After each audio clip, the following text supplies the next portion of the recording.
Good morning and welcome.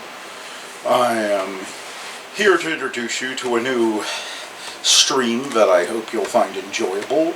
At least I think I will find it enjoyable. It's the Saturday morning matinee. Each week I'll bring you between 4 and 6 hours of various cartoons, shorts, serials, and once in a while an old TV show or two, along with a feature film that I grew up with. Many of these things are somewhat unknown nowadays because, being in the public domain, they aren't featured much on modern streaming sites. Plus, there is the fact that, well, I'm old as dirt and so are my tastes. So, that you'll see. But if you enjoy nightly old-time radio shows, my other regular feature on YouTube, I think you will enjoy this. As for today, we will be featuring, among other things, the first part of what may be my favorite serial of all time, Radar Men from the Moon, a serial from 1949, I believe, that features several things that I find very memorable. Among them, some very impressive flying effects for the time that work very well along with the black and white cinematography. And keep an eye out for Clayton Moore of the Lone Ranger fame, one of the few times I can find that he played a heavy as a henchman for the evil invading Moon Men. Then our main feature is going to be a couple of Roy Rogers films. These films tend to be short because they were part of a matinee then, and they're part of a matinee now. But they're short and sweet, and I grew up loving Roy Rogers. He was the first movie star I was ever a fan of. I tried to dress like him. I had cap guns and everything. He and Gabby Hayes made a memorable team. If you don't know who Roy Rogers is, he was a rodeo cowboy / country music singer who became one of the big movie stars of the 1930s and 40s, and even had his own TV show and comic book into the 50s. In fact, I was such a fan of his when I was a kid that whenever I was given the choice of whether to eat at McDonald's or the Roy Rogers fast food place, I would choose Roy Rogers just because of the name. Even if they had a toy I wanted at the McDonald's. So, if you ever wanted to see that, well, now's your chance. Anyway, I think that's enough of an introduction. Let's sit back and enjoy these classic films and shorts.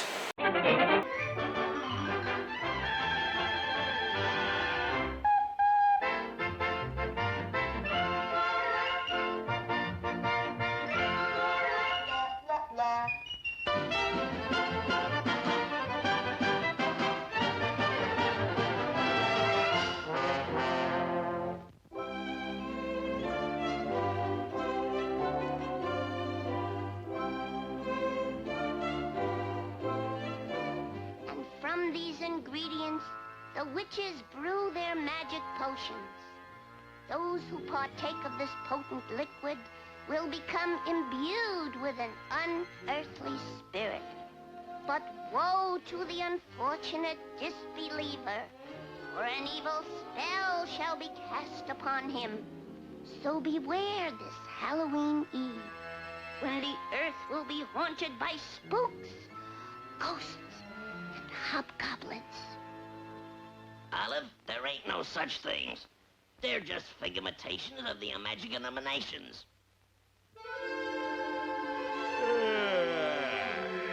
Pardon me, folks, but it's way past my bedtime. Sorry you has to go, Chub. Good night, Pluto.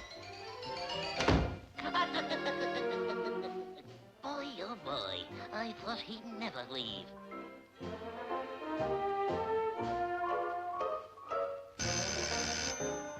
There's someone at the door. Good evening. Is this the olive oil residence?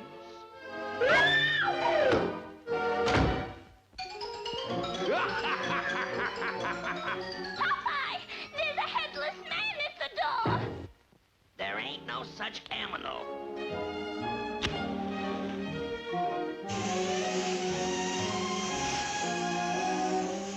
Olive and her stupid stishkins. Why, it's nothing but a jack-o'-lantern, Olive.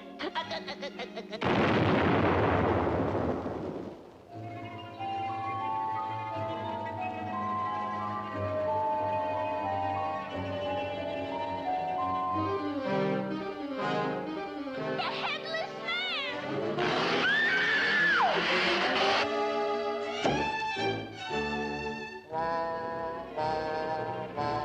I'll get you some water, Olive.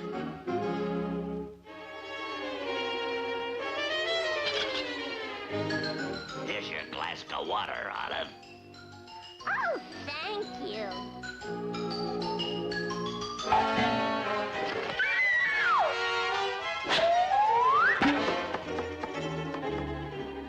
Olive, there's nothing like a cool drink of water to revive your spirits. Olive.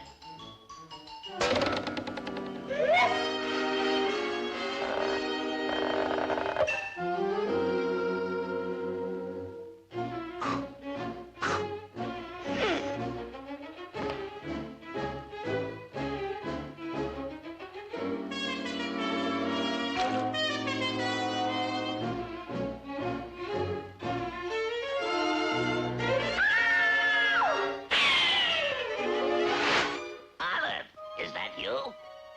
I didn't recognize you without your skin on.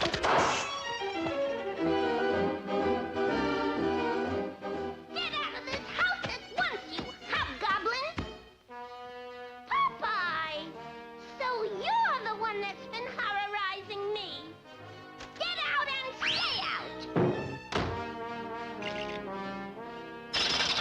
Now there's a girlfriend for you. So long, chump. I gotta protect Olive from those nasty old hobgoblins.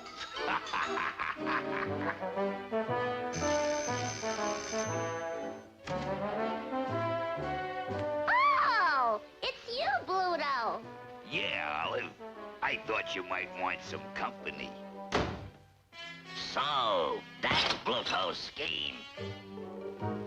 I think I'll do some spooking myself.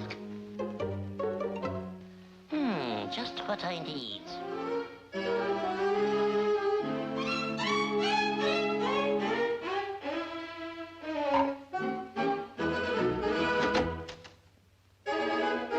And you don't have to be afraid of ghosts while I'm around.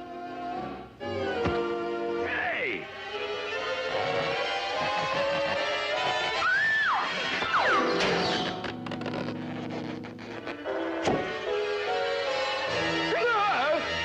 Help! Spooks! Witches! Hobgoblins! Help!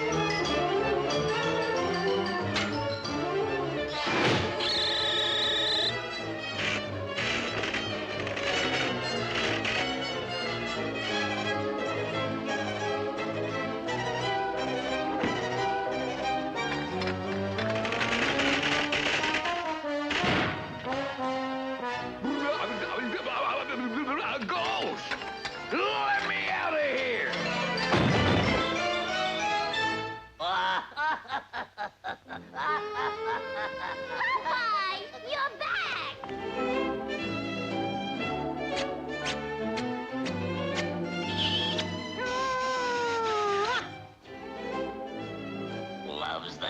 mollusks.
Dum tiddy bacon and eggs. The roll dody dody bo dody dody sunny side up. Dody dody rip tippy tippy coffee in cup. Waiter! Waiter! Yes, sir. Alphabet soup, and make it snappy. Coming right up, sir.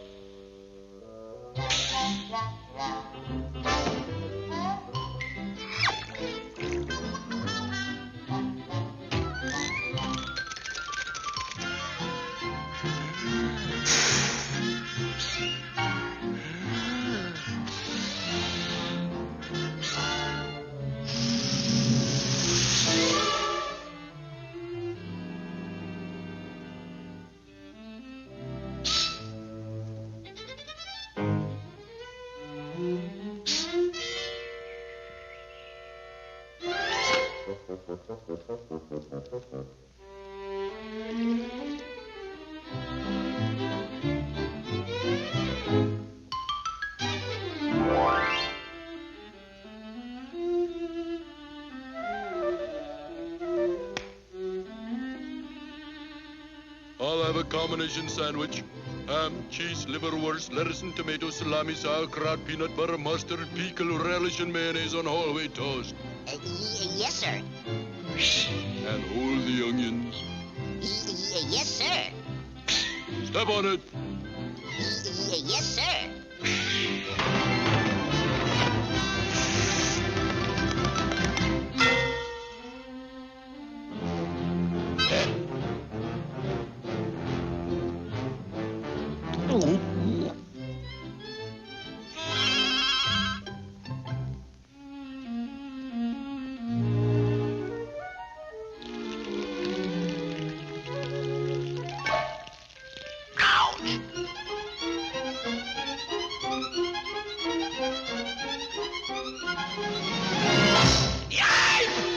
And now, I'll have a nice, thick, tender, juicy T-bone steak and a poached egg on toast and demitasse. I'm sorry. We have no demitasse, sir. Okay, make it a small cup coffee. Yes, sir. Let's see now. Q, R, S, T. Oh, here it is.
One,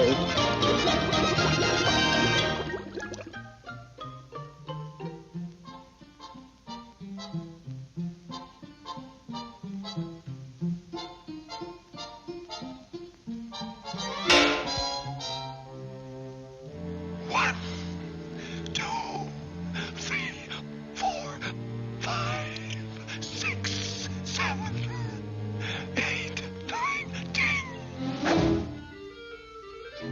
Dum-dum-dum-dum-dum-dum.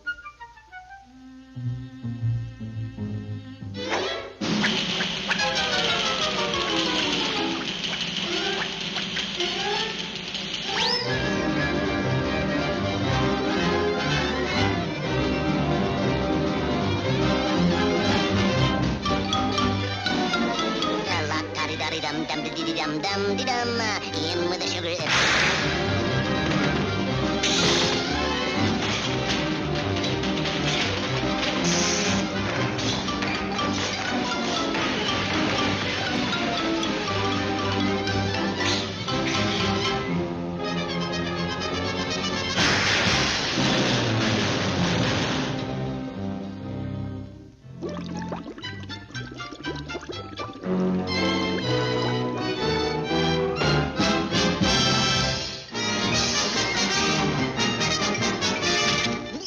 That's all, folks.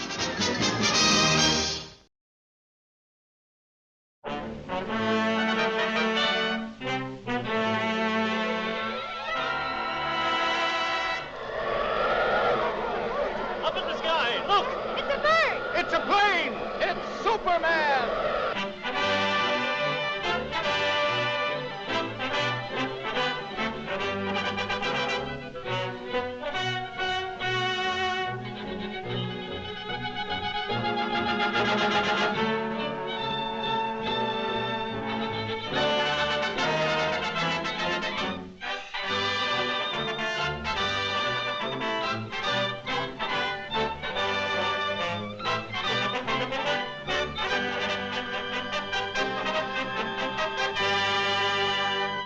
Faster than a speeding bullet, more powerful than a locomotive, able to leap tall buildings at a single bound, this amazing stranger from the planet Krypton, the Man of Steel, Superman. Possessing remarkable physical strength, Superman fights a never-ending battle for truth and justice, disguised as a mild-mannered newspaper reporter, Clark Kent.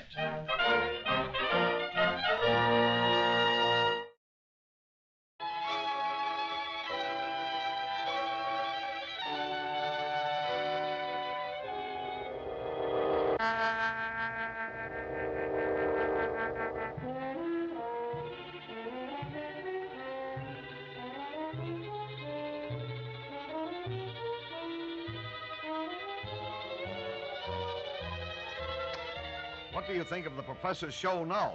I still think it's pretty dangerous business. Hope nothing goes wrong.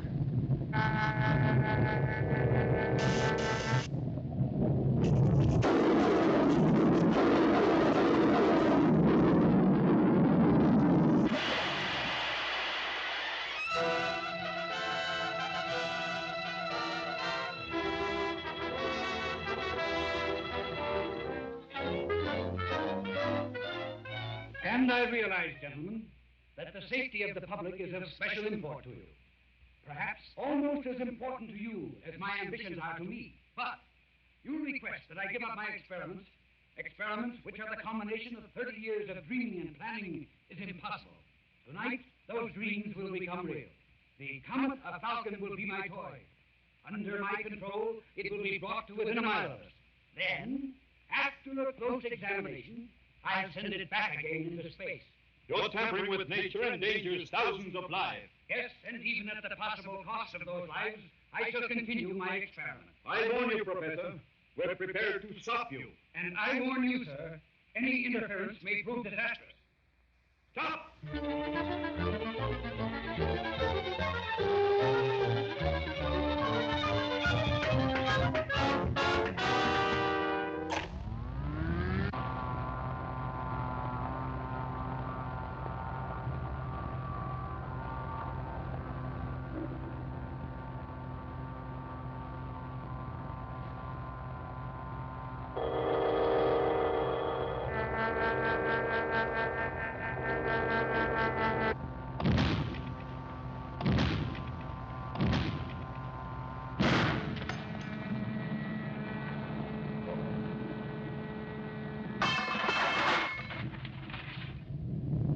listen to me, you meddling fools. Do you know that the power... Without that power, the comet is out of my control. The pull of gravity will bring it crashing to Earth any minute. Stop! Do you hear?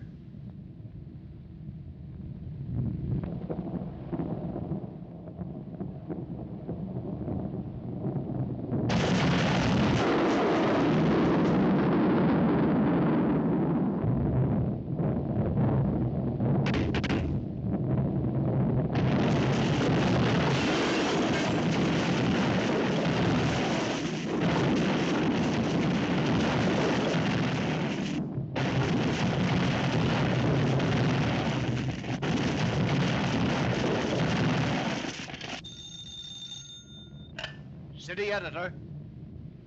Look, Chief, the panic's on. The thing's gone haywire. Lois.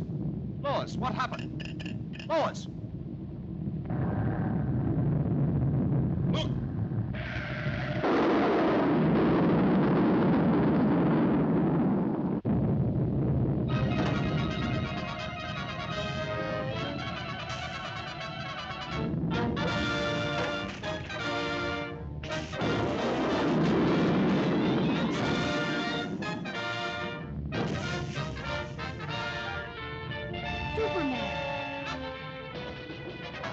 Are you all right? Yes, for the moment, but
Miss Lane, the control.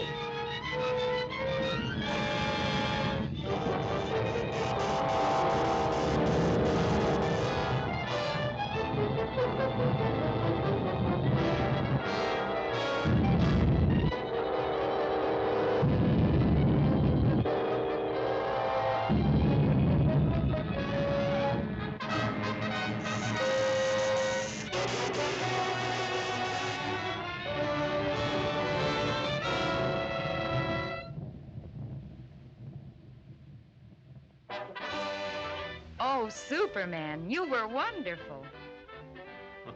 You're pretty wonderful yourself. Oh, how did you get here? Thanks to Superman.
How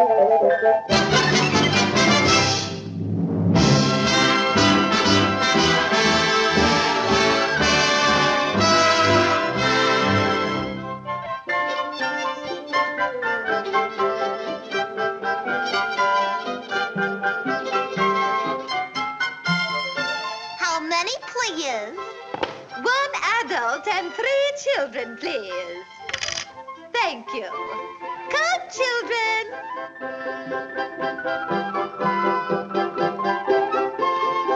Thank you.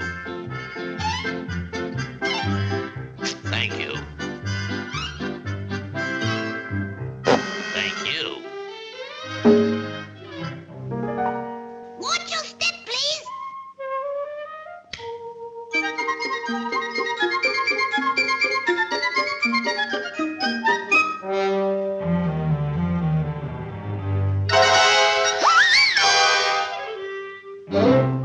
Hey, how much to go in? The charge is 5 cents, please. Gee, that's tough. All I got is 1 cent. Get it? Let's see. There ought to be some way of getting into this joint.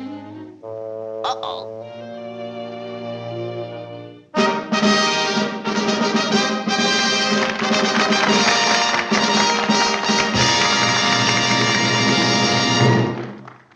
Hi, gang. And now if you'll all be quiet, we'll start the show. I drew this cartoon all by myself, but shucks, it wasn't hard because I'm an artist. I hope you like it. Yeah, thank you.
tumbling down.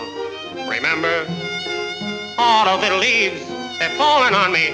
That's what they're doing in a rain. And the sun went out just like a dying ember. That's what it was. It was in September. That's when it was, yes, in a rain. And oh, look at those little clouds up there in a hill. Oh, and the little raindrops, they're falling on me. That's what they're doing.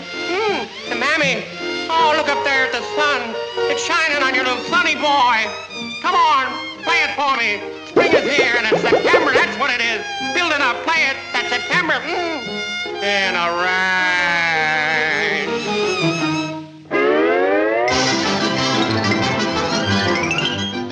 Well, folks, how did you like my picture?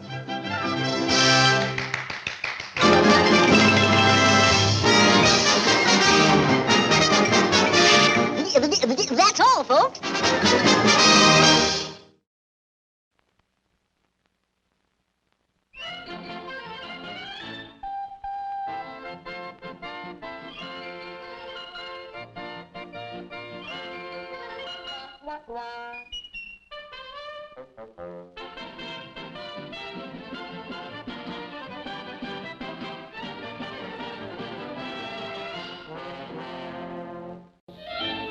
And don't forget, folks, when you goes to the polls today, a vote for Popeye means free ice cream for all the kiddies. All right, men, step right over here and get your free cigars.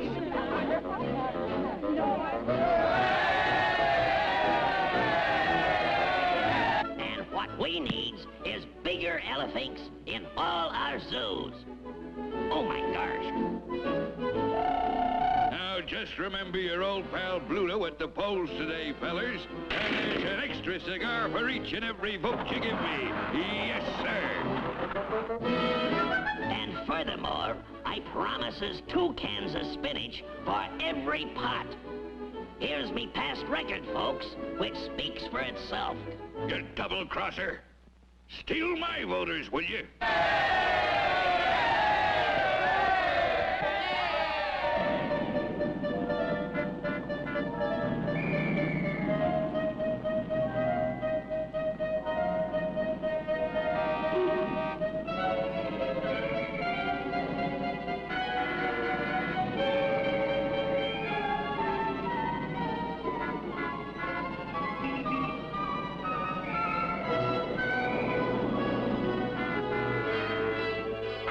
That winning vote.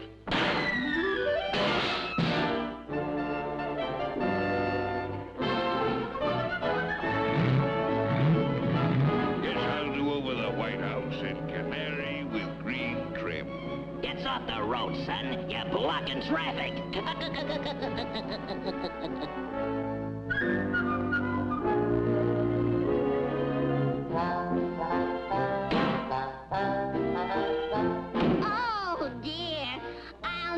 Finish my chores. Miss Oil, I'd like you to vote for me for president. If you want a good-looking guy in the White House, vote for me, babe.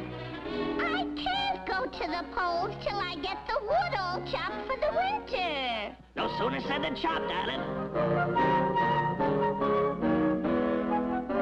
That vote is mine.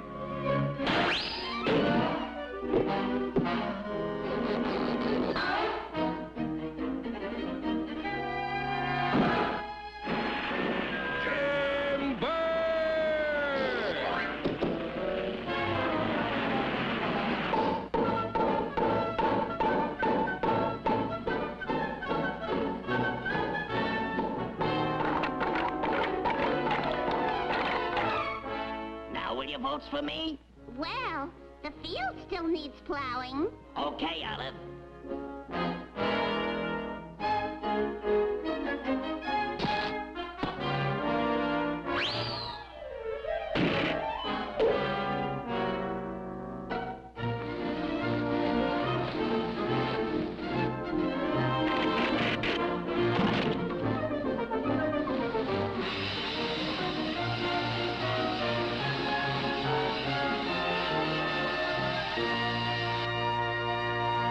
ground's all done. Now to the polls. Oh, I almost forgot. That hay must be put in the hayloft.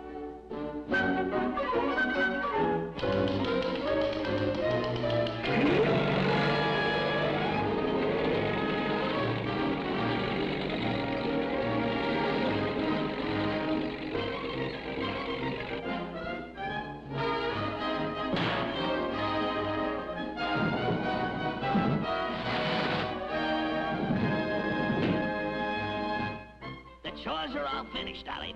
Shall we goes to the polls? Popeye, I'm casting my vote for you.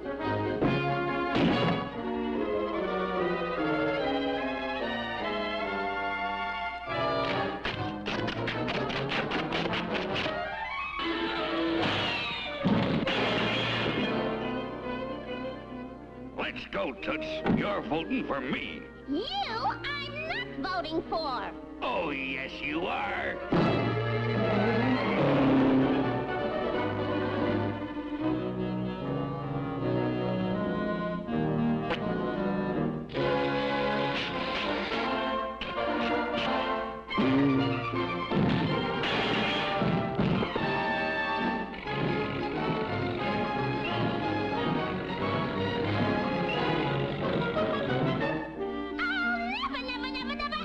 Vote for you. Get in there, babe, and vote for Popeye. Yeah.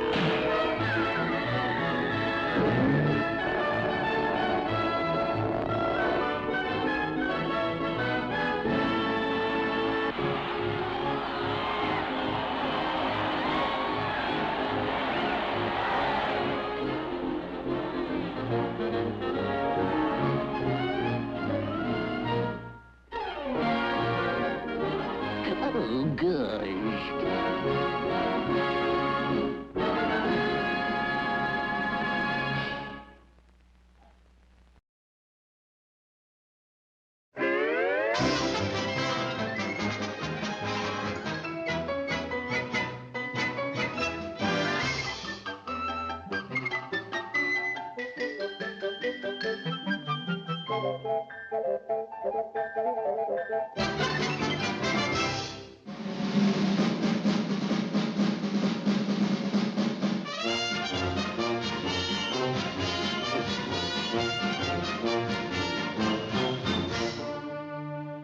In a happy barnyard some years ago, a seemingly unimportant event occurred which was destined to vitally affect the future of that little world.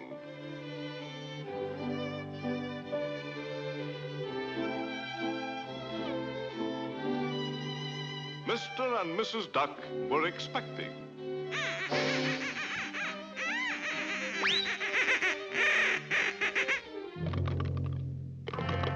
Mama, was ist los? What's this, a dark horse?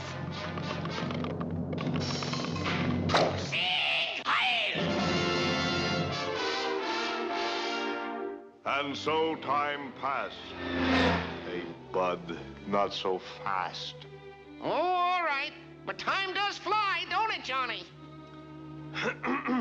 Time passed.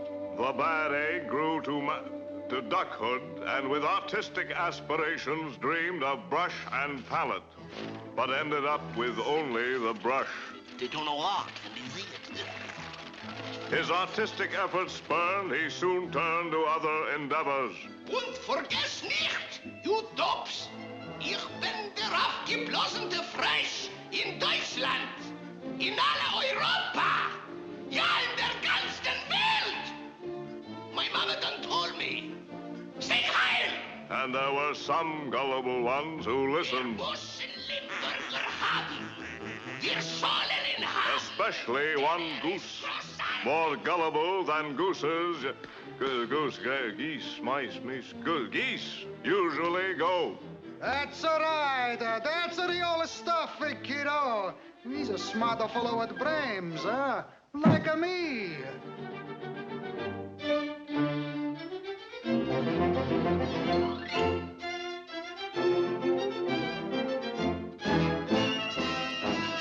Sieg Heil! Sieg Heil! Sieg Heil!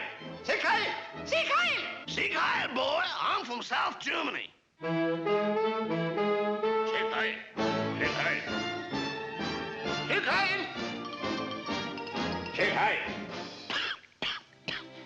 I'm a sick hiler, too. E comincia contante! Sei tutte 9:10! Tutti frutti, and all kinds of whips of cream and a wall of nuts!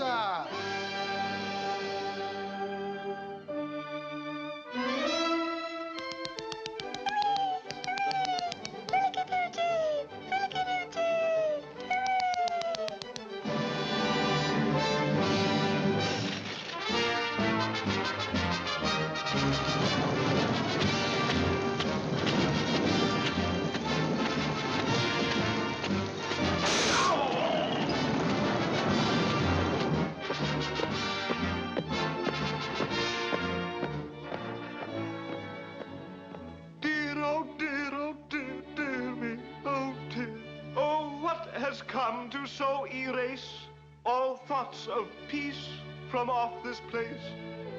Have they forgot 'tis love that's right, and naught is gained by show of might?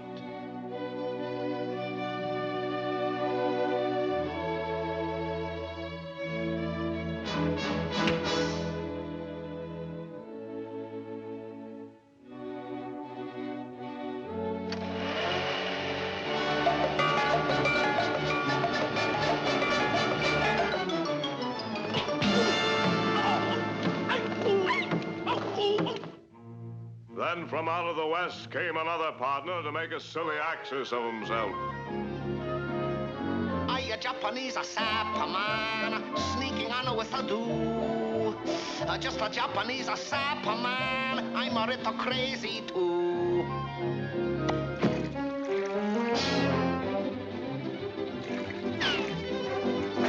Ouch! Oh, sorry. Oh, so sorry.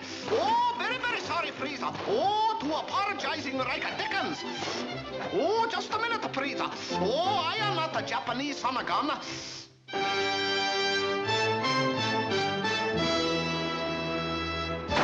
Yeah, and I'm Mock Turtle Soup.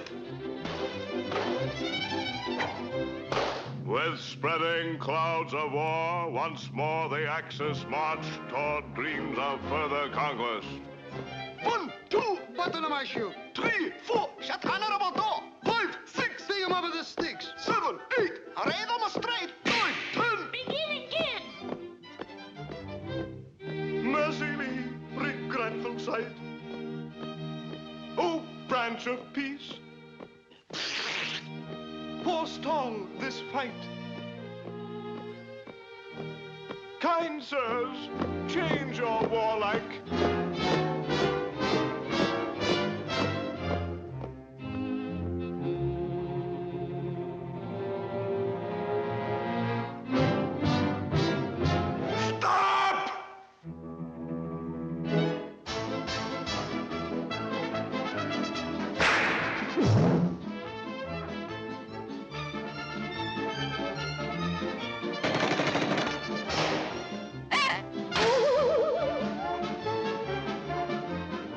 Now, where were we? Oh, yes.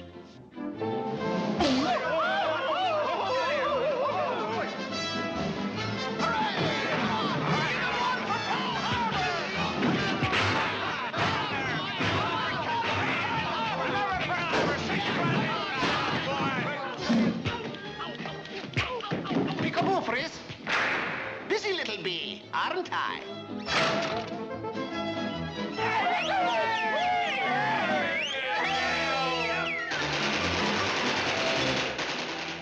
I hate war, but once begun, well, I just didn't choose to run.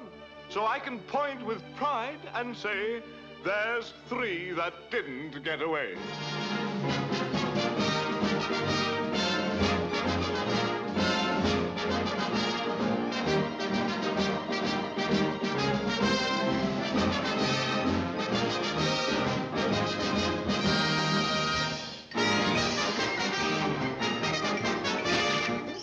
That's all, folks.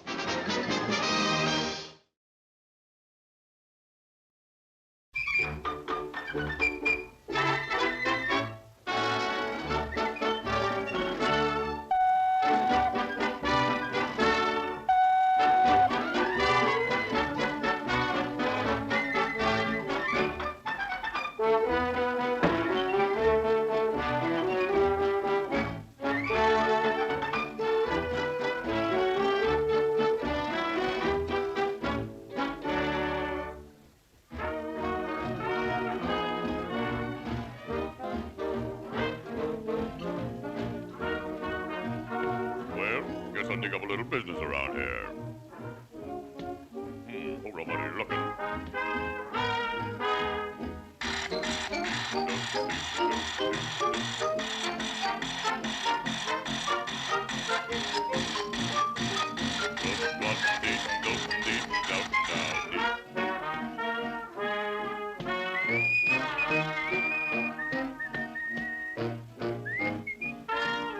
Window cleaner.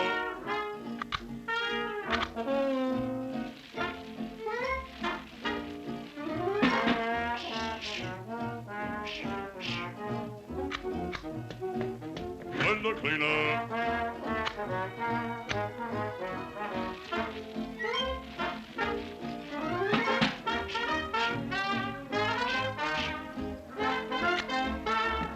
Window cleaner.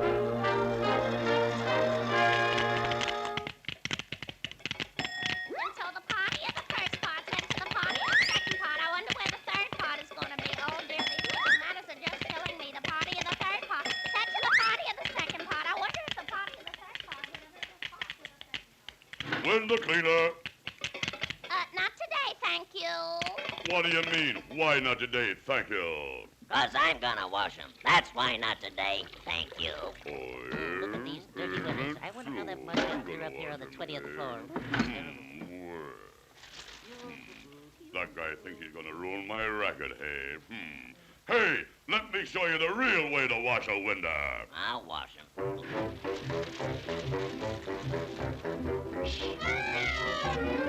Oh, right in the eye. Oh, I can't see. You're out of date with that stuff. Let me show you how we modern fix it, you see. Give a little whipped cream on the window. There you are. Whoa. Yeah. Hey, Shrimp, get an eyeful of this. Here's some real window cleaner. You don't say. You look like a monkey on a string to me. Pardon me. Whoa. Hey, I'm hanging in the altitude. Hey, you're liable to knock somebody off sometime. That's kindergarten stuff. Wait till you get a load of this with me suspenders. I'll show you how to do it.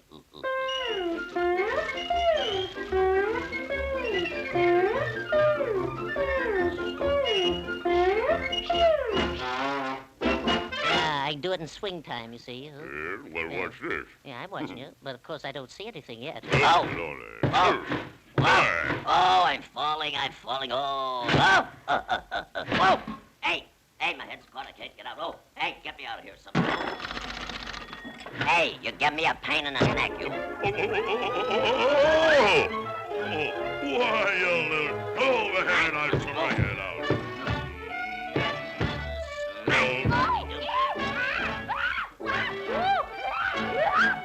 Smack you in the nose.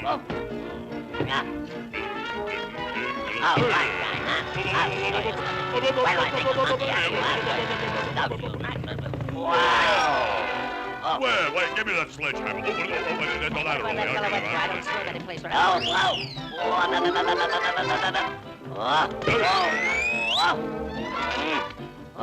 Hey, what am I doing hanging around here? Wait till I get a hold of that stuff. I'll show you.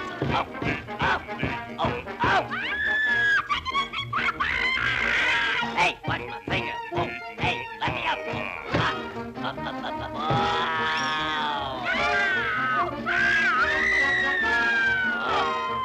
Hang on. Hey, you ought to be more careful.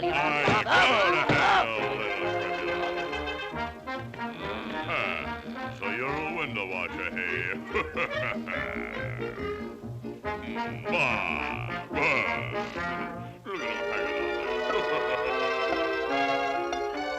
Now do you want me to clean your windows, huh? Wow.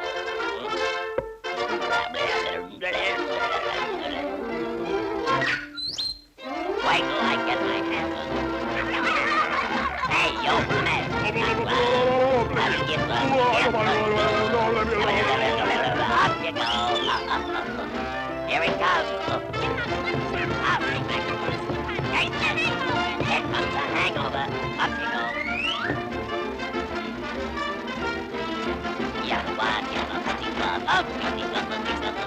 Hang on to your hat. Whammo. You're washed up.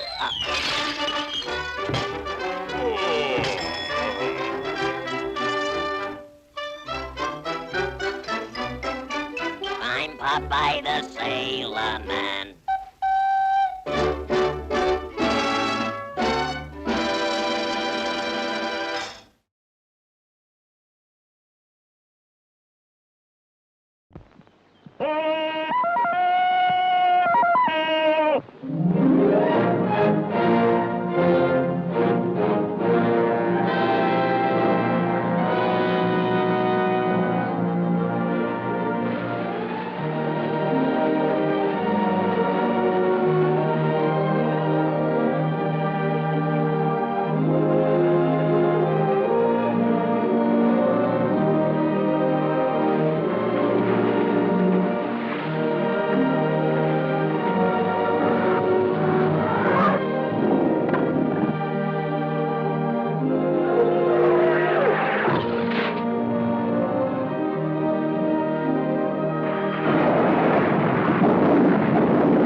Sugaran Pandal.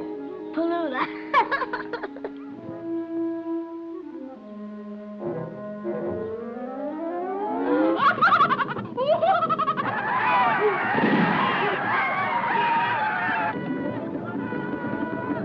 You ready, boy? Ready, Mother. Now, remember, fast as you can.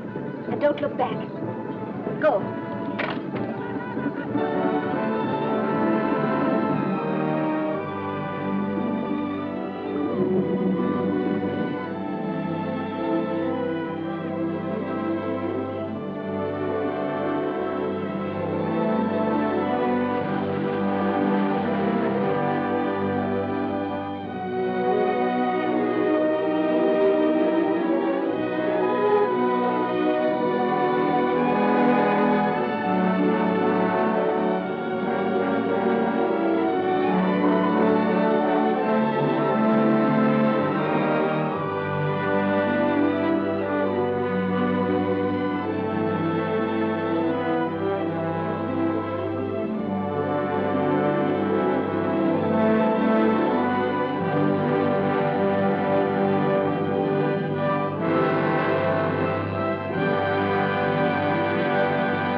These are the great personalities who bring a memorable experience to glowing life. Samuel Goldwyn's masterpiece. The screenplay was written by Robert E. Sherwood, Pulitzer Prize-winning playwright of Petrified Forest and Idiot's Delight. From this, William Wyler, who won the Academy Award for his direction of Mrs. Miniver, wove a pattern of motion picture magic, with Myrna Loy and Frederick March living through the heartwarming second bloom of love. Dana Andrews and Teresa Wright feeling the breathtaking thrill of love at first sight. Hoagie Carmichael spreading his own brand of stardust. All of them together, giving all of us the best years of our lives.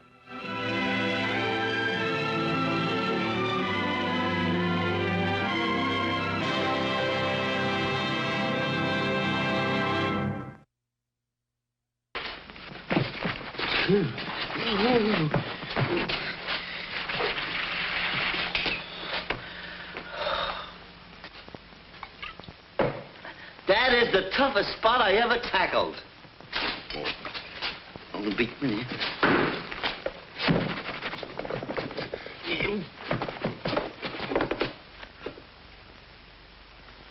Well, anyway, I got the spot out.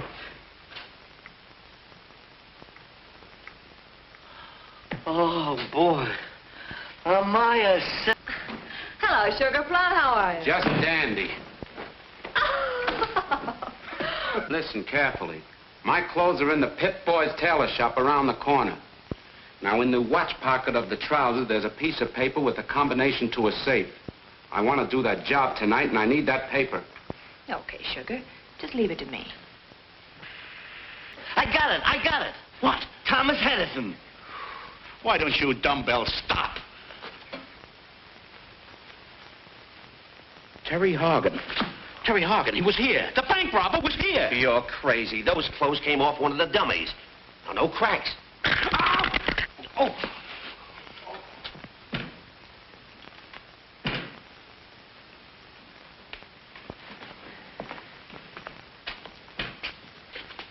What kind of brushing you doing around here? He had a loose baste. Yes, ma'am? Do die. Oh, that's his natural expression. What can we do for you? I'd like to have this dress dyed. What color? Henna color. You mean henna color at all? No. H-E-N-N-A. Henna. It's kind of a brown reddish. I never ate a brown reddish. I'm also interested in a sport coat and a pair of slacks for my brother. There's exactly what I want. Oh, yes, you have it. Hagel gabardine. How much would that be? 42? 39. You better add that up.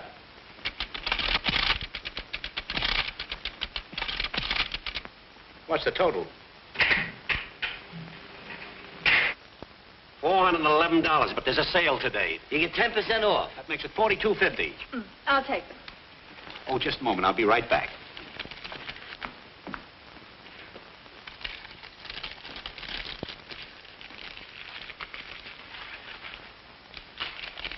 Henna color. You mean brown radish? Oh, yellow, turnip, blue, cucumbers, anything at all. Go ahead. There we are.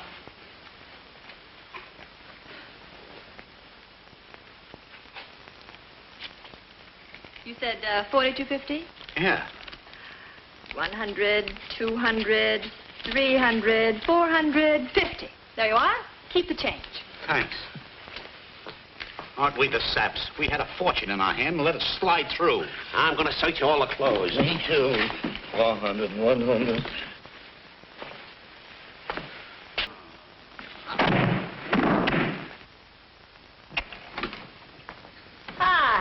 You got him. There you are, Sugar Plum. Oh, I knew you'd come through, baby. This is it. Receive payment in full. Pit Boys, cleaners. Why, the dirty... They even took my bankroll, the dirty crooks. Come on, boys, we're going calling. Green suit, dry clean. Cut it out! I'm ticklish! Do we get our reward? The reward? Oh, I get the reward. But here's some tickets to the policeman's ball. Tickets to the policeman's ball? What makes the sun set? What makes the moon rise? Is it my love for you? Can only be a melody, for I know no one but thee.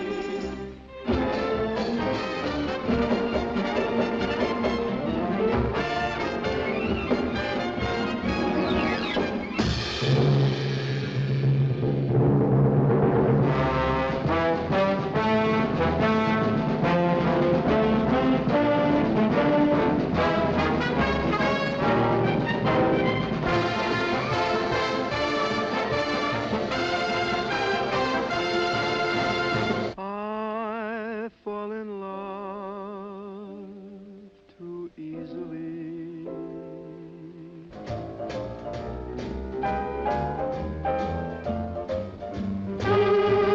1, 2, 3, 4. 1, 2, 3, 4. 1, 2, 3. 1, 2, 3. La la la la la la. La la la la la. You see?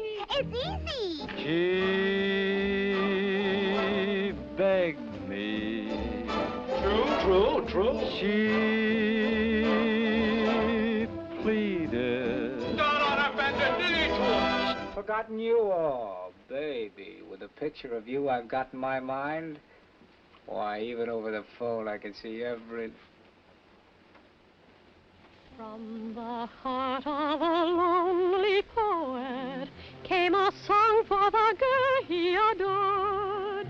Though she tried very hard not to show it, she was terribly, terribly bored.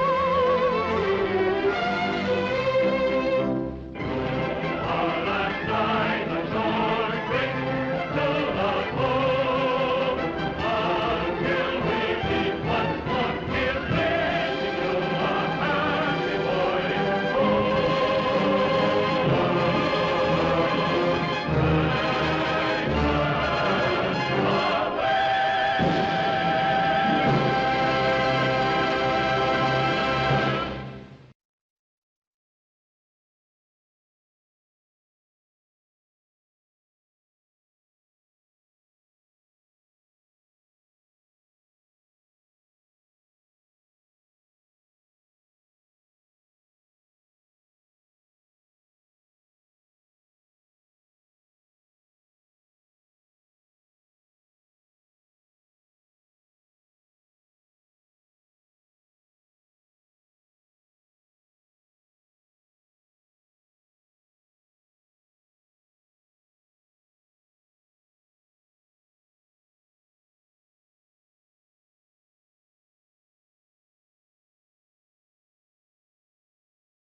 Hello, everybody. Although my pose may in some small way resemble that wonder of the ancient world, the Colossus of Rhodes, actually, I'm Lowell Thomas, standing in front of what will soon be one of the wonders of the modern world. Over the years, it has been my good fortune and pleasure to report to you from the 7 continents and the 7 seas. South America, Africa, spectacular Alaska, exotic Tibet. And now, if I can be heard over the roar of all this machinery of preparation, I'd like to give you a preview of the wonder of the modern world. Here on this very site is to be erected, they're doing it at the moment, the symbol of the theme of the New York World's Fair, the Unisphere, being built by United States Steel. Robert Moses, president of the fair, has guided its destiny from the beginning. How will this fair differ from other world's fairs? Well, it's bigger. There's more to see, more ground to cover, better exhibits, more of them. It's on a huge scale. Measured by acreage, numbers of exhibits, by any other norm or measure, it's on a much bigger scale. 650 acres and over 200 exhibitors. Here is being built the biggest, most fascinating show ever created by man. Already there is being built a fantasy of color and shapes that promise one of the most exciting events of our time.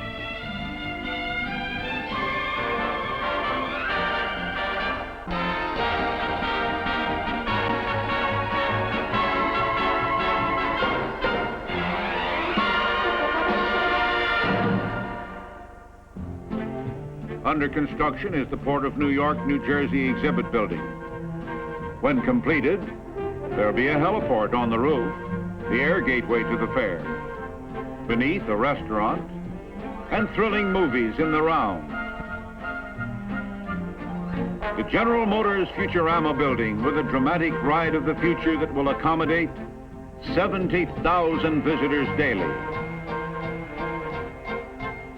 Ford will feature a unique automobile trip through Fantasyland, especially created by Walt Disney. Permanent Hall of Science to be built by the City of New York. Life-size prehistoric animals are under construction for Sinclair's Dinoland to dramatize the wonderful story of petroleum. Greyhound, a post-house restaurant of the future. The Mobile Pavilion. Test your driving skill in a simulated mobile economy run. And in the Transportation and Travel Pavilion, you'll take a simulated moon trip. Transportation exhibits at the New York World's Fair.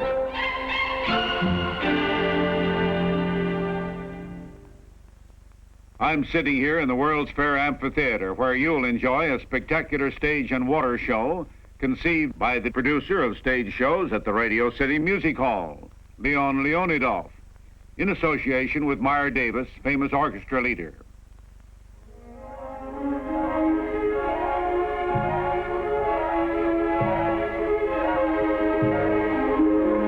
This is the Lake Amusement Area, where showmen from all over the world will present the finest in entertainment. A wax museum, famous paintings and historical events brought to life in wax. The AMF monorail, an automatic air-conditioned ride around the Lake Amusement Area. The dancing waters, beautiful music set to a changing pattern of multicolored fountains. You'll see the Santa Maria anchored in Meadow Lake, an exact replica of Columbus' flagship. Taste delicious Chinese specialties in the Chunking Rickshaw Inn. John Ringling North's Continental-style Circus. The Music Hall, presenting a century of American musical comedy. Nearby, the Jones Beach Marine Theater will offer Guy Lombardo's exciting musical, Around the World in 80 Days. And when night falls, a lovely fountain show with music, fireworks, and a vivid kaleidoscope of color.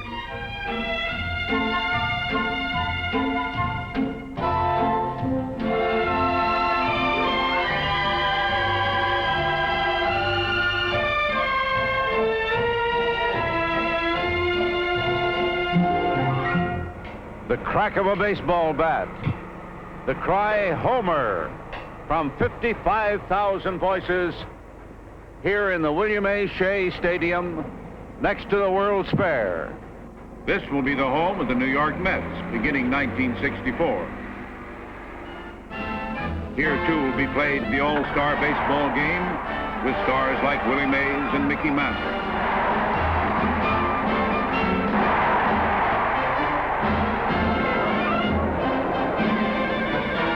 New York City and the Fair will also be host to the 1964 Olympic Trials.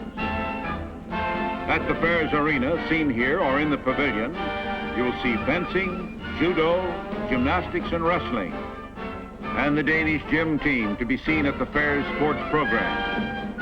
The girls are a study in lovely precision.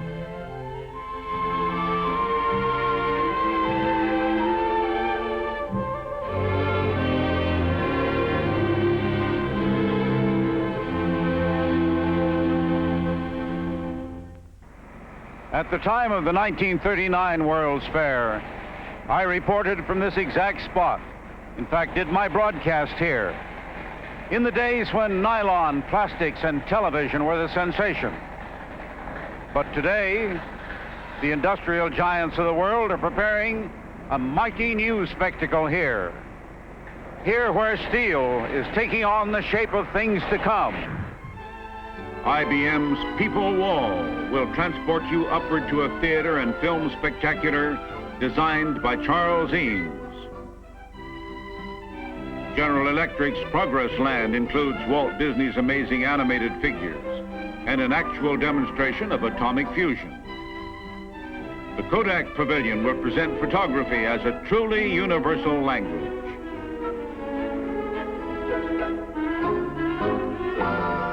In the Bell System exhibit, you'll ride through a series of theaters dramatizing the past and future of communication. Traveler's Insurance, umbrella of protection, and man's triumph over the hazards of life. Electric Power and Light's Tower of Light, the brightest beam ever created. Uncle Ben will star in the brightest show on earth. At RCA, you'll peer behind the scenes of an ultra-modern, full-color television broadcast. The gas industry's Festival of Gas will feature the latest in gas appliances and a unique gourmet restaurant. Coca-Cola's World of Refreshment will house a melodious electronic carillon. Johnson's Wax, a jewel of a building with a suspended theater within its circular colonnade. At Scott Paper, you'll relax in a beautifully landscaped park, an elegant interior rest area. Formica's Hilltop House, showcasing the newest products of the American Cyanamide Corporation. The F&M Schaefer Brewing Company, a buffet and the largest beer bar in the world. National Cash Register Company will demonstrate tomorrow's world of automation. 7-Up presents authentic international sandwiches and entertainment. You'll relive the turn of the century at Rheingold's gay little old New York. DuPont will have 2 theaters and an exhibit area where fairgoers will see better things for better living through chemistry. Westinghouse will bury a new time capsule documenting man's exciting progress over the last 25 years.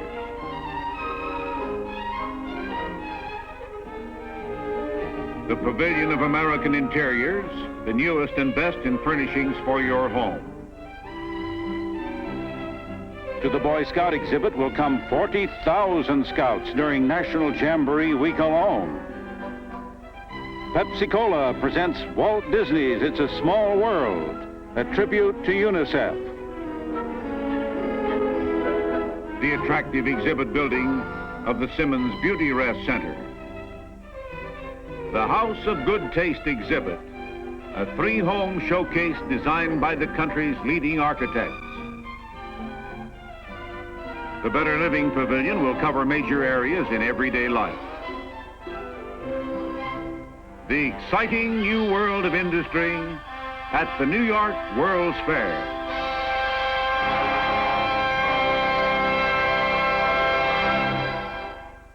As some of you know, I have spent much of my life roaming this planet in search of the unusual, the interesting, the exotic. But you, right here in the international area, can visit more than 45 countries and see much of their best in peaceful competition. Shop in Hong Kong for handmade rugs, jade, and carved ivory. Step into Switzerland's restaurant and then treat the family to the Swiss Sky Ride. See Balinese dancers in Indonesia. In the 3-story Mexican pavilion, native art and handicrafts. Pakistan will emphasize her historical past, present, and future.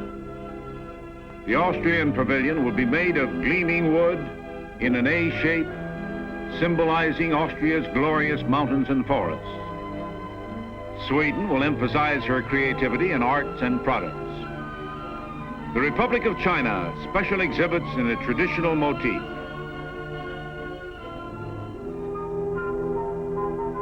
The exhibit building of Sierra Leone will symbolize its famous mountains.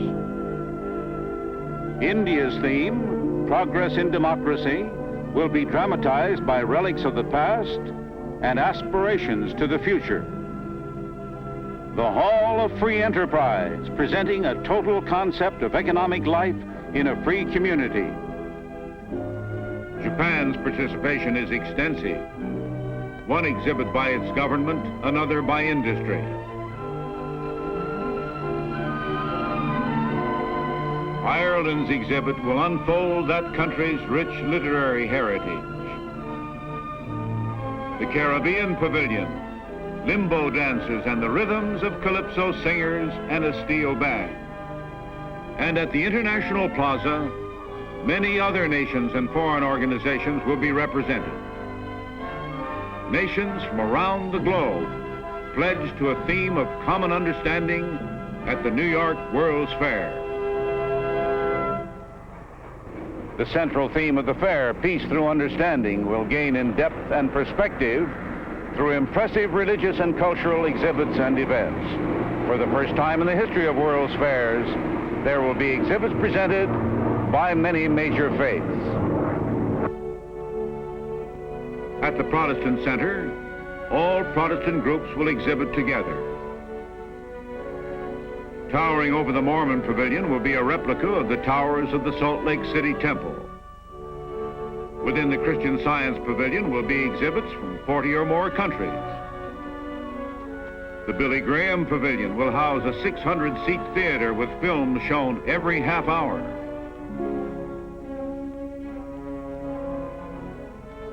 The death of Pope John XXIII shocked and saddened the world.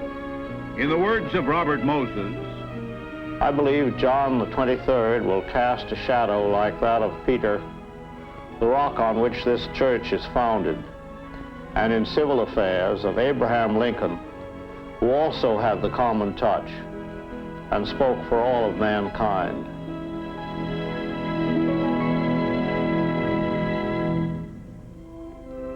The decision of the Vatican to take part in the World's Fair set a new precedent.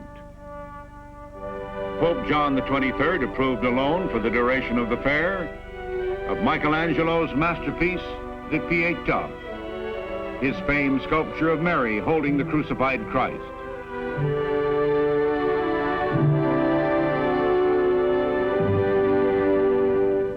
In Rome, Pope John activated a radio signal transmitted overseas to the fairgrounds that started a pile driver breaking ground for the Vatican Pavilion.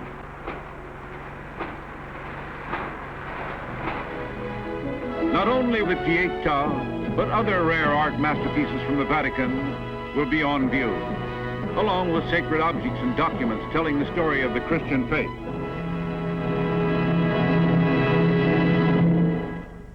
Three former presidents are proud to serve as chairman for the fair: Herbert Hoover, Dwight D. Eisenhower, Harry S. Truman.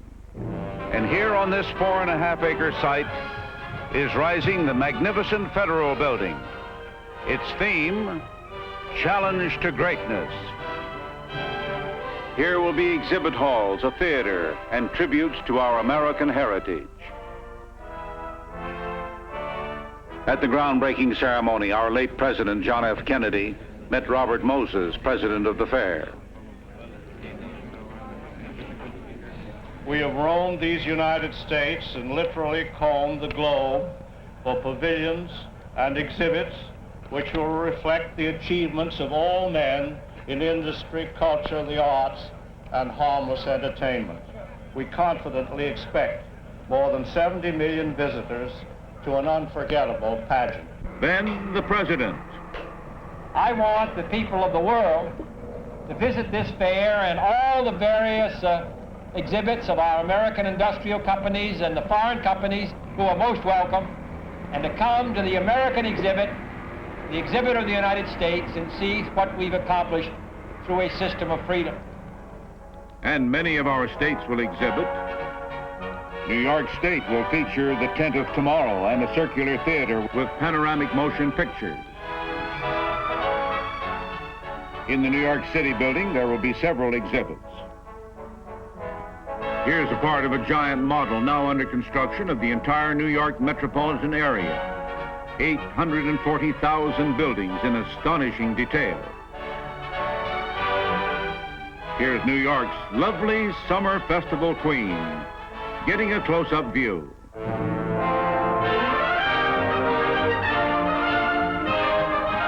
Dick Button's Ice Travaganza with Olympic skating champions will also be in the city building. On the shore of Meadow Lake, Hawaii will feature food specialties at the Five Volcanoes restaurant. Florida will have the first live porpoise show at any fair and a 100-foot-high citrus tower.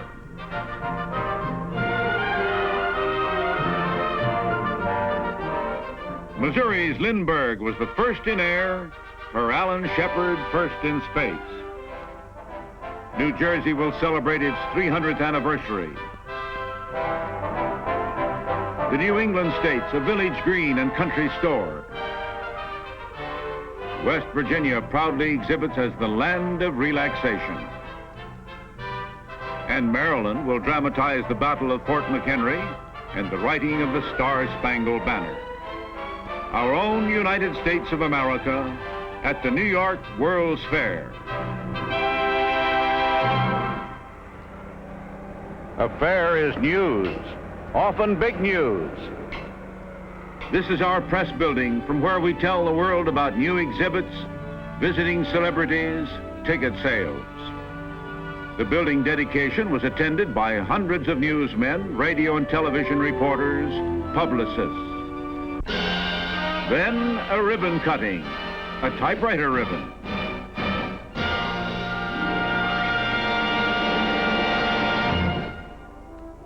News was made at the fair when General Douglas MacArthur paid a visit. In the model room, the general saw the exhibits in miniature. The fair will revive our lagging patriotic spirit, the general said.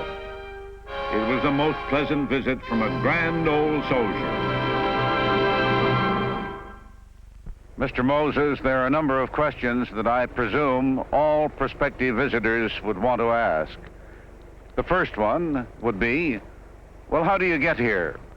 Well, you get here by every form of locomotion known to man. By ship, international arrivals from countries all over the world. The excitement of a visit not only to the fair, but to the city all people seem to want to see. By plane, too, the arrival of visitors on any of 39 airlines that serve New York from abroad.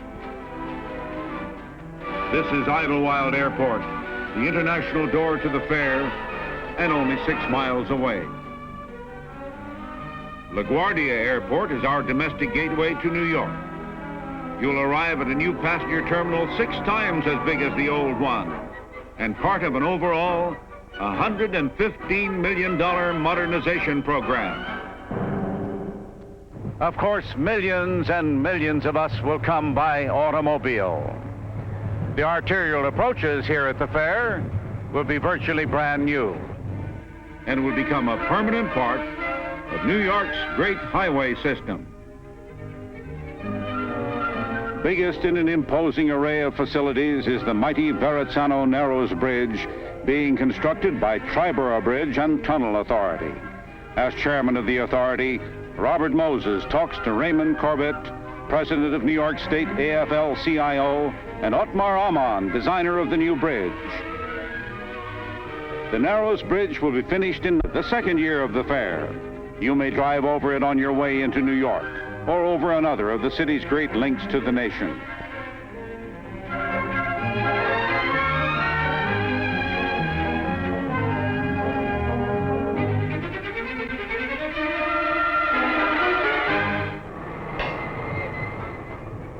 New housing facilities are being built throughout the metropolitan area.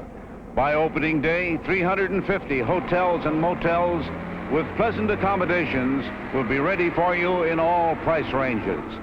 Some, like this one, right off the fairgrounds. Others in New York itself are familiar and comfortable. Still others are brand new with the gloss and sheen of modernity. Some motels are right in town, and parking is no problem. And staying in New York is fun.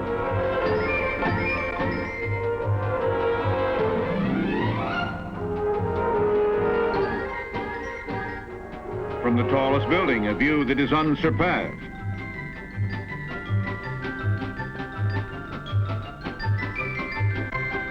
A delightful lunch.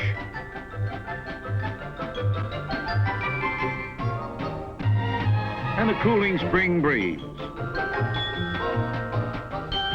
Curtain time along the Great White Way.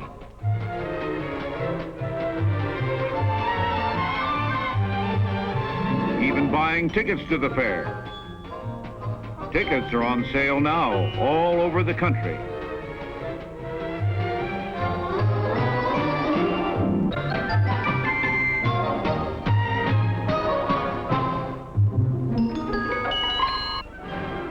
Many city institutions will sponsor joint programs with the fair. The Guggenheim Museum, the New York Public Library, the Museum of Modern Art, the Metropolitan Museum of Art, and at the magnificent Lincoln Center for the Performing Arts, the New York State Theater to open in time for the fair, and Philharmonic Hall. Concerts, plays, opera and ballet at the great Lincoln Center.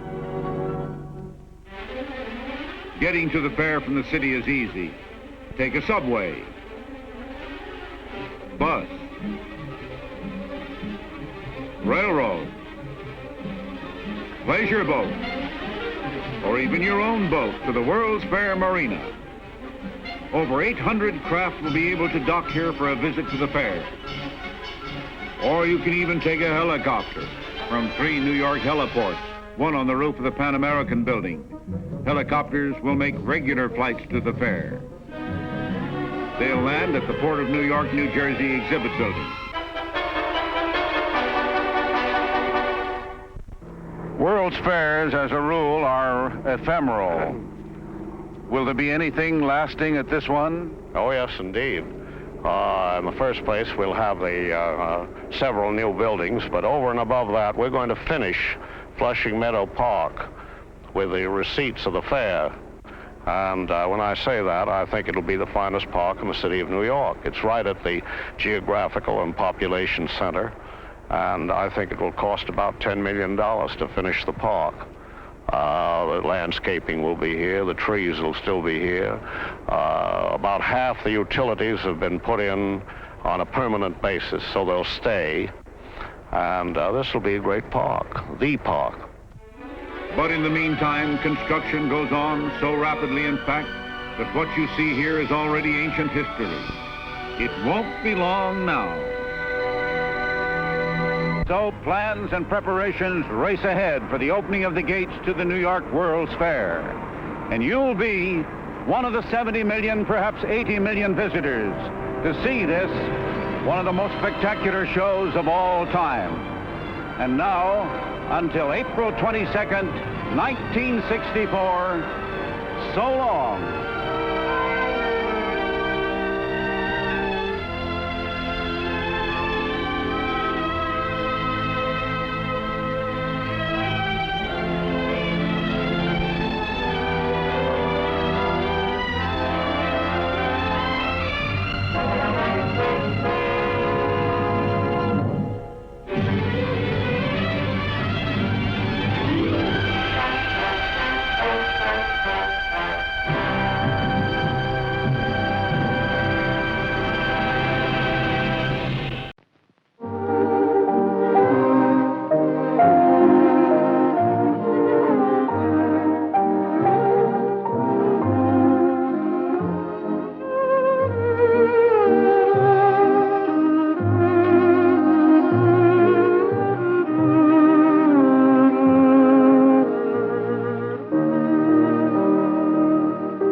I thought about you all last night. Couldn't sleep a wink. You managed to remember me at last, then. Yes, barely managed. Myra, what do you think we're going to do today? Well, Oh, you won't have time for that. For what? For hesitating. No more hesitating for you. No? No. Well, what am I going to do instead? You're going to get married. Oh, I know what you're thinking. I've been thinking, too. You think that'd be dreadful of me, don't you? Does he know? No. Do you think you can get away with it? You mean deceiving him? Yes. Oh, I'm going to tell him. I wouldn't. Can you take it? No matter what you find out about her? What are you hinting? Answer me, can you take it? No matter what I find out, it won't make any difference. I've got to find her. This bold story of a lady of the evening dares to ask the question, is a woman ever justified in taking the easiest way, even when hope is dead and love is lost?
Ladies and gentlemen, the story you are about to see is true.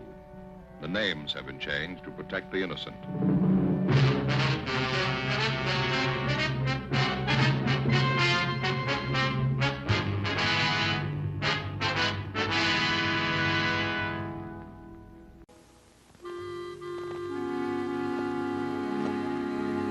This is the city. Los Angeles, California. I work here. I'm a cop. It was Tuesday, February 3rd. It was cold in Los Angeles. We were working the night watch out of homicide detail. My partner's Frank Smith. The boss is Captain Lorman. My name's Friday. It was 18 minutes past 2 a.m. when we got to number 15 San Jose Street, the Green Light Tavern. A killer was loose in the city. His weapon, a .38 caliber revolver. His objective, robbery and murder.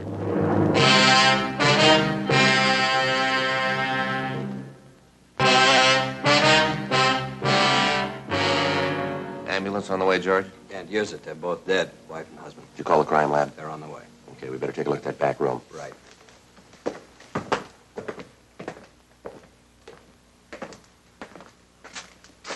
This the way you found him, Crowley? Nothing's been touched. Safe was open when we got here, cleaned out. Shot twice through the back, both of them. They both dead when you got here? The old man was. She wasn't. She say anything? She said the holdup guy wanted all the money in the safe. The old man gave it to him, pleaded with him not to shoot. Yeah. While he was handing over the money, the old man dropped a $10 bill. He said he was sorry, stooped to pick it up. The guy shot him through the back. Mm-hmm. The woman said she turned to grab her husband. The guy shot her through the back. Did you get a description? She didn't last that long. Tough luck. What were their names? Mr. and Mrs. Enrique Cotero. They ran the place. Good people. They always are. Wonder how much money the guy got. Not enough to pay the check.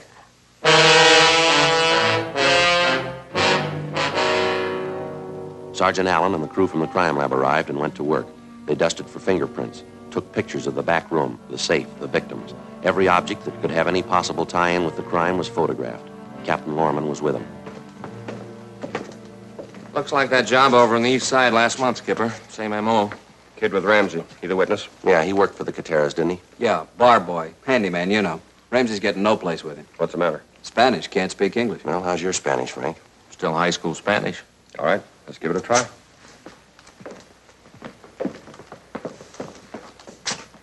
Was he the only one here? When we got here, yeah. Trabaja aquí como bar boy, ¿verdad? Sí, señor. 3 months. Mr. Cotero era muy bueno conmigo. ¿Cómo se llama? Juan Pedillo. Vivo al otro lado de la barra, en la casa de huéspedes. What's he saying, Frank? Well, his name's Juan Pedillo. He's been working here for about 3 months. He lives next door in the rooming house. Claims he got along fine with Mr. Cotera. Ask him to tell us how it happened. Everything. Juan, queremos saber exactamente cómo pasó esto. Díganos de todo lo que se acuerda. El tiempo. Que tanta gente había. ¿Quiénes eran? Todos los detalles. Toma su tiempo. Sí. Eran como 5 minutos para las 2. Tiempo de cerrar. Mr. Cotera apenas había cerrado la puerta de enfrente. He says it happened around closing time, 5 minutes to 2. Mr. Cotera had locked up the front door. Siga, Juan. Sí. Yo estaba detrás de la barra. Igualmente la señora Cotera. Estábamos limpiando los vasos y poniéndolos en su lugar.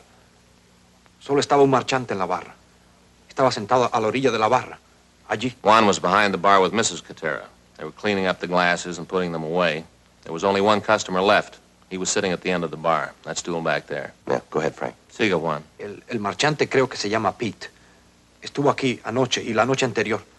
Siempre se quedaba hasta que cerrábamos. He says the customer's name was Pete. Was in last night and the night before. Always stayed until closing time.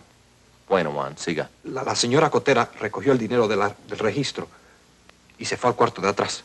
La oficina está allí. El señor Cotera se sentó con el marchante y bebió con él. Este hombre, Pete. Un minuto.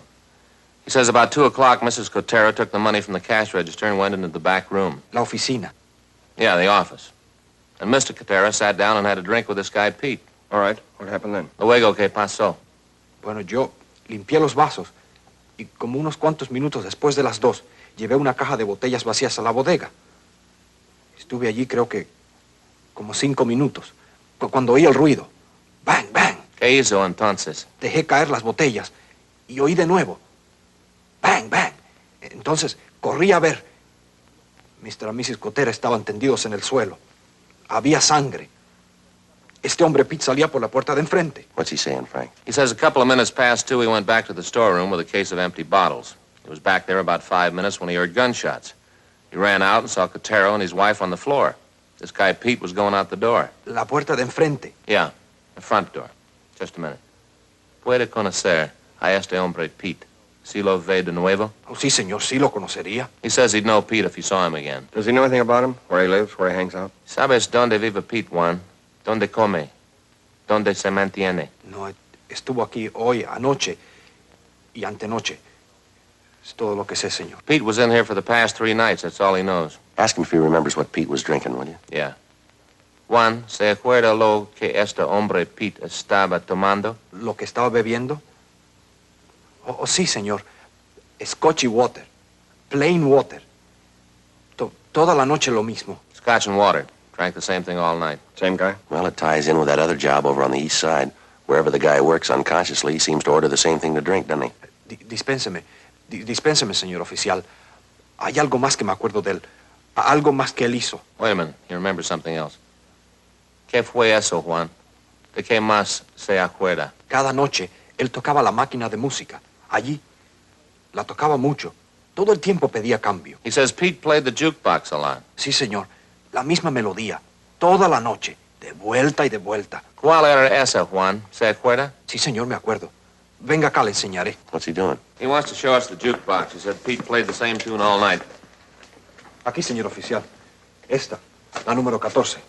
La tocaba toda la noche. De vuelta y de vuelta. Funny Man. That's the one.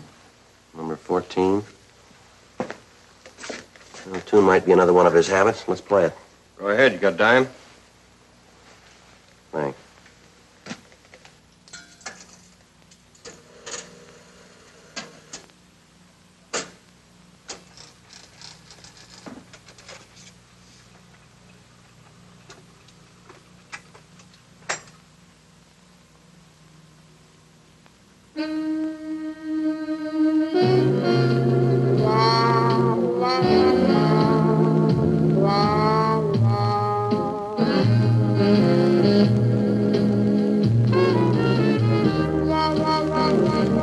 Sí, esa es.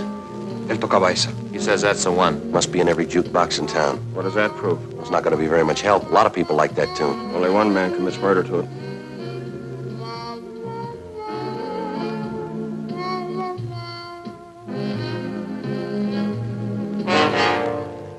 Ten minutes past 3 a.m., Tuesday, February 3rd. Captain Lorman, Frank, and I left the Green Light Tavern, and we took Juan Padillo, the young bartender, back to the office with us. With the help of an interpreter, a police stenographer took down his statement, and then we showed him 3 volumes of coming-out mugshots. Padillo and Frank started looking through them. Captain Lorman and I went across the street to the old city jail building, the crime lab, to see Russ Camp in ballistics. How's it going, Russ? I'm still working on it. It's pretty tough. Why, what's the matter? Right here.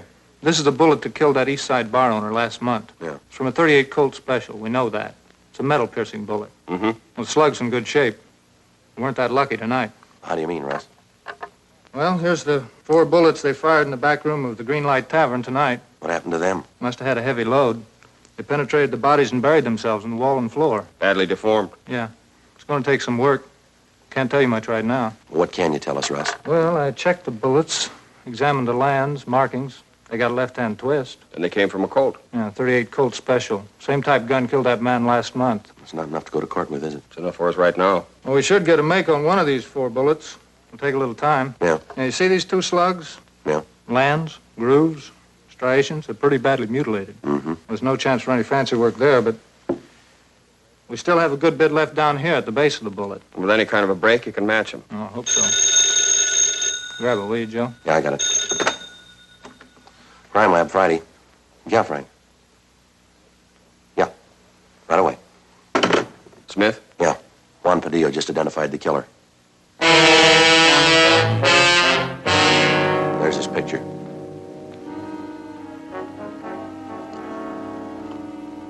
There's his package.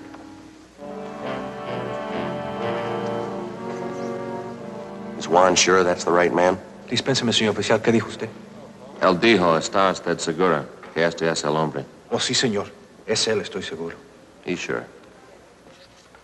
Well, according to his R card, Albert J. Stacy, white male American, 5'11", 170 pounds, brown hair, blue eyes. Here's a red flag on his index card, violation of parole. Got out of San Quentin 18 months ago. Burglary, auto theft, armed robbery. He's used a gun before. That makes him number one.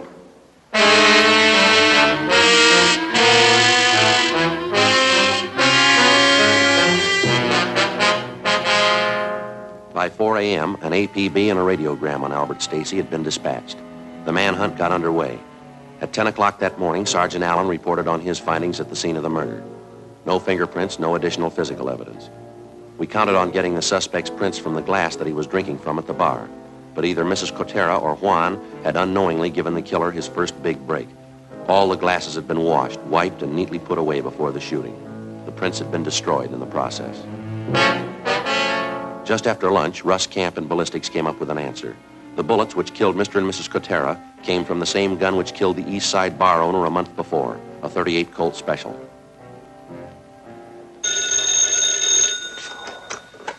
Homicide, Lorman. Yes, Crowley. Where? Good, thanks.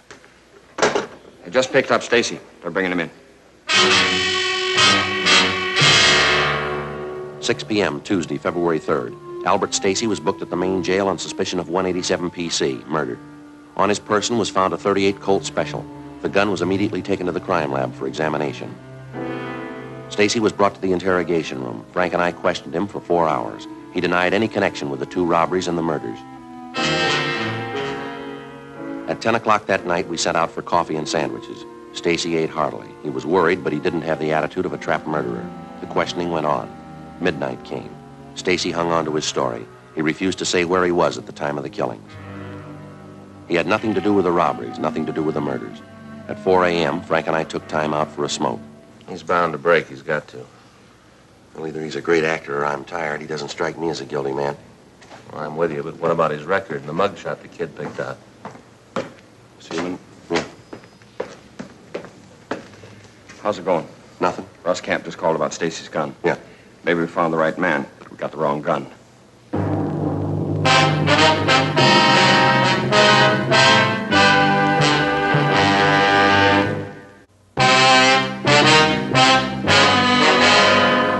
.11 a.m., Wednesday, February 11th. We were refused a complaint against Albert Stacy by the district attorney's office on the grounds that we were unable to present sufficient evidence against him. We then filed on Stacy for violation of the State Penal Code, Chapter 339, Statutes of 1923, as amended 1947, Sub 2, an ex-convict with a gun. We put a hold on Stacy for his parole officer. He was to be returned to San Quentin. Frank and I started all over again from the beginning. A complete description of the suspect, along with his method of operation, was distributed to every tavern and cocktail lounge in the city.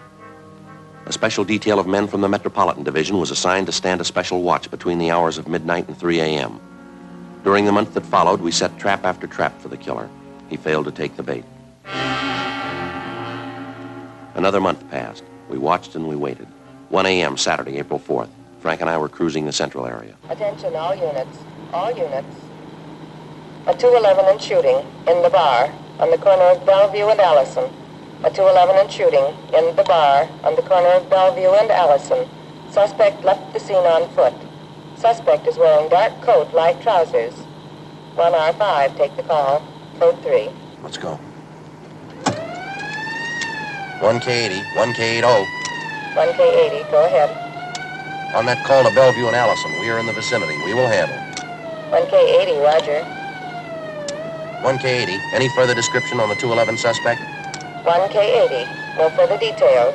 Suspect wearing dark coat, light trousers. Left the scene on foot. Code 3. Let's roll it. 2 minutes later, Frank and I got to the Windsor Buffet. The robbery victims were the owners, Mr. and Mrs. Ernest Lineberger. Mrs. Lineberger did all the talking. 1:25 a.m. Frank and I continued questioning Mr. and Mrs. Lineberger. Their description of the suspect, his M.O., and all of his actions matched those of the man who had shot down Mr. and Mrs. Cotera 2 months before, and the East Side bar owner a month before that. The Linebergers told us that the suspect drank only scotch and plain water, and that he played the jukebox incessantly. The same tune, Funny Man. That's right, Funny Man. That's what he played. I got a good look at his wrist, too, his right wrist. What about it? He's got a picture tattooed on the underside. What kind of a picture? Looks like a cat, a black cat. Do you by any chance have the glass that he was drinking out of? Yeah, it's over by the door. Smashed to bits. Sure, I threw it at him when he ran out the door.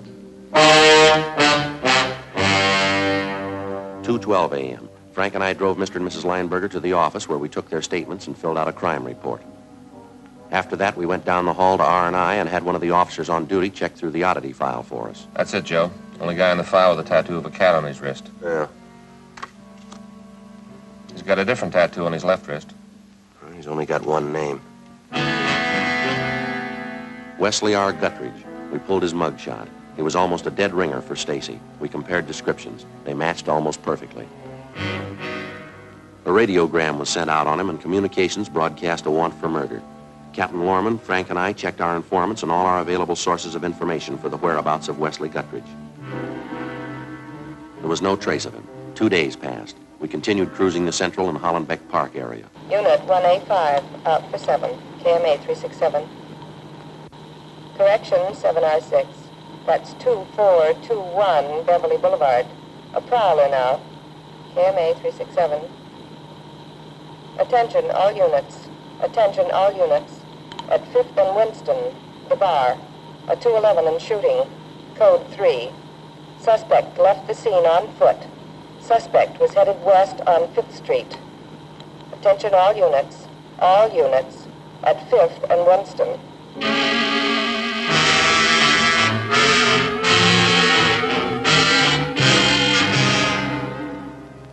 The name of the place was Doris and Jim's. Inside, we found a man lying on the floor, face down. He was dead. There were 3 bullet wounds in his back. Jim gave him the money. Every penny of it. He asked him for it. Jim gave it to him. He didn't have to shoot him. Didn't have to kill him. We gave him the money. Shut that thing off, will you?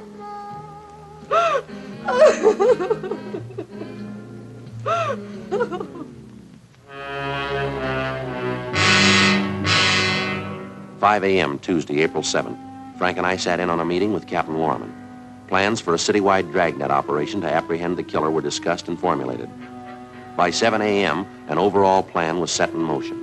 Every available man was ordered up for special duty in the Central area, the Newton Street Division, the University Division, and the Hollenbeck and Highland Park areas. Additional men from the Metropolitan Division, plus an extra complement of 45 radio and detective cars were assigned to the manhunt. The search for Guttridge went on all that day, all that night into the following morning.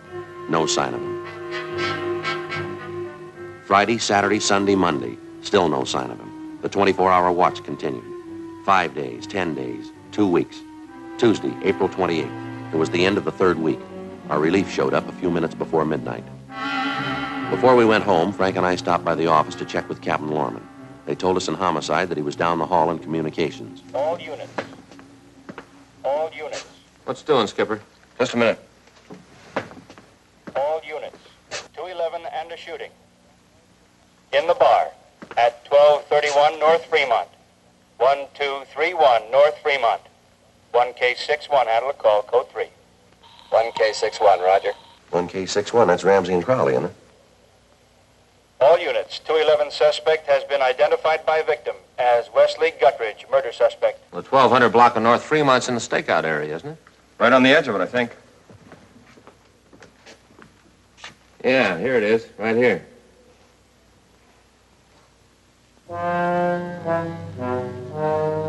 Guttridge is going to have a rough time. The neighborhood here should be pretty well covered. All units on the 211 and shooting at 1231 North Fremont. Suspect left scene in a light tan 1950 Ford sedan. License 7 Tom 7972. 7 Tom 7972. Suspect headed south on Fremont. Suspect headed south on Fremont. 1K61. 1K61. We have spotted 211 suspect, tan Ford sedan, license 7 Tom 7972. Suspect is traveling at high rate of speed, west on 3rd. Now crossing Lucas. We're in pursuit. 1K61, roger. All units on all frequencies, stand by. 1K61 is in pursuit of 211 murder suspect. Suspect is heading west on 3rd Street, now crossing Lucas Avenue. 1K61, Pursuing suspect west on 3rd Street, now crossing Union Avenue. Push it, Jim. Don't lose it. 1K61, roger. All units. Suspect headed west on 3rd Street, crossing Union Avenue. Units 1R13, 1A17, 1R19. Block the intersection at Westlake and 3rd Street.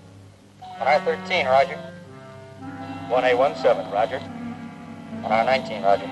Units 1R11 and 1A12. Block the intersection at 3rd Street and Alvarado. 1R11, roger. They're closing in on him. 1K61, 1K61. Suspect now headed north on Burlington, crossing Miramar. North on Burlington, crossing Miramar. Watch that truck, Jim. 1K61, roger. All units. Suspect now headed north on Burlington, crossing Miramar. North on Burlington, crossing Miramar. Maybe they got him blocked. 1K61. 1K61, go ahead. Still pursuing suspect north on Burlington, now crossing 2nd Street. Looks like a dead end. I think we got him blocked. He's turning around.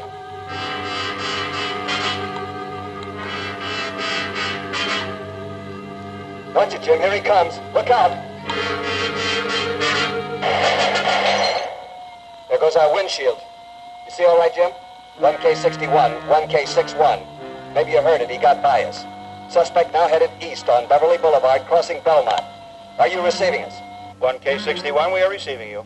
All units. Suspect now headed east on Beverly Boulevard, now crossing Belmont. 1K61 is in pursuit. 1K61. Suspect just turned off Beverly onto Figueroa, heading north on Figueroa, crossing Temple. Just a minute, hold it. He just turned down Alpine. Hold it. Turned again. Suspect now headed north on Alameda, headed for the Southern Pacific train yards. Now crossing North Broadway, going into the yards. Don't lose him, Jim. All units. All units. Converge on Southern Pacific train yards. All units. Converge on Southern Pacific train yards. From North Main to the river. From Alhambra Avenue to Macy Street. Suspect is in the yards. Suspect is in the yards. Not making it easy. He's got nothing to lose. 1K61. 1K61. 1K61, come in.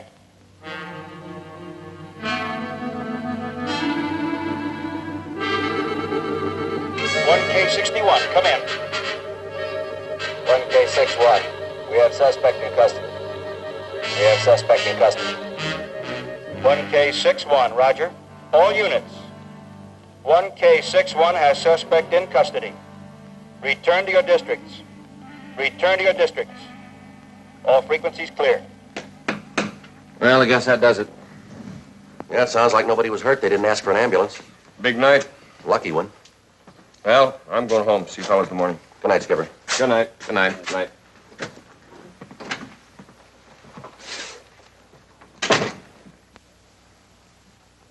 KMA 367. Time check, 12:30 a.m. How about that? What's the matter?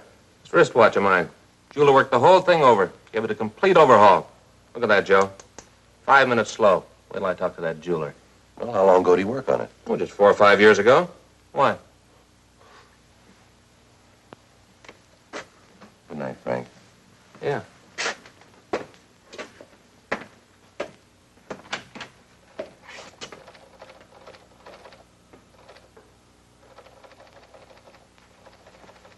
What time you got, Lieutenant?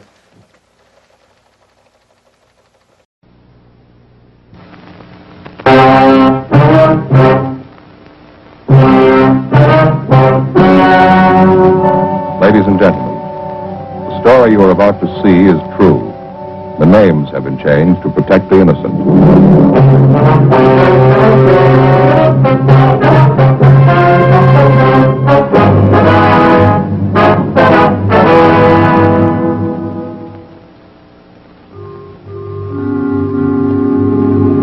This is the city. Los Angeles, California. I work here.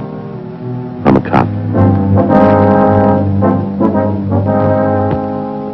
Who was Wednesday, September 2nd. It was cloudy in Los Angeles. We were working the day watch out of Homicide Division. My partner's Frank Smith. The boss is Captain Warman. My name's Friday. A man had jumped from a downtown 10-story building.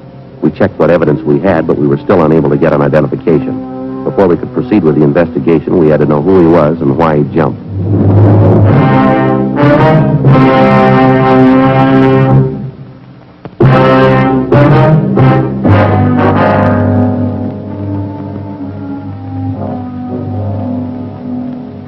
Joe, what's doing? Well, not much, Gotch. You seen Frank around? He was supposed to meet me here. Just passed him in the hall, communications. Said he'd be right back. Thanks. They keeping you busy? Oh, about the same. Little hectic around the house, though. Yeah, that's right. Frank mentioned something about that. You're getting ready for a wedding out at your house, aren't you? Yeah, my daughter Alice. She's getting a nice fellow. That's so. Yeah, ambitious boy, smart. He's a part-time accountant, goes to law school at night down at Loyola. Real nice fellow. That's good. When they getting married? Week from Saturday. My wife finally got her way. It's going to be a big church thing. Sure glad it doesn't happen often. Well, you should have had all boys, Gotch. You're going to give your daughter away, I suppose. Yeah. Say, that reminds me. I've got to be sure and send my suit to the cleaners. Get a good press job on it. Sure is funny. What is? Seems the wife's been afraid for years we never get Alice married off. Now it's finally in the works. The wife's still unhappy. Oh, how's that? Oh, she goes moping around the house, dabbing her eyes with a handkerchief, keeps muttering something about losing a little girl. The little girl's leaving her. I don't know. Well, how old's your daughter, Alice? 32. Well, guess I better get started on this. Hi. Frank, what's doing? How'd you do on that jumper? Nothing. No make on the prints, huh? No, a couple of laundry marks on his clothes. We're checking them out. Yeah. Anything else doing? No. Say, they just posted the list inside, the annual physical exams. Am I on it? Sure, both of us. We're supposed to report to room 19 at the academy Monday, 10 o'clock. Who's doing the examinations? Dr. Severin. Oh. What's the matter? Well, he's the one that checked me over last year. Told me to take off some weight. I haven't lost an ounce. Well, I thought you were on a diet. I am, Joe. You even got one of those little calorie gizmos. You know, it tells you how many calories and everything. Yeah, I heard of them. Doesn't do any good. I'm still gaining. Well, it seems to me if you keep count, you should lose some weight. You know me in addition, Joe. How about some lunch, huh? Hot shot. I got it.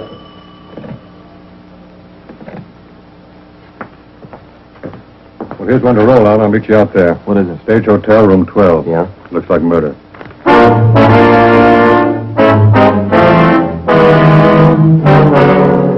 11:55 a.m. We located the Stage Hotel on West Howard Street, half a dozen blocks from the City Hall. It was in the heart of the Skid Row district, a white stucco building, 3 stories. We identified ourselves to the manager of the hotel, a Mrs. Lorraine Washburn. She led the way up a flight of stairs to the 2nd floor. The hallway was dingy. Down at the end on the left was room 12. We went in. The room was crowded with furniture, bric-a-brac, odds and ends. The walls were covered with pictures of old-time vaudeville stars, autographed programs, and theatrical posters. In the center of the room was an open steamer trunk full of costumes and bundles of news clippings. It looked like it had been ransacked.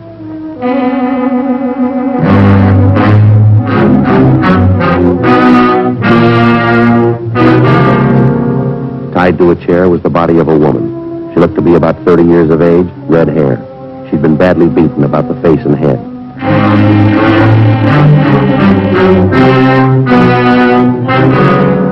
Near the body was an empty wine bottle, a pair of broken glasses, and a length of steel pipe about 10 inches long. There were bloodstains on it. Frank put in a call to the office and then to the crime lab.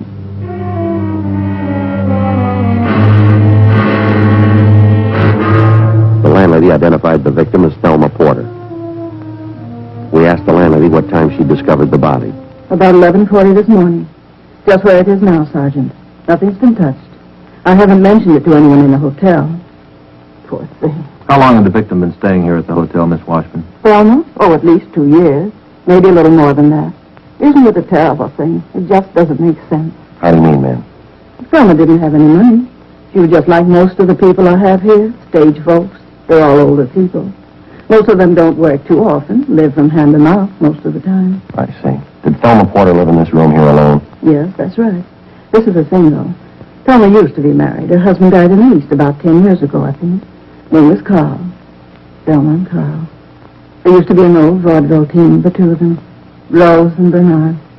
Did the Porter woman have many friends here at the hotel, ma'am? Oh, yes. She knew everybody. All my people are friendly with each other. Most of them are permanents. I guess we'll have to tell all of them about this. Yes, ma'am, I'm afraid so. Now, Miss Washburn, when was the last time you saw Mrs. Porter? I mean, before this morning, of course. Just after midnight last night. I was sitting down in the lobby reading, just about to go to bed. Thelma came in with George Steele. He's a friend of Thelma's, lives here in the hotel. Mm-hmm. Thelma said good night and came upstairs here to her room. George and I sat a bit and talked, maybe 10, 15 minutes. Then this morning I was taking the fresh linen around to the rooms. Knocked on Thelma's door, but she didn't answer. Finally opened up with the pass key. There it was. Now, this George Steele that Mrs. Porter came in with, had she been out on a date with him, would you know? No, not exactly. You see, Thelma spent quite a bit of time at a bar down the street, Jack Hanley's place. She was there 5, 6 nights every week. I see. George dropped in for a bottle of beer, had one with Thelma, I guess. Then the two of them came back to the hotel together. Did she have any visitors last night, do you know? No, sir, I don't. Does she have any enemies that you might know of? Maybe somebody she didn't get along with? No, nobody I know of. And you can't think of a reason why anybody'd want to kill her? I don't know. Maybe somebody thought she had money. She didn't. Not even enough to bury her. I don't know what's going to happen. Right, Joe? Hi, Doc. Hi. Doc, this is Mrs. Washburn, the manager. How do you do, Mr. Washburn? How do you do? And this is it.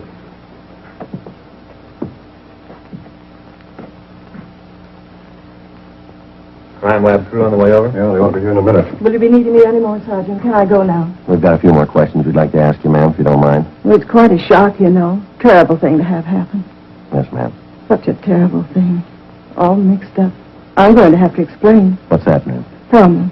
She was 3 weeks behind in her rent. I carried her on the books. The owner of the hotel's going to want the rent money. It's going to have to come from someplace. Well, how did Mrs. Porter live? Didn't she have any income at all? She worked occasionally, odd jobs. Then she'd have the unemployment insurance. Even that ran out on her 2 or 3 weeks ago. I see. There's no reason in the world for it, Sergeant, killing Thelma. She wasn't too young or very pretty. She wasn't worth anything. She didn't even have a decent coat to go out in. Yes, ma'am. That trunk over there, full of papers. That's all she had. What sense does that make? I don't know, ma'am. We haven't started checking yet. Her clothes, a couple of scrapbooks. Nobody'd kill her for that. Pile of old news clippings. I don't know. It's been done for less.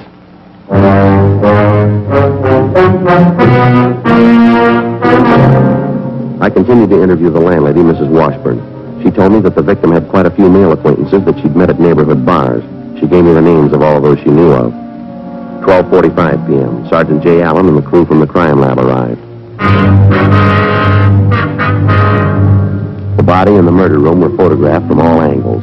Dean Bergman processed everything in the room for latent fingerprints. The place was gone over thoroughly for further physical evidence. The only thing that didn't seem to belong in the room was the apparent murder weapon, the 10-inch length of steel pipe found beside the body. 1:05 p.m. After we put in a call to the coroner's office, we started checking with the residents of the hotel. No one gave us any direct leads to the killing, but more than a half a dozen of them told us that Mrs. Porter had been in the habit of making vague remarks about what she kept in that steamer trunk in her room. She made a point of never opening the trunk for anyone, and she hinted constantly, even in public, that she kept something of value inside. 4:45 p.m. We started checking out the list of the murdered woman's friends, which Mrs. Washburn and the tenants had given us. It went slow.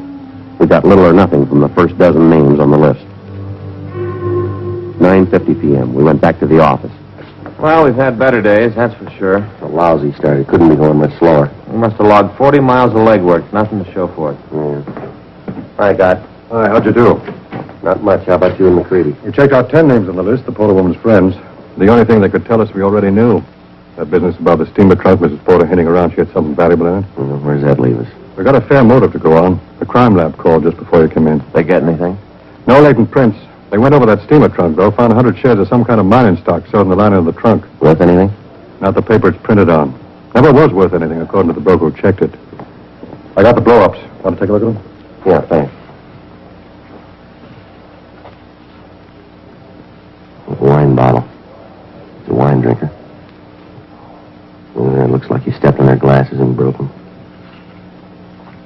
Sure brutal, isn't it?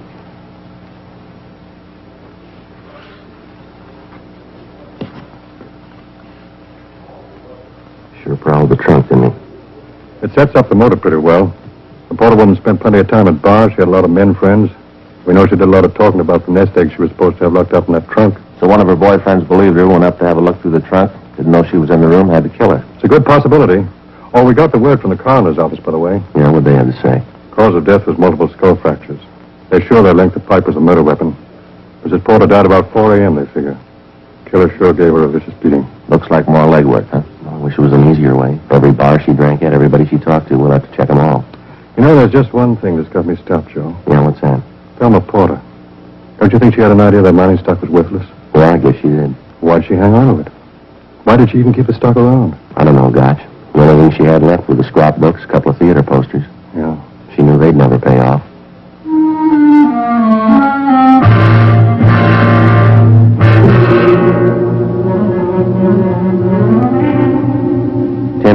p.m. Along with Gotch and McCready, we went back to the West Howard Street neighborhood and started checking down the list of people known to the dead woman. One of them was a Miss Babs Sheldon, a singer in a small cabaret on the corner of West Howard and Pacheco. We went back to a small dressing room where we questioned the Sheldon girl. She said she'd known the victim for about 5 years. I kept telling Thelma to get out of that hotel. Living with those has-beens wasn't any good for her. Do you know of any steady boyfriends she might have had recently, Miss Sheldon? No, not Thelma. She couldn't get interested in any man after Carl died, her husband. That's what she told me anyway. There used to be a great vaudeville team, you know, she and her husband. Yes, ma'am, we know. Rose and Bernard. That's the way they were billed. You ever hear of them? Fine acrobatic routine. No, afraid not. Did Miss Porter ever mention anything to you about a steamer trunk that she kept in the room? Anything about what she kept in that trunk? No, not to me she didn't. It was a kind of a standing gag with people who knew Thelma.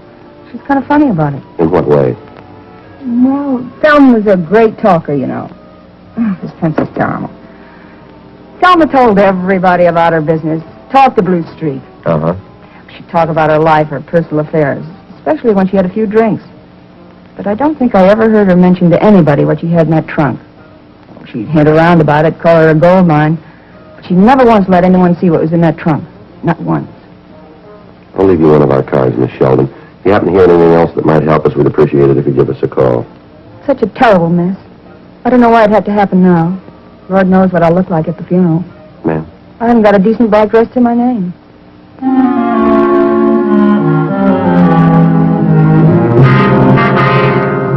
1 a.m. We checked back into the office to a prearranged meeting set up with Gotch and McCready. Hi. Gotch? Anything? Pretty small. How about you? Might have something, can't tell. Where's McCready? Down in the carpool. There's a bar down on Main Street, left-hand side. Yeah. Porter woman used to go there quite a bit, according to the bartender. Most of the regular customers know her. Uh-huh. The bartender told us he overheard a conversation in one of the booths 4 or 5 nights ago. 3 winos. We got their names. What about them? Bartender says they were talking about Thelma Porter. Yeah. He says he heard one of the men say she keeps the trunk in her room. We can break it open.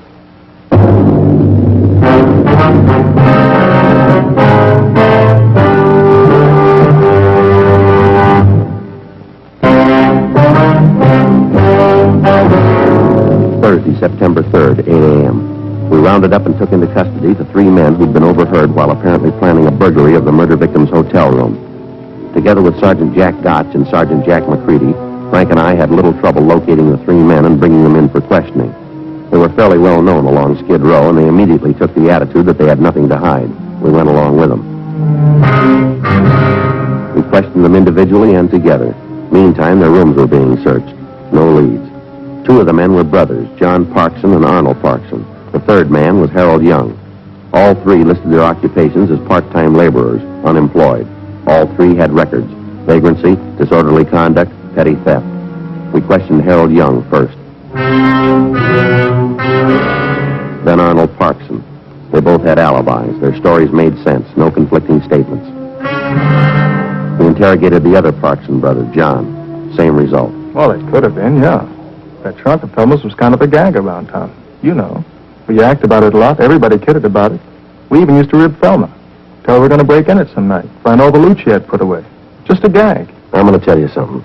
We told this to the other 2. We got an idea it was more than a gag in the case of you 3. We got evidence to back that up. If you want to add anything more to your story, now's the time to do it, fella. I don't think I'm getting the pitch right, Sergeant. I told you everything. I don't know what kind of evidence you got, but I'm clean. I know that much. Maybe I booze it up some, but I don't run with heavies. Murder's way out of my line. That's your story, huh? What else can I tell you? Go.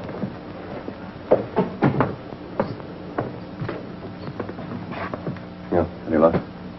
Same as the other 2. good idea. What do you think, Mills? Well, let's let them wait around for a while. We might get something out of them. Just thinking, if we could get a bug in one of the offices, it might tip something. Maybe. It's a long way around. Well, there's nothing much else we can do. Think there's a chance? It's a small one. Let's don't count too much on it. We checked with Captain Lorman's office, and we got permission to have the office bugged. We put in a call to the crime lab and asked them to install listening equipment in the captain's office as soon as possible. They told us that they'd have the sound crew go to work on it immediately. Under the pretext of further questioning, Sergeant Jack Gotch and Frank took the suspects down the hall to the interrogation room, where they would be held until the sound men could finish rigging up the equipment.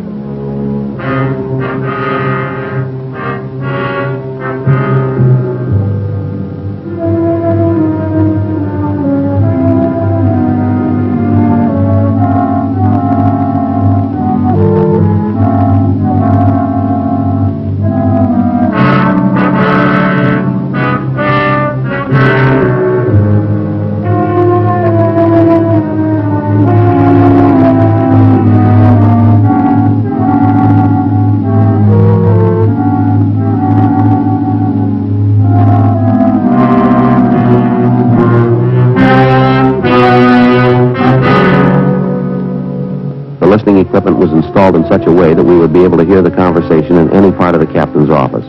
Recording equipment and 2 sets of earphones were set up in the locker section off the squad room so that we could monitor the conversation between the 2 suspects.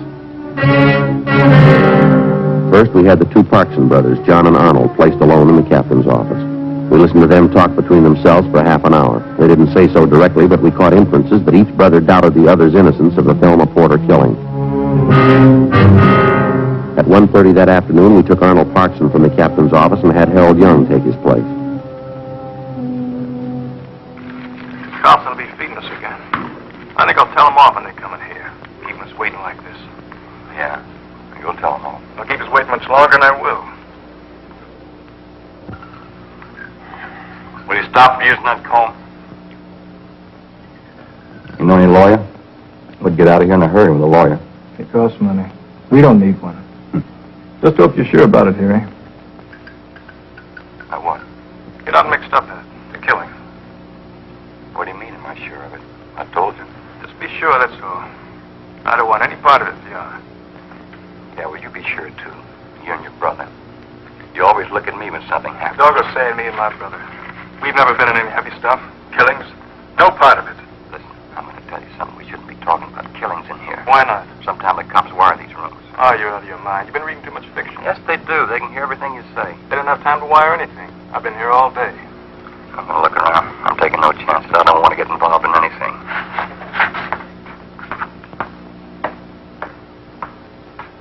Sometimes they hide the mic in files or any place you can't see it.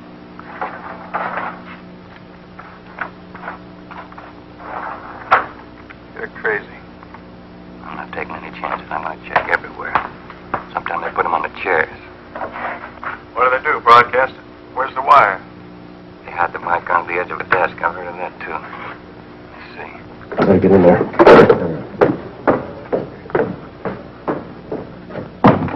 What are you doing there? I could hear you clearing the other office, going through the files. I thought I told you to stay put in that chair. Yes, sir. Why aren't you there? Sit down. If I'd have wanted you to prowl the office, I'd have told you. Now, both of you, stay put in those chairs, do you understand?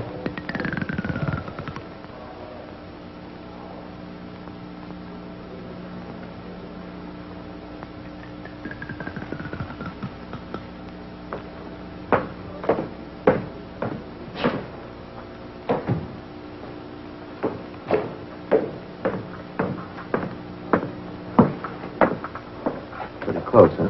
Yeah.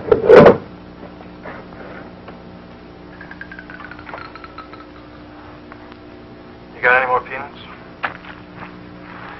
No, you ate most of them. What do you want, a meal? Getting hungry.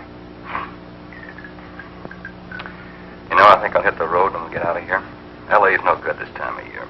The valley's better up around Fresno. You'll have to go alone if you go. Fresno's nothing. I'm staying here. Nobody asked you to come. I don't think I like this partner deal anyway. I like to travel alone. Just me, nobody else. What's the matter? You think you got a raw deal? We made out anyway. Sure, we made out. I just want to go to the valley, that's all. All this cop trouble, I don't like it. Maybe you think I do. They talked me over more than they did you. Yeah, well, I don't care. I don't like it. I'm getting out of here.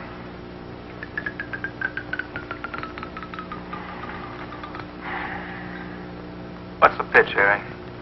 You got nothing to cover up for, have you? What do you mean, cover up? Of course not. I want to jump this town, that's all.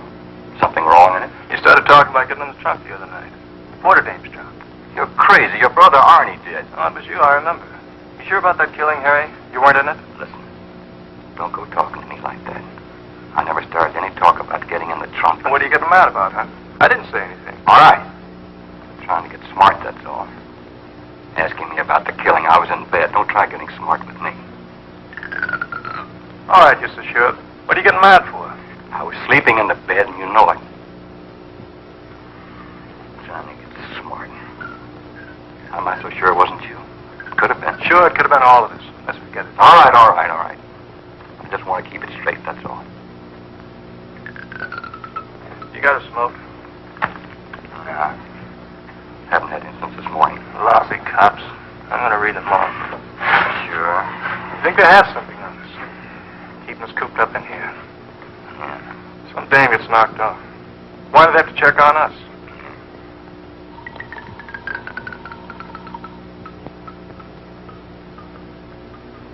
Tell me.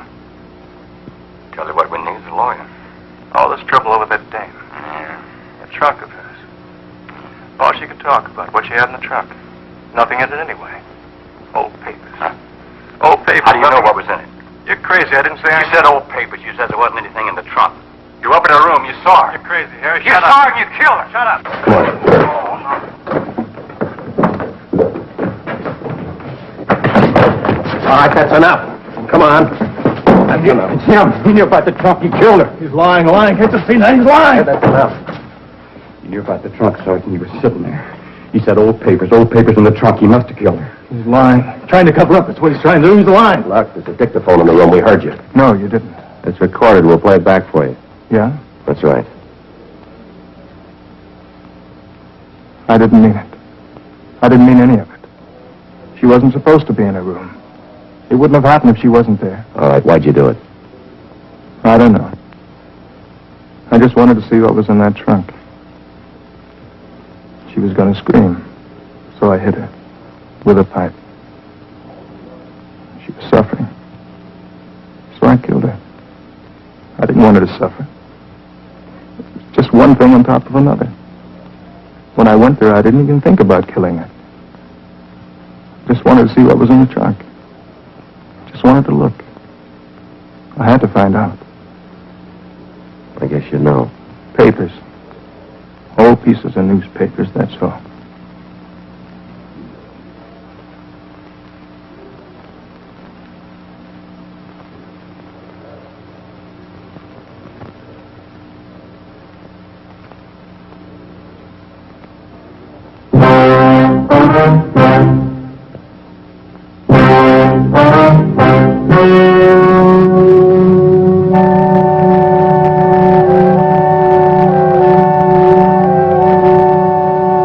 On December 7th, trial was held in Department 92, Superior Court of the State of California, in and for the County of Los Angeles.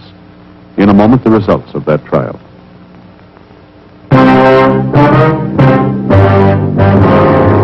The suspect was tried and convicted of murder in the first degree.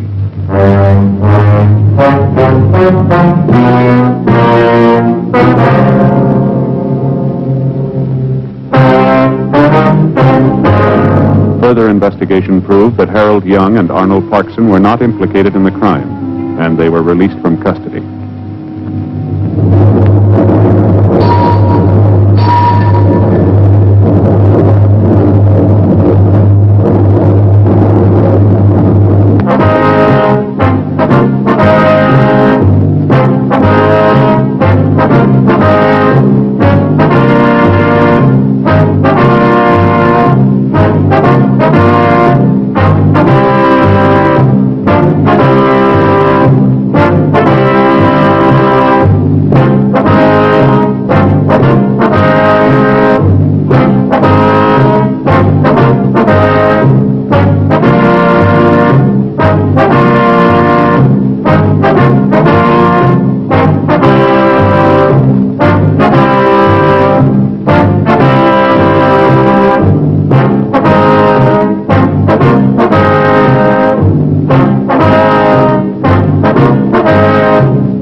just gave someone that bag to hold and then... I hope you realize that you've made a perfect fool of yourself in front of everyone. Have you finished? Yes, I have. Thank you very much. Oh.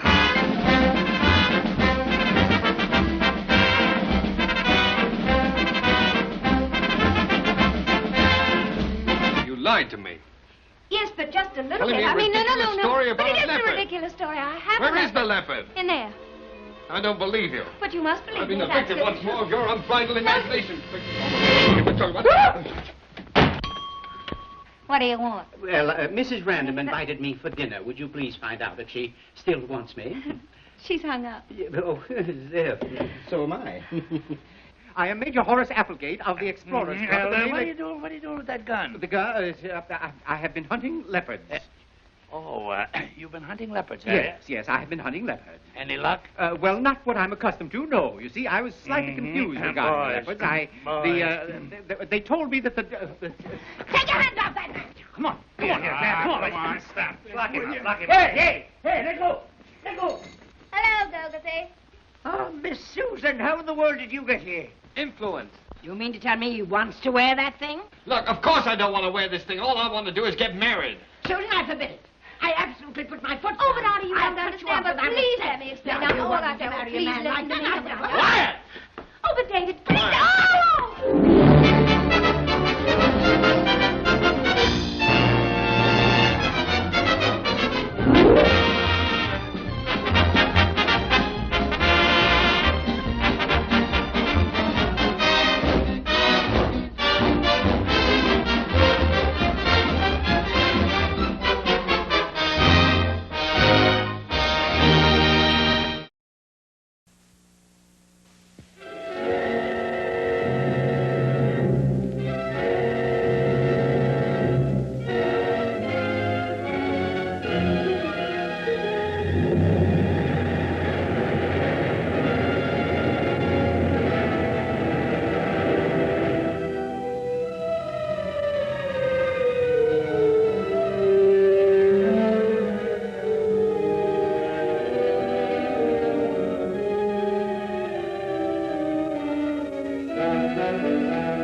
The continued wave of death-dealing explosions yesterday at Area Defense Headquarters.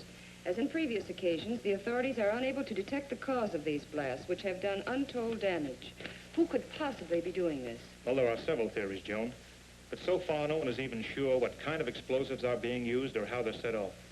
Maybe Mr. Henderson will have some information for us when he gets in from Washington. That guy Henderson wouldn't tell you what time it is.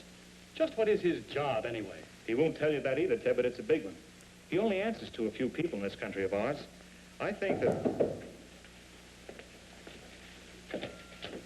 Hello, Mr. Henderson. Hello, Commander Cody.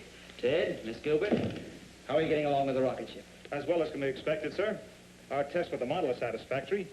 If the government will let us make a few test flights with the rocket... It's out of the question. This whole project's strictly top secret.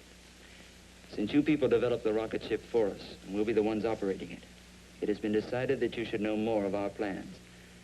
I've been authorized to tell you this much. Its primary use will be to combat this wave of sabotage and destruction of our defense system.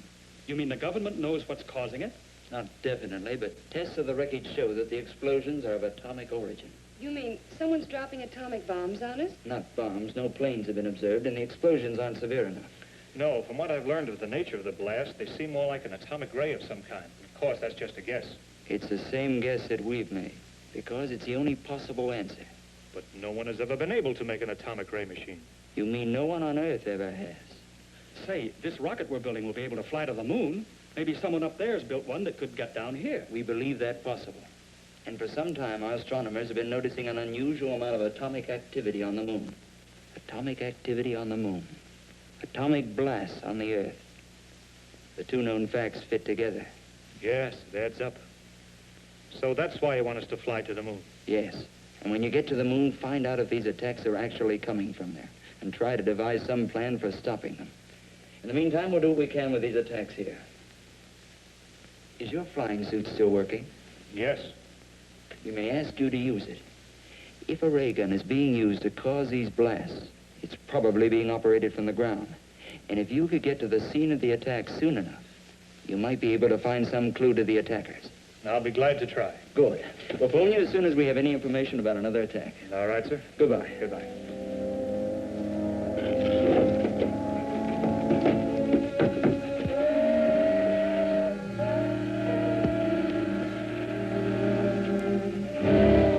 There she is, right on time.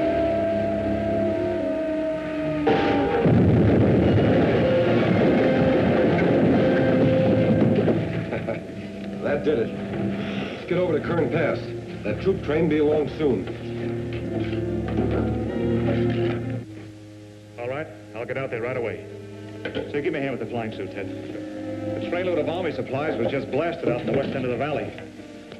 A rancher reported he saw a truck parked on a hill overlooking the tracks with two men in it, working some kind of a gun. They pulled out right after the wreck and headed toward Kern Hills. Henderson's office gave me a description of the truck, so I'm going out to look for it. I suppose you'll be wanting this. Yes, I may need it.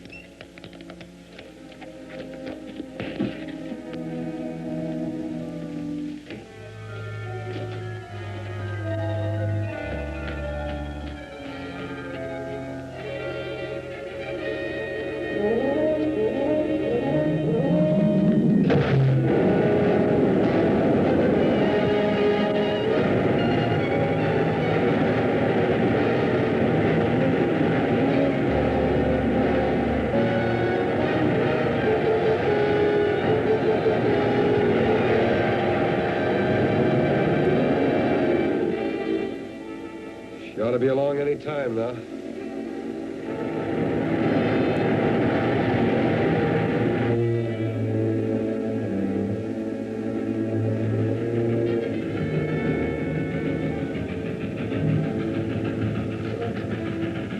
Okay, get set.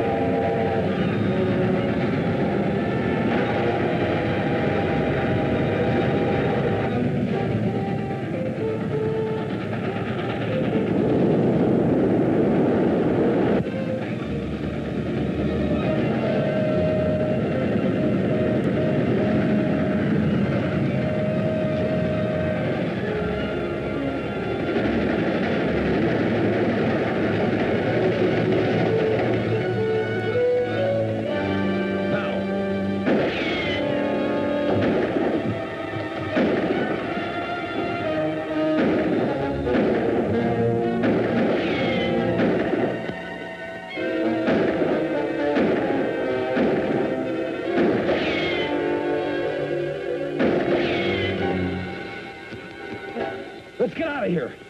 And leave the ray gun? What else can we do? The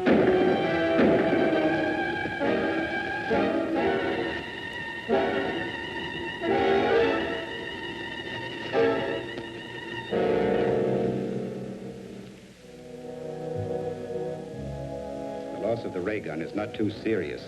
I brought sufficient equipment from the moon to build several of them, but I do not care to have the Earth people learn the secrets of our weapons.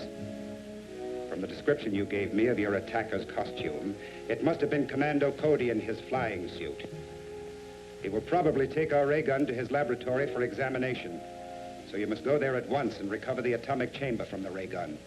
That's a large order, Krog. We hired out to work your ray gun. This business of You were taking- hired to do anything that I may consider necessary to pave the way for our invasion from the moon.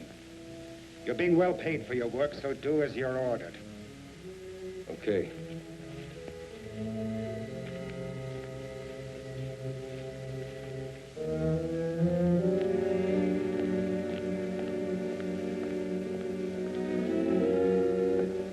Is working on this gun going to hold up finishing the rocket ship? No. I'll just give it a quick examination and then turn it over to the authorities. We'll still be able to take off for the moon next Wednesday.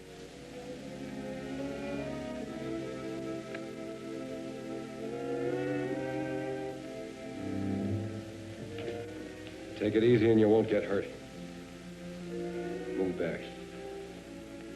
There's the unit we want. Grab it.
Don't try to follow us.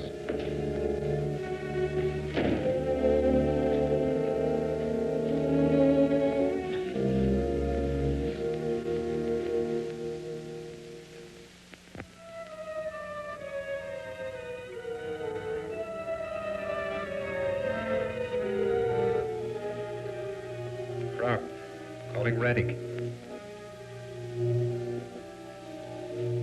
Krog, calling Reddick.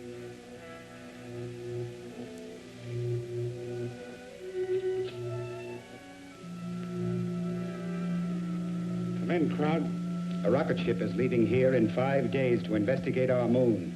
I did not believe the Earthmen possessed a ship capable of making the journey. I just learned about it myself, but I'm sure my information is correct. Very well, it is not too serious. We will be prepared to take care of the visitors when they arrive.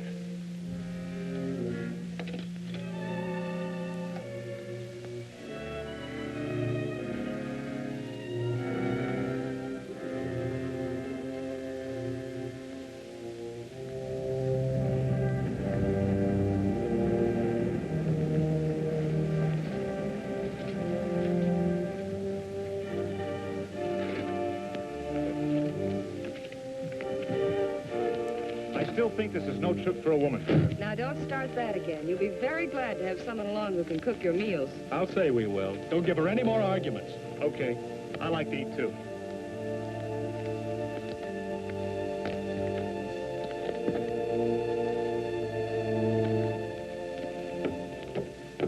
Well, boys, that's it.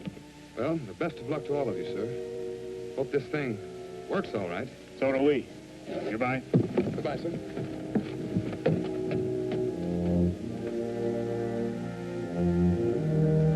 Hiya, folks. Hello, Hank. All set? All warmed up. We can take off right now. That is, if the ship will stand up to the test we made with the model. I think it will. Now, let's go.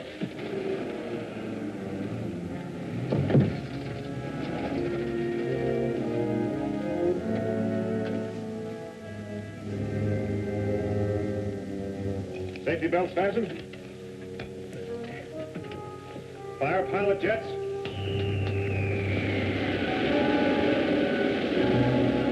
Fire main jets.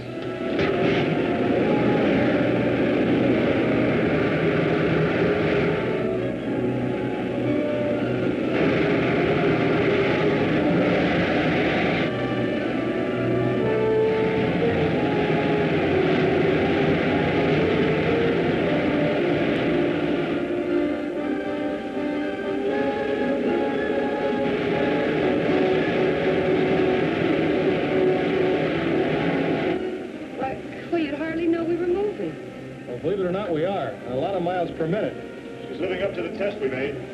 Set a course for the moon. Right.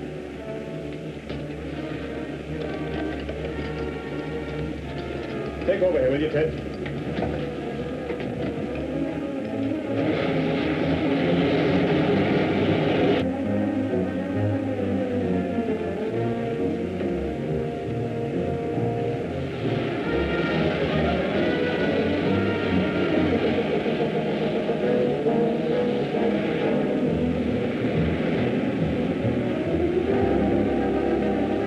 Just about here.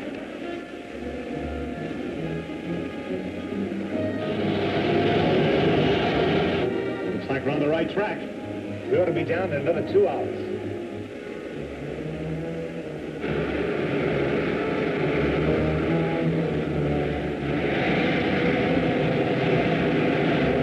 There's the city just ahead. Where do we sit down? Let's take her back in those hills where we can find a place to hide the ship. Then I'll fly over the city in the rocket suit. Okay.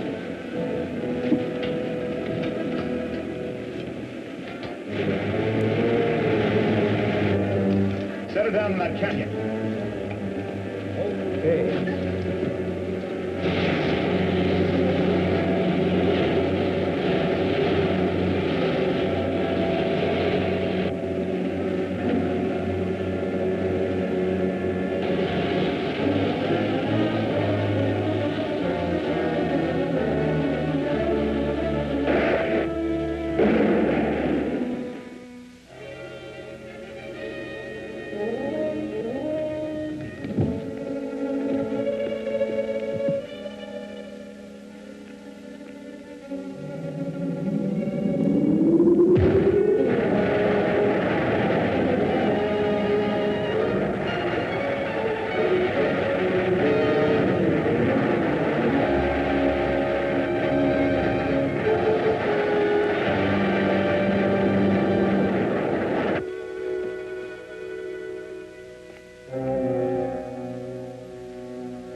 Direction, Earthman.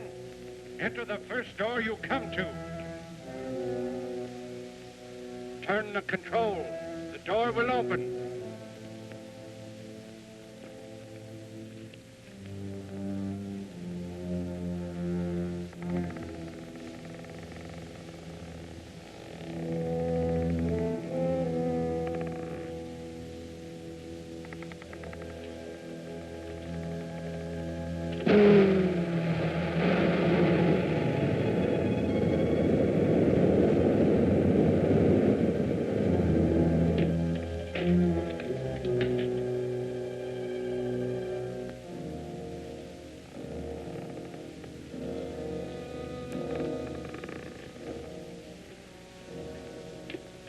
Welcome, Commando Cody.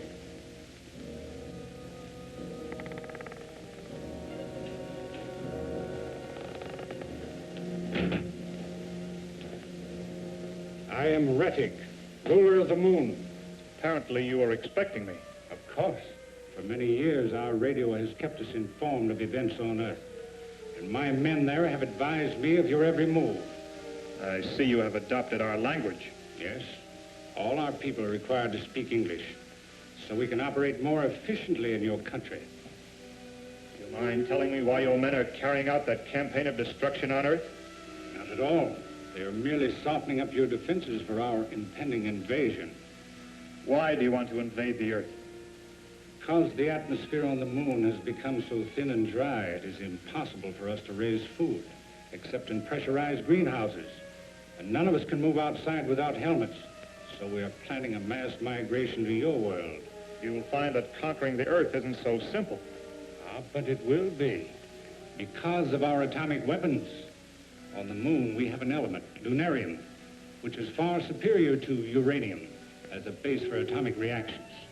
And we can completely control the force of these reactions, enabling us to build atomic weapons ranging from huge cannon to these small ray pistols.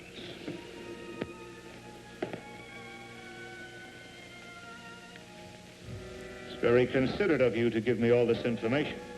You deserve some reward for your long journey, but unfortunately, I cannot permit you to return to Earth with it. Maybe I have something to say about that.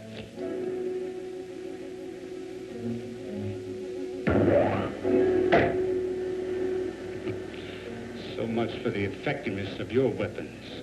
Now I will demonstrate one of ours.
So, do you love your husband?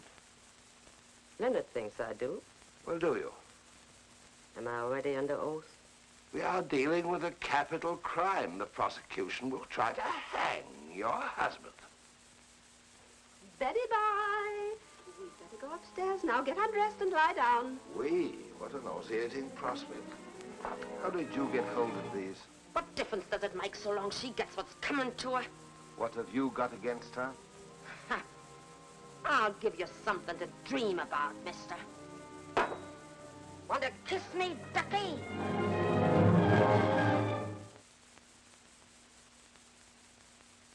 You killed Emily French.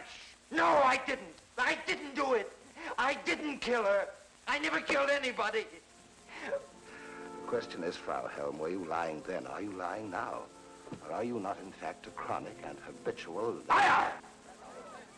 Damn you.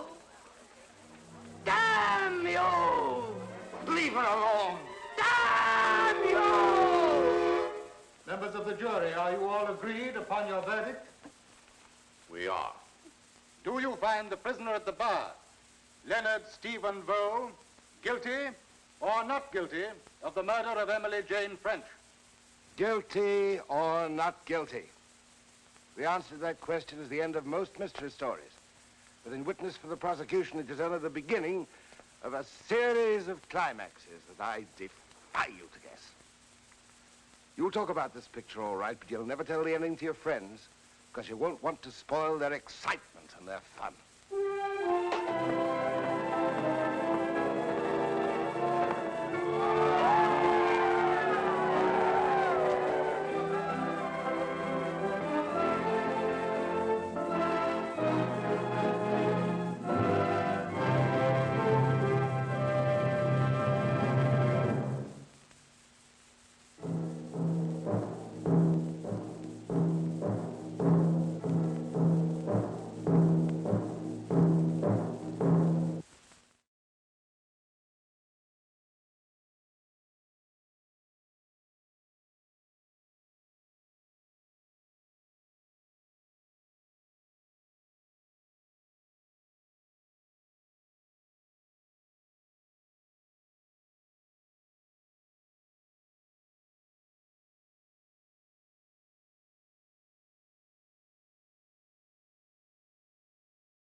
Your ship's late, Tower. We had storms at sea. That's a very unfriendly ocean, Philip. Well, this land isn't exactly on speaking terms either. Well, perhaps you found someone who'll listen to reason. I've got just the man. Is he amenable? He's meaner than all get out.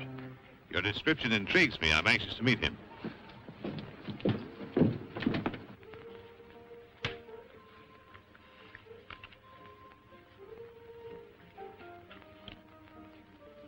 Put it back and move your queen, Senator. Oh, yes. Yes, thanks. What do you say that fellow's name was again? Tower, Nicholas Tower. Huh? He's a foreigner, ain't he? Yeah. Oh, I'm sick of waiting. That's a black deuce. Oh, yes. Yes, of course. They'll be here if something doesn't happen. Red, you better stay here and watch, just in case.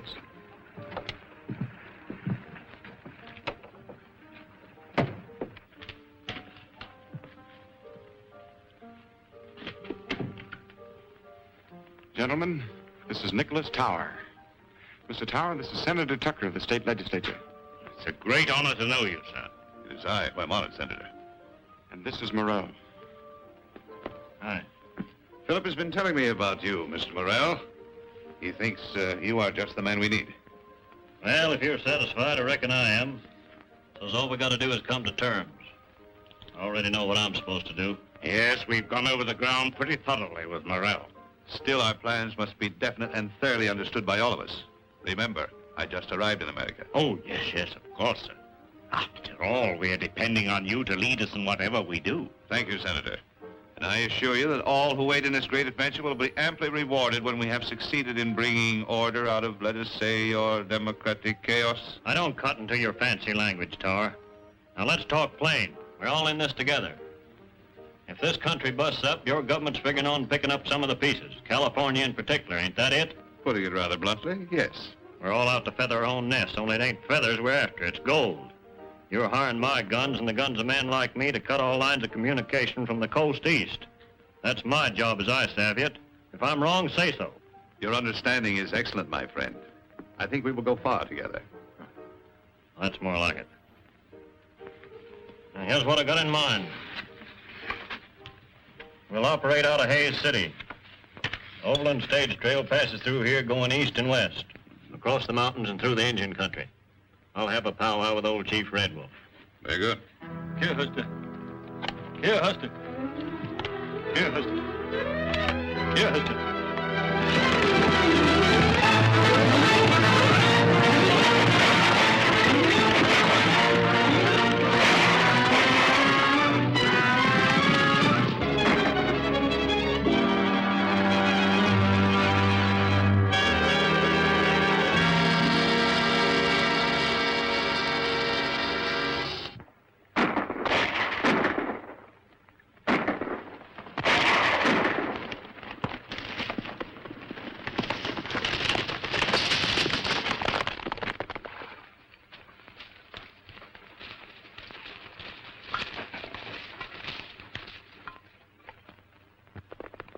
Wonder what tea kettle's fanning the wind for. Can't be nothing else but trouble, Uncle Gabby. Oh, there you go, always calamity howling.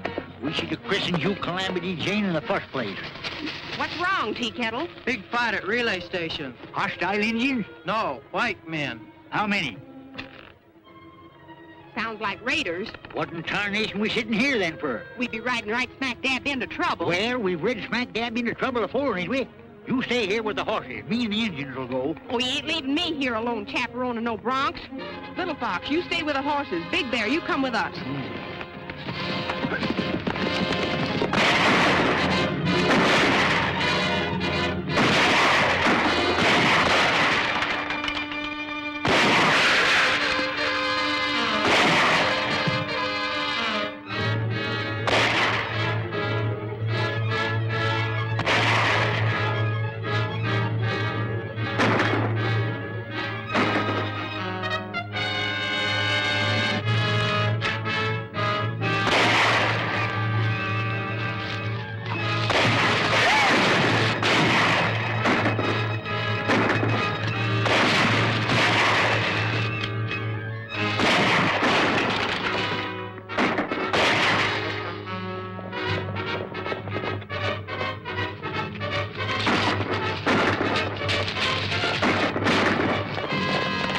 Look.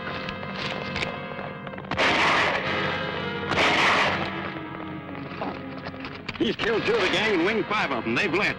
Let's get out of here.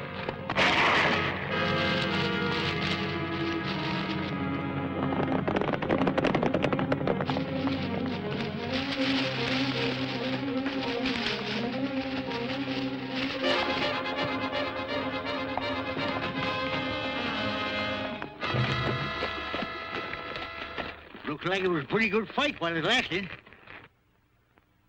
There's one that needs help.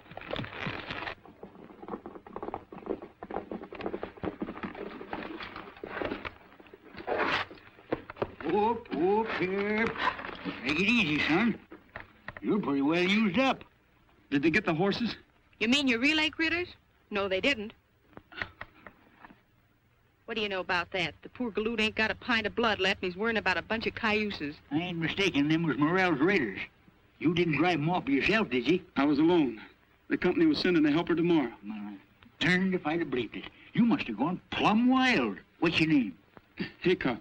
Bill Hickcok. Don't sit there asking questions. Let's get him inside.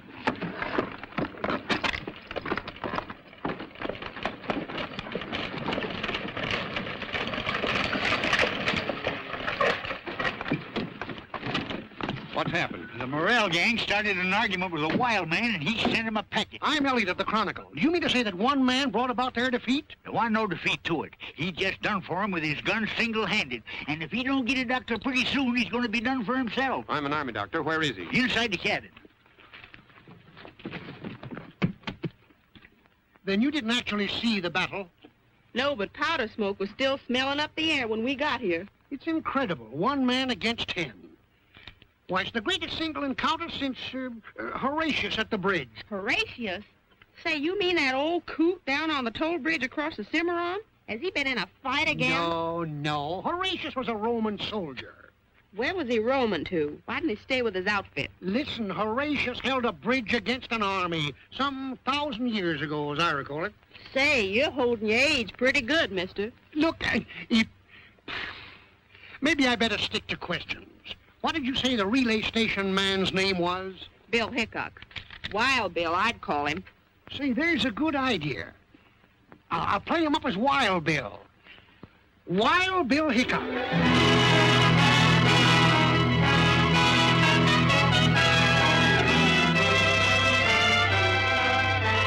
The government sure knew their man when they sent us Lieutenant Hickcok to handle this raider situation.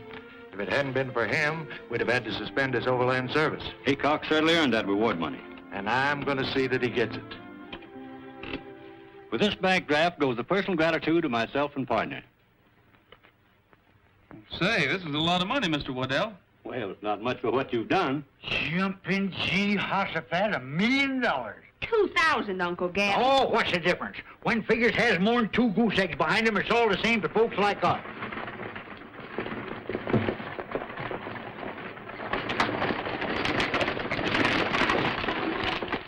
Well, we hope to see you up and about soon, Bill. Thanks. Take good care of Gabby. Oh, you can depend on me, Calamity. Hey, how about them horses we brung to restock the relay? Well, I'll send a couple of men down and take them off your hand.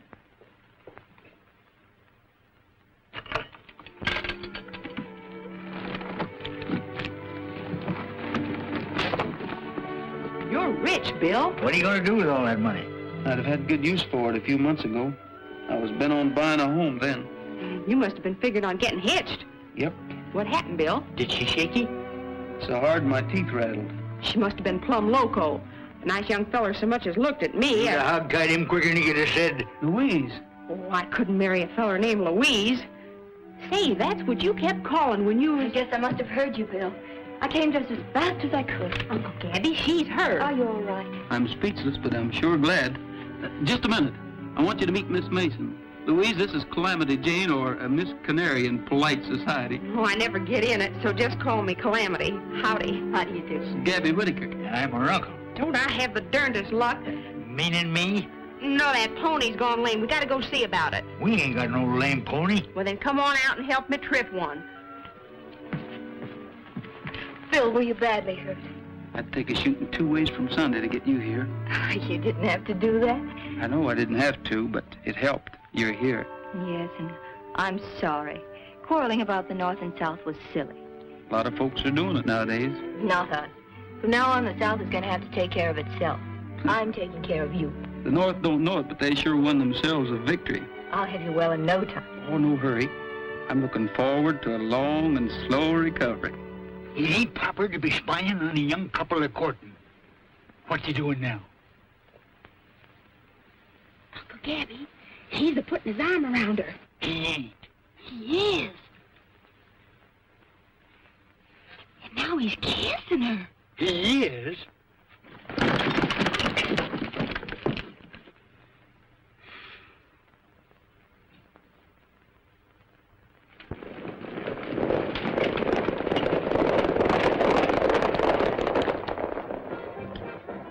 Where is this Morrell? We're losing time, valuable every day of it. Why don't we hear from him? Speak of the devil. Look.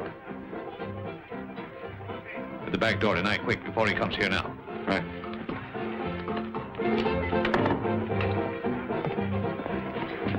Come to Tower's office around midnight tonight. The back door will be unlocked. You better not hang around here.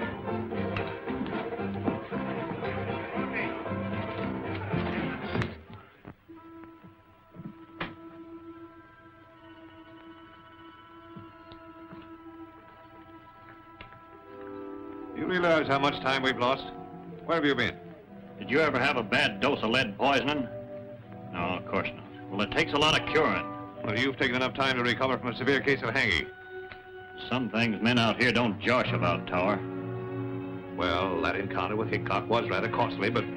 Don't worry. I'll collect for those men. I ain't finished with Wild Bill Hickcok. Now, what do you want me to do? Well, take up where you left off. Well, I gotta have men. They ain't to be had without money. We've got plenty of that. All you want if you get results. Philip will fix you up. Now get going and hit those trail outfits hard.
I'll see you. 3 queens and a pair of aces. That beats me. This is my lucky day, gentlemen. I'd rather lose to you than some Morrell's Raiders. Have you seen Hickcok? No, I haven't. Why? Read this. I hope nothing serious has happened, Charlie. It hasn't yet, but it could. This is a mighty big responsibility for us to take on with Morrell's Raiders on the rampage again. If it's that important, I ought to know something about what's going on. Why, there's no one here you can't trust. Gentlemen, we've got a big shipment of gold in the company safe. $500,000 worth. It came through from California before the raiders flared up again. Now the government insists we forward it under our own guard. Well, that seems foolhardy. Why not an army convoy? I tried for it. They can't spare the men. Now, sir, it's our job. That's why we've got to find Hickcok. He shouldn't be hard to find. It's almost sure that he'll be down there at the parson's house with that pretty southern girl of his is staying. He's going to be married tomorrow. Tomorrow? He can't do that to us. He's got to see that this gold shipment gets through. All right, Majors. You go right over and tell him. Not me. You do it, Waddell. I'll meet you at the office. Oh, no, that's your job. You're the head of this firm. You do it.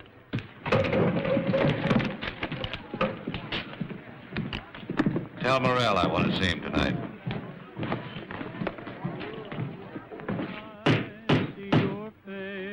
Darn funny that folks can't get hitched without having a lot of ribbons hanging all over the place. Oh, these are festoons to set off the bride. Yeah. Like as not Bill strangle himself on them before they get to the I-do's. I'm running this wing-ding. Who's singing? Bill. I got him serenading Louise. I'm doing everything according to Hoyle. He's got himself a new pair of breeches. I'm bridesmaid. My dreams come true from the evening till the morning. Every hour I spend with you. Why can't I come in? Because Calamity says it's bad luck for the bridegroom to be in the house the day before the wedding. Yeah, but I feel like a filly-loo bird perched out here on this rail. Come on out. Can't. I put on my wedding dress to see how I look, and Calamity says if you were to see me in it before the ceremony, it would be flying in the face of Providence. Yeah, but can't you kind of slip out while she's not watching? Well, I could try. You keep on singing, and I'll come out. When the shadows fall across the Rockies and the sleepy moon begins to rise, then I see your face in almost every place. You are always there before my eyes. When the shadows fall across the Rockies. You boys are kind of early, aren't you? The wedding isn't till tomorrow. Bill, something important's come up. Something you won't like, but Give me time. I'll get to the point. What are you trying to say, Mr. Majors? Bill, the government is planning a big drive to end the war, and they're in desperate need of gold supplies. As you know, we have a large amount stored here. You've got to get it through. Well, is that orders, Mr. Majors? Orders, Bill. Calamity caught me red-handed. Well, Louise, I guess you know everybody here except Mr. Tower. How do you do, Mr. Tower? Gentlemen? Well, I've got to get down to the corral. Well, I'll come along with you. Excuse me, gentlemen. Calamity says I'm walking right into trouble in my wedding dress. Honey, I'm going away. I'm riding east. I've got to leave right now to get things ready. But our wedding? We'll have to wait. Were you just going away without even telling me? Of course not. Louise, you must understand the importance of this. Is it more important to you than our marriage? It'll only be postponed for a little while, just till I can get this shipment of gold through. To the enemy? Louise. Yes, Bill, the enemy. I can't help being a Southerner. You're taking gold through so the North can pay the Army to kill my people. Yes, if you want to put it that way. But this is Army business, and I've just got my orders from headquarters. Orders, orders. Well, here's an order for you. Don't come back. There's not going to be any wedding.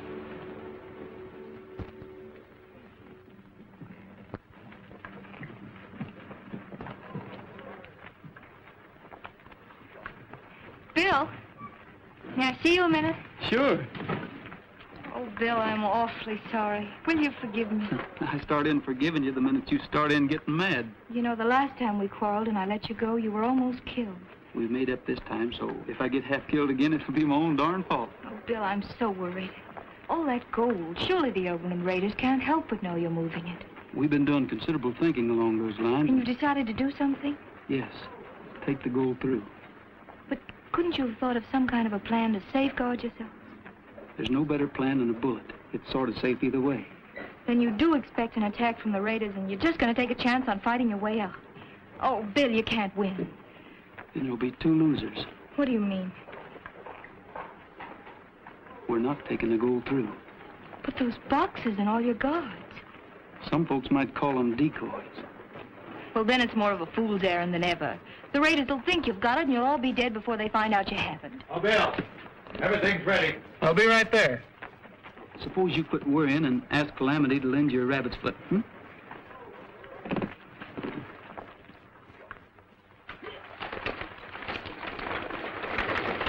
Well, what are you going to do? Morrell has his orders.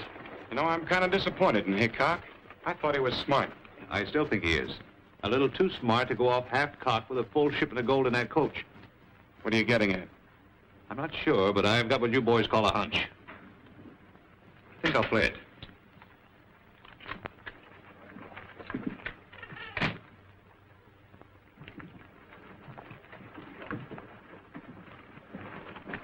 Leaving us, Mr. Whitaker? Yep.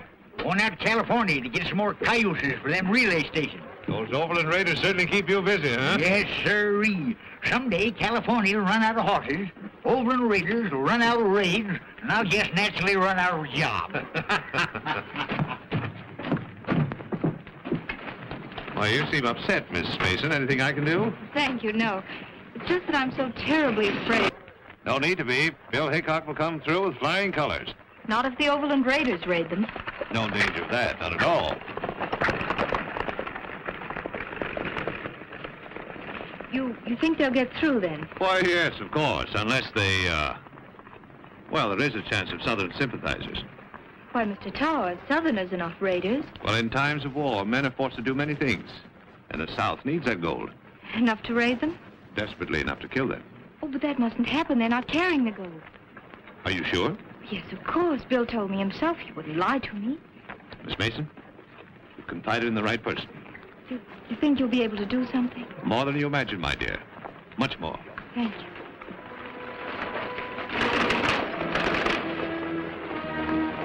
Say, Haynes, have you seen Gabby Whitaker? Oh, yeah. Which way was he heading? Heading east on the Willow Creek Trail? They told me he was heading for California. Well, he sure wasn't.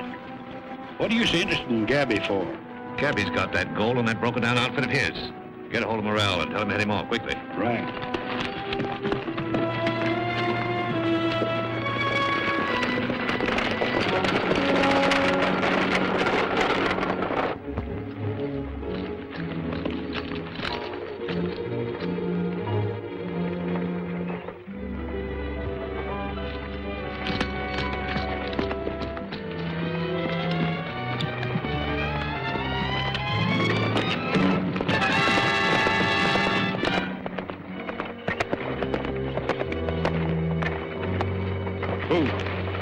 Ain't carrying that gold. It's just a trick.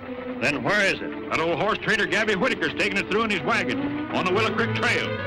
Let's get that wagon. Rolling, rolling on up and down the prairie, while the moon is shining on up and down the prairie. It don't matter where we go, long as we are merry. Rolling, rolling, rolling on up and down the prairie. There's but one way to be passing time away. With a yippee-I and a yippee-oh and a double yippee-yay-yo. If you want to see the sights extraordinary, take your gal and take a ride up and down the prairie. I don't like the women folks, somehow they upset me. They just take a look at me and they can't forget me.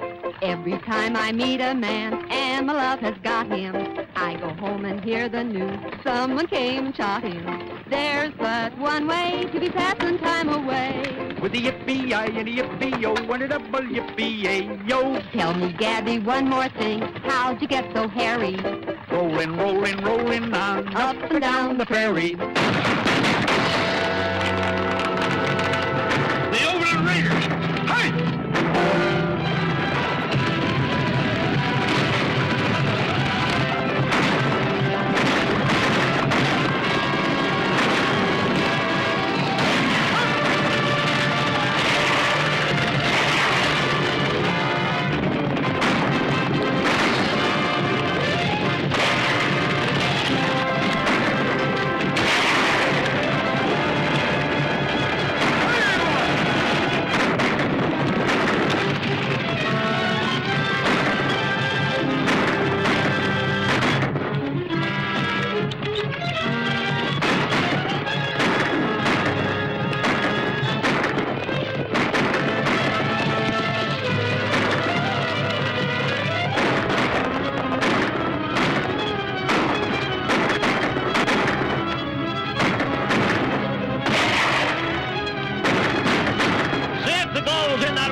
horses later.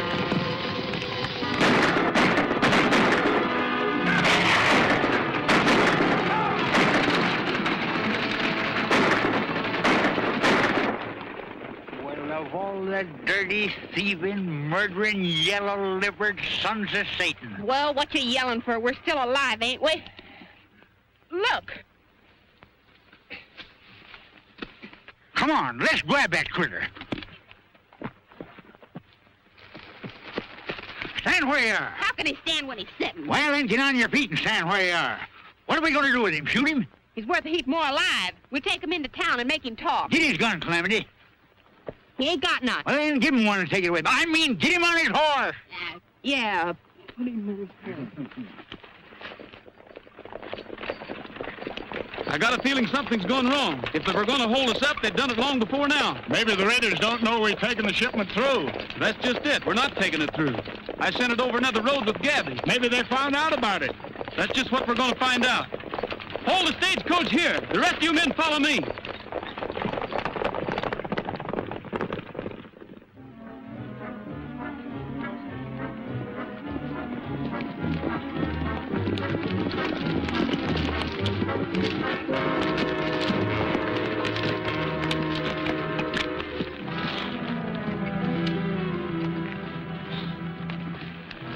It's one of Gabby's Indians, Hank. We've got to ride fast.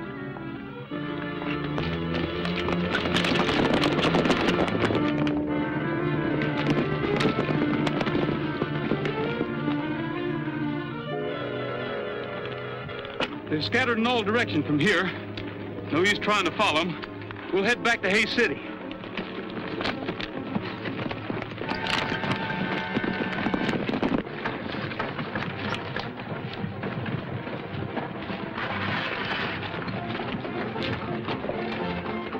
It's Red. You stay here. I'm going to see that he doesn't talk. What happened? Calamity and me accumulated ourselves one of them overland raiders. Rest of them got away and took the gold with them. I'm afraid Bill's scheme kicked back on him. Perhaps it didn't kick back. What are you driving at? Doesn't it seem rather strange to send that much gold guarded only by an old man, a girl, and some Indians?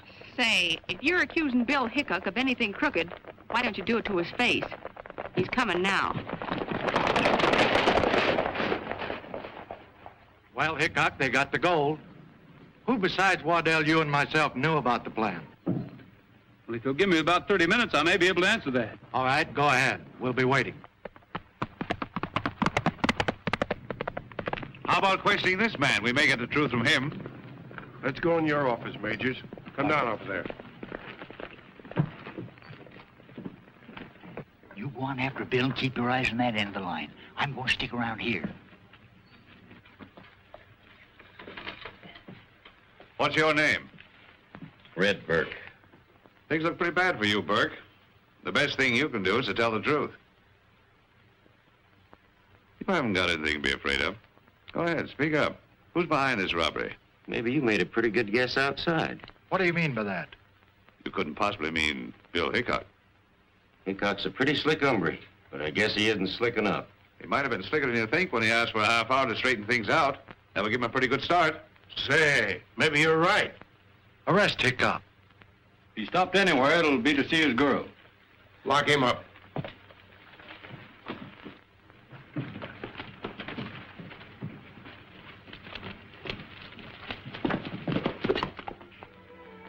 All right, Bill, I guess it was my fault. Who did you tell? Tower. Why? Well, he said he could help you. Well, I think he has.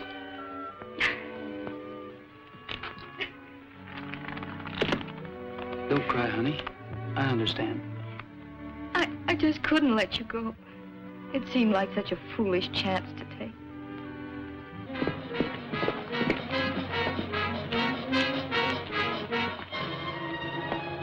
Where's Bill? Inside. Him and Louise are squaring off again. Maybe I ought to marry him myself just to keep him friendly. They're coming to get him for the gold robbery. Get his horse out of sight.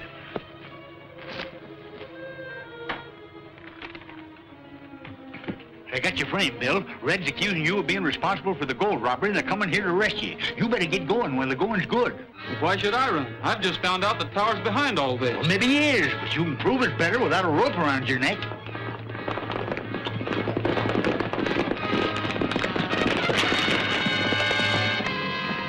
horse ain't anywhere around. I'll go around back and take a look.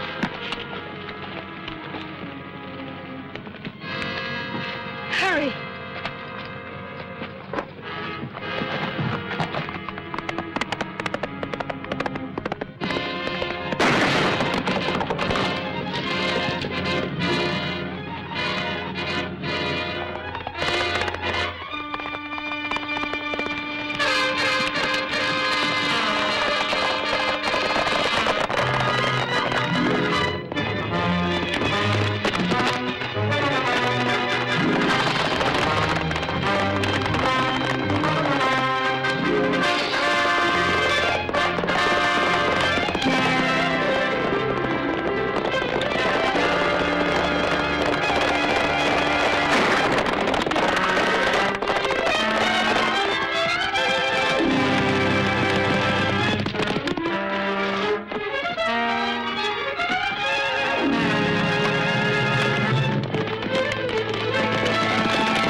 He'll run into a dead end up there.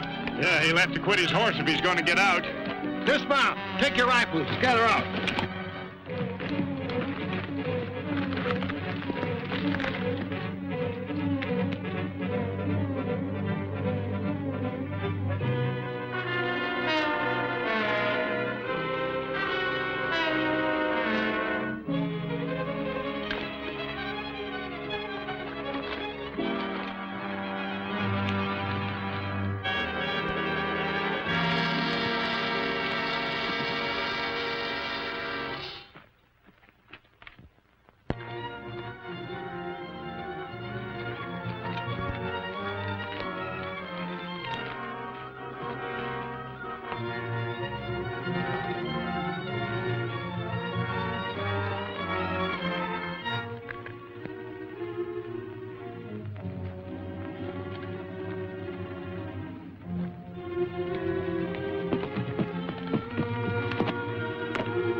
There's his horse.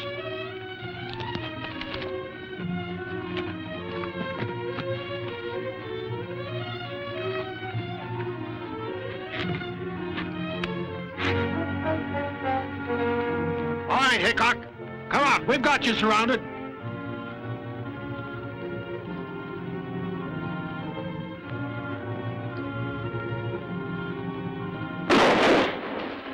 They came from down that way.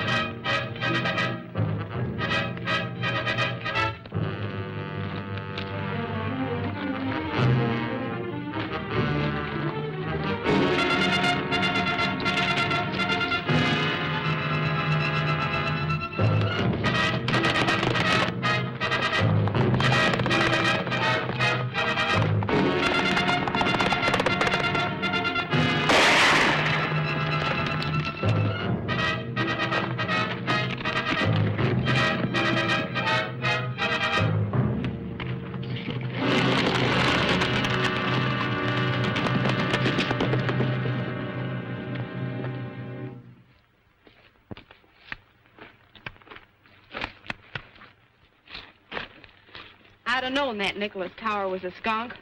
Why, Calamity? He tipped his hat to me once. Well, a gentleman's supposed to tip his hat to a lady. That's when I should have catched on. I ain't no lady. Oh, quit bragging about yourself, Calamity. You know, Bill, that tower almost broke his neck trying to pin the blame on you.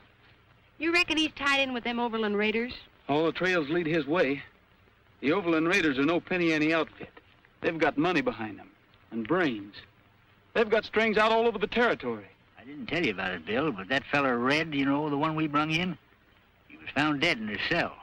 Somebody shot him. Trouble is, we can't get a hold of the right string. When we do, we'll find Tower on the other end of it. Hey, what are you up to, Bill?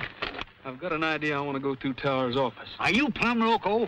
You'll be riding smack dab into your own necktie party. Well, don't stand there gaping at me, you young squirt. We ain't gonna let him go alone, are we? Oh, stop bellering at me, you old mossback, and climb out of your cayuse if you got the strength.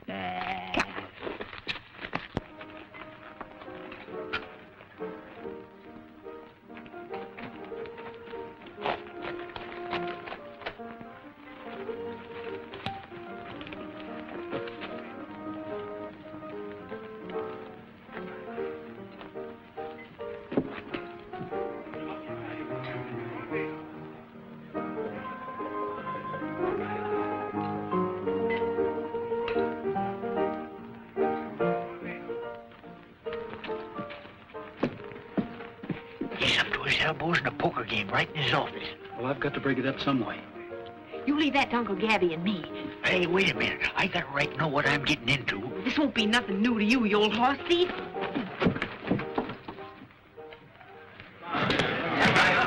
Ladies and gentlemen, and my friends, as most of you know, me and Calamity had our outfit broke up by the Overland Raiders. Now, we ain't asking you to grubstake us, but Calamity here is going to put on a little show. And if any of you Christian-hearted folks like it, well, we ain't turning down no donation. This here be the first high-class entertainment seen in these parts since them actor folks put on Shakespeare's Omelette. It gives me great pleasure to introduce that prairie nightingale, Calamity Jane Canary.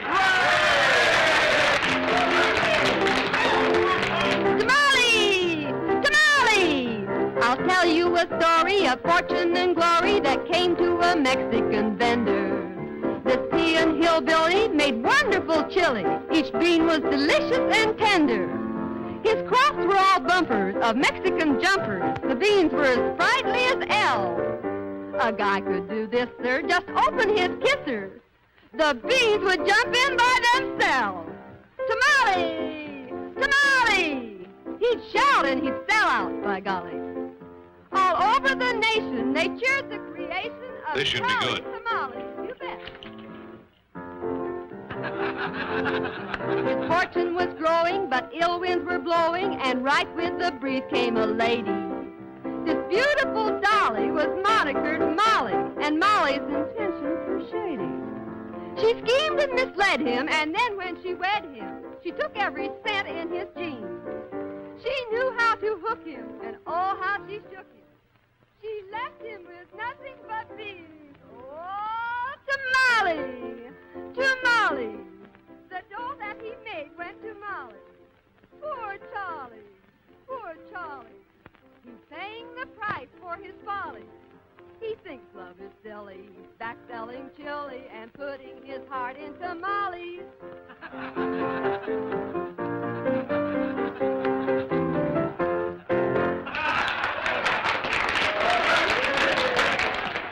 How about you, gents? You going to chip in something? All right, come into my office. I'll give you some chips. You can cash them at the bar. Well, I don't know about that now. Go ahead, I'll...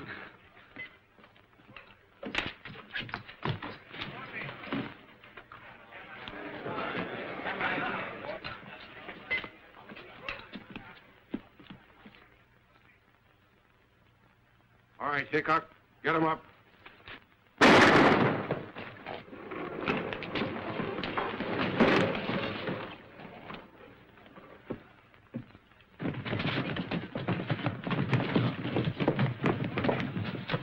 It's Bill Hickcok. Let's get Louise.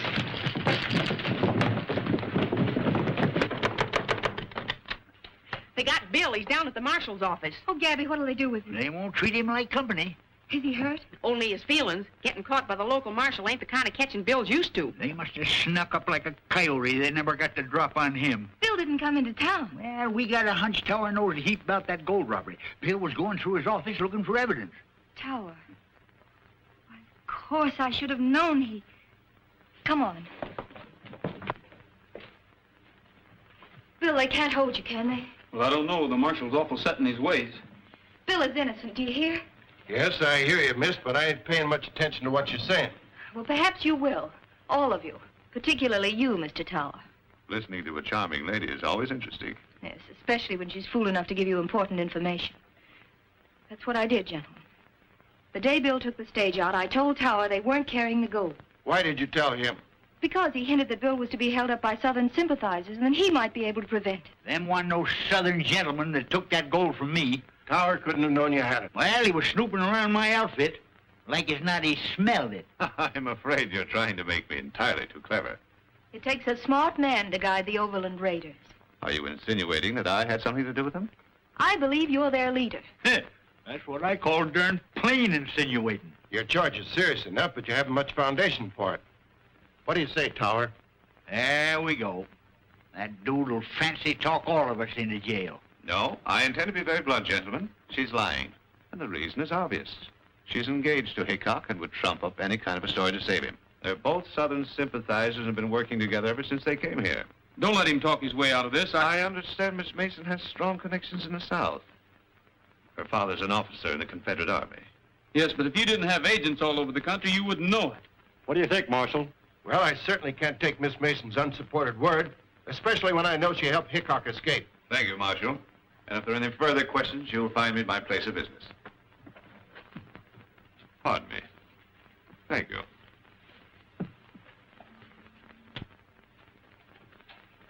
You ain't gonna let him go like that, are you? You're gonna kick yourself all over the county for this, Marshal. Now you listen to me. You've all done your best to help Hickcok, and I don't want to have any more trouble with you. From now on, you better be careful what you do and what you say. That's all. That's enough.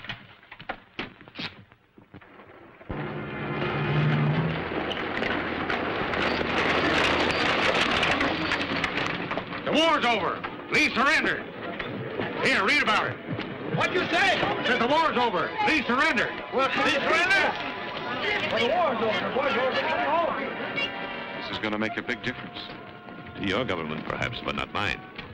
We'll move that gold as quickly as we can and get out of here ourselves. To California? The North and the South, both exhausted. We must strike. The armies will be demobilized with all possible haste. They're half-starved. And when men are hungry, gold is a tempting commodity. Do you really intend to recruit an army and take over California? My friend, you don't expect me to take it over single-handed. No, of course not. I'm with you, Tower, but what about this here Mr. Lincoln? I'm wondering what he might do. Monsieur, Mr. Lincoln might do many things, if he had the time.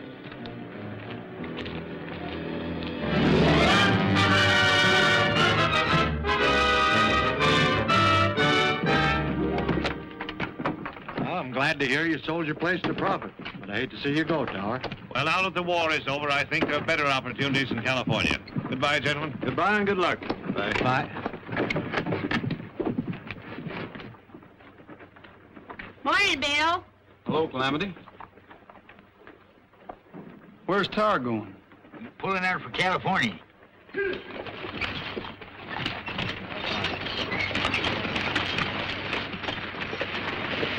I bet he's got that gold with him. I wish I could prove it. Say, here's the latest. Came in on the morning stage.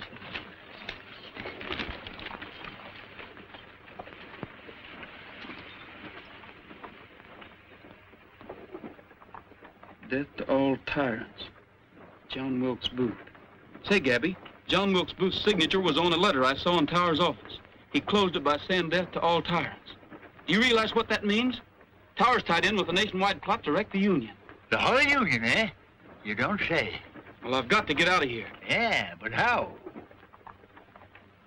I got an idea. Get ready for whatever happens. Calamity, you go get them horses.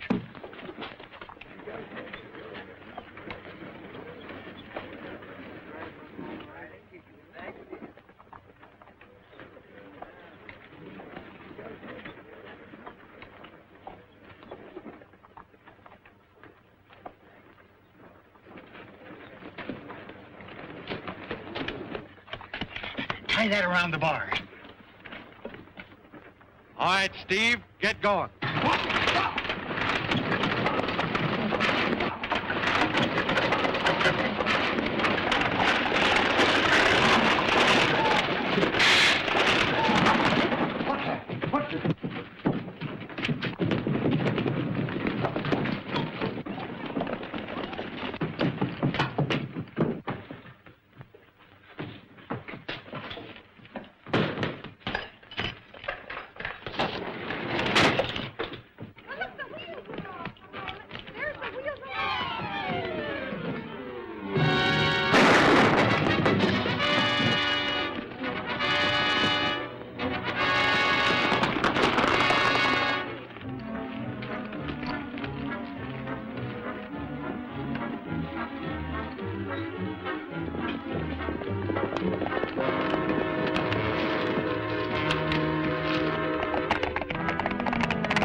How are we going to stop all them fellers? Can't we surround them?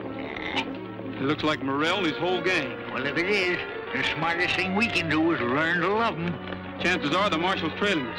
We'll go back. You can't do that. You'll be sticking your neck in the noose again. Well, he's got to listen to me this time.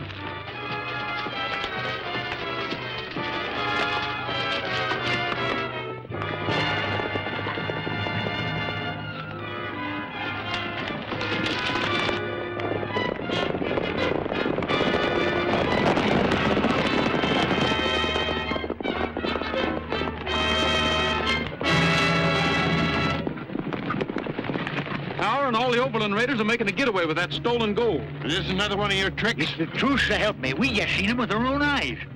All right, Hickcok. I'll give you another chance, but you better be right this time. This way.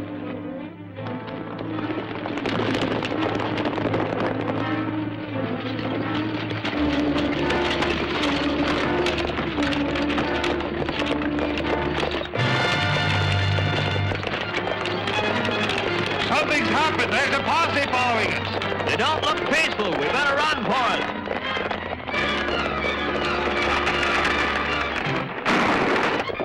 They've seen us.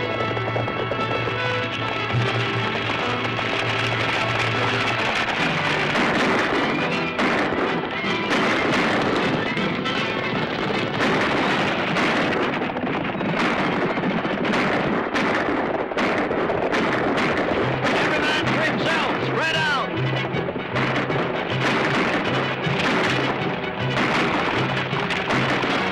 Surround your enemies before they get away. I'll try to stop the wagon.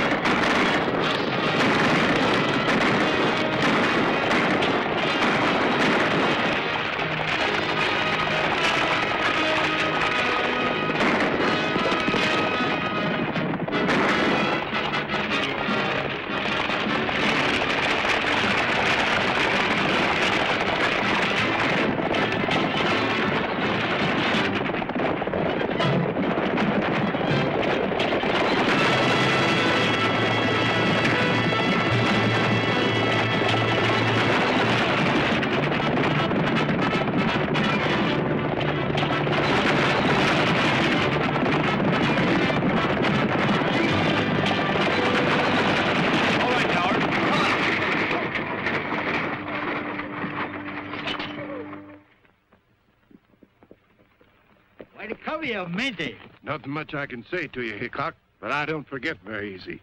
Well, that's all right with me. I'm pretty forgetful myself, Marshal. But if you ever need me to do a good turn, don't forget to jog my memory. How about paying for that stagecoach you wrecked? I said jog it, not jolt it. Get it.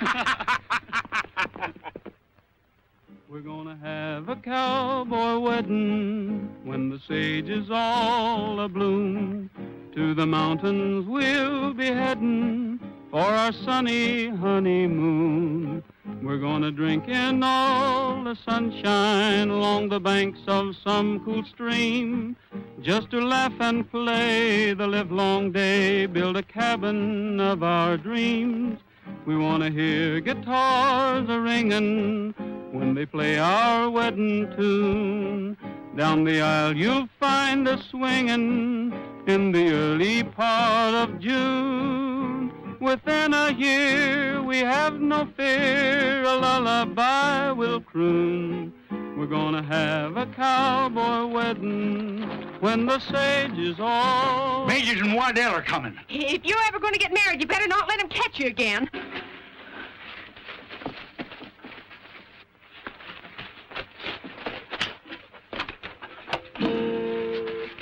Have you seen Bill Hickcok? No, and what's more, you ain't gonna see him, nother. They've absconded, eloped, departed, and left for parts unknown. Well, that's too bad. We got a wedding present for him. Huh? Yeah, the reward money for cleaning out the Overland Raiders. Why, Hey, Bill! Bill! Hey!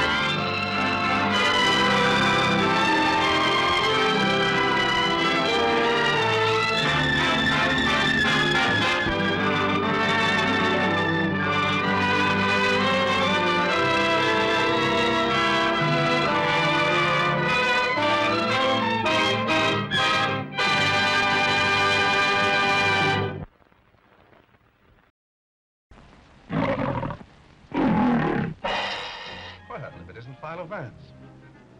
I beg your pardon? Who said that? I haven't seen you since you solved the Kennel murder case. How are you? Well, for the love of... Nick Charles, what are you doing up there? Impersonating a book cover? Shh.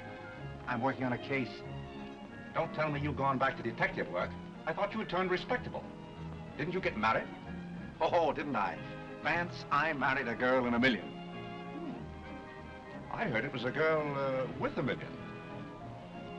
Well, same thing. I've become a California gentleman. I never heard of such a thing. What are you doing here in New York?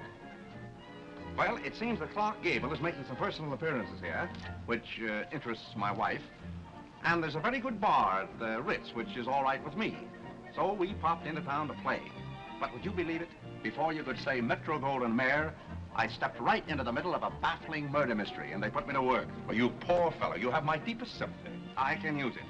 Believe me, Vance, this case is a toughie. It all revolves about a tall, thin man. I was standing at the bar of the Ritz one day, reaching for an olive, when a very pretty girl suddenly popped up in front of me and said, Hello there. Hello. Another glass. How are you? You know, we do know each other. Certainly, we've known each other for years. Aren't you Nick Charles? Huh? You don't remember me. I'm Dorothy Wynant. How is your father? Oh, that's what I came to ask you. He's disappeared. Chris, what are you going to do? Just what I said I'd do. Chris, you wouldn't do that. Nikki. Automatically. Nikki, put Asta in here with me tonight. Oh, yeah?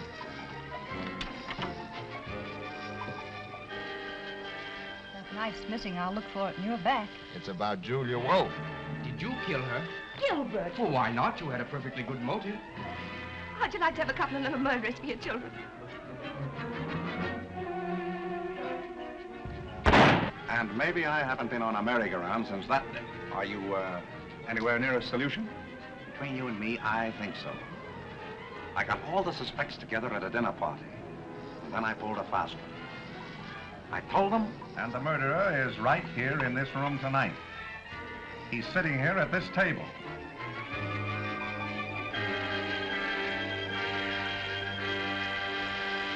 are you sure that the murderer is one of that group?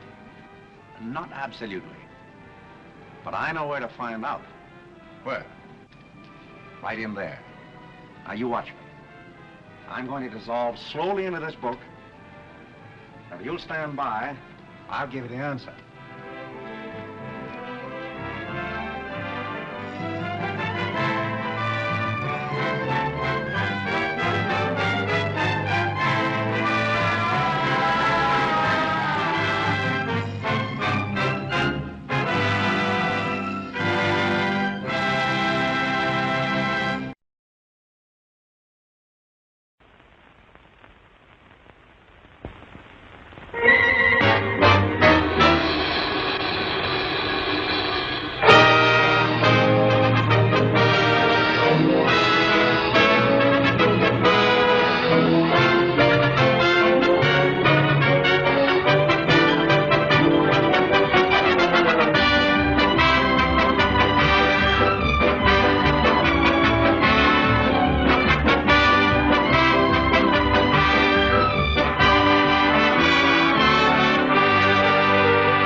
Abre la correspondencia. Evasión on a carta para Morgan Reynolds.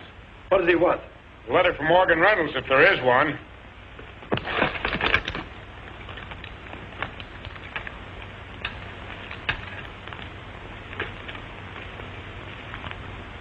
Here it is. Donde la mandata? Mr. Morgan Reynolds, Sonora, California.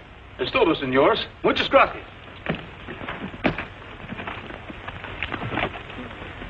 Sigan adelante. Get up, Scotty! The darndest holdup I ever seen. He didn't take a thing. We're lucky. You know who that was? Carson City Kid. He's tougher than old sow's nose.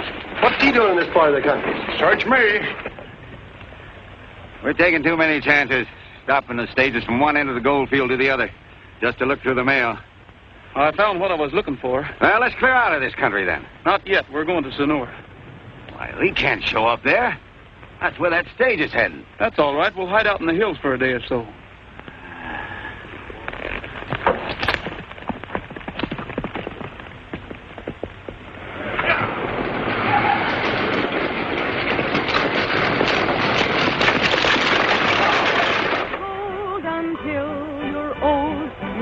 Find a gem like my darling. You can take that gold 1,000-fold. It still won't compare to my darling. He's got Well, Jessup, looks like I got to ask you for more salary for my little artist. Your little artist? Yeah, my little artist. I'm her manager, ain't I? You spend your time managing the drunks around here. I'll tend to Joby Madison. Didn't I discover her? Didn't I bring her in here and make you give her a job? Didn't I? Keep your nose out of this. I've got my own plans for her. Personal plans. My darling.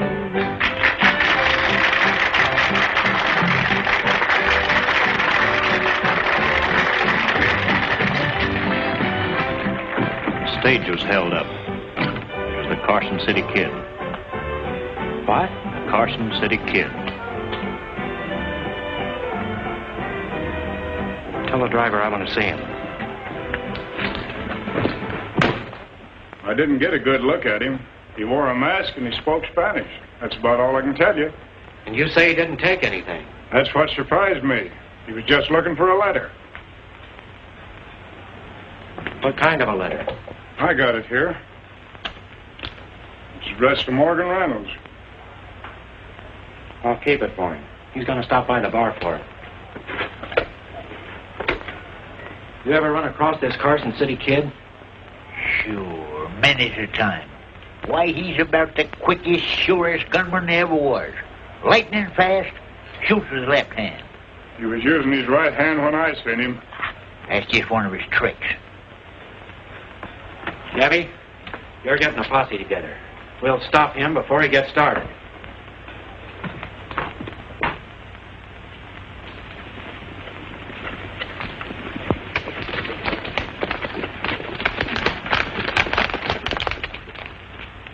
We'll split up here and keep going until we find him.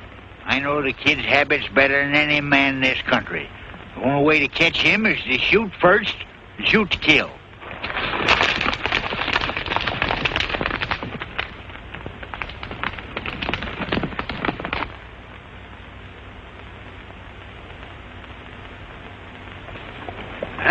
Bacon and coffee. I'm going to eat if I have to kill somebody to get it. You're always talking about killing somebody to get something. What's the matter with you? This country gives me the jumps. We don't belong here.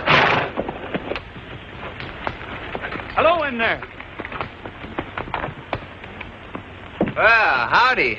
You're just in time for breakfast. Thanks. We thought we'd have to talk you out of it. No. Step down. Tie your horses up.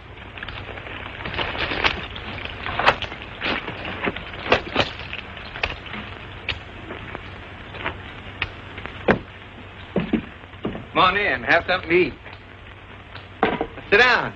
Oh, we'll wait till you finish your breakfast. Oh, no, that's all right. I'll cook up some more right away. Kind of good having company. I ain't seen a soul in over 2 weeks. Looks like you was getting ready to leave. Yeah, I just stopped in here overnight. I'm on my way home. Where do you call home? Arizona. Oh, it ain't much to look at the first time, but you sure get to liking it. If it's any of my business, how'd your... It's none of your business. No, go ahead, ask me. I'm just dying to talk to somebody. How'd your claim work out? Oh, Say, she's chock full of gold, boys. Ain't gonna have to kill a fatter calf for me when I come home. I'm dragging him home with me. Well, if it was that good, why are you leaving? Well, I sold my claim out, and the American River's getting kind of low. I can't wait for the rains. I'm gonna get some water, make up some more coffee. He's got a belt full of gold. You're just plain hog, Laramie. Leave this fellow alone. You've got enough money. There ain't enough money. I said leave him alone. Good-looking horses you got out there. Hey, what do you know about Sonora? Not a thing. Well, when I get to town, I'm going to buy the best horse and the best outfit I can find. When I ride in on my folks, I'm really going to look like something. Sit down and eat. I'll fix the coffee. Hand over that money belt.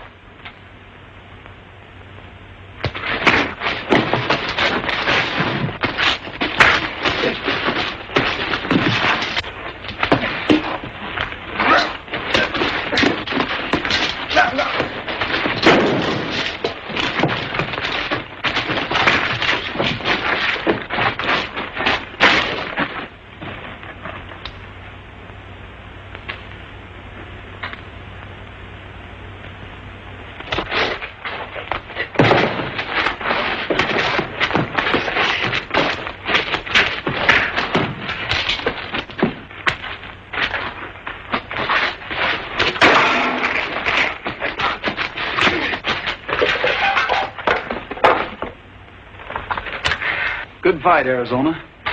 Only trouble with you is you talk too much. It's a long ways back to that ranch of yours in Arizona. If I was you, I'd take that belt off my waist and strap it around my mouth.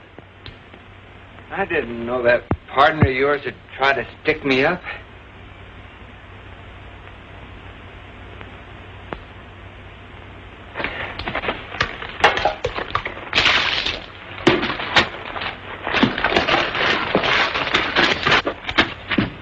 Thanks for the breakfast.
Well, you're the Carson City Kid.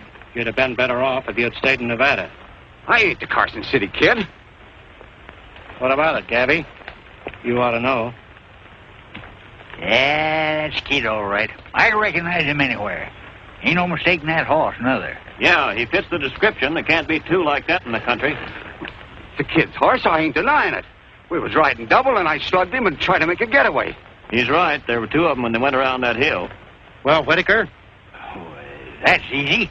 Well, it was just my idea of outsmarting him, so we'd tell where the Kid was.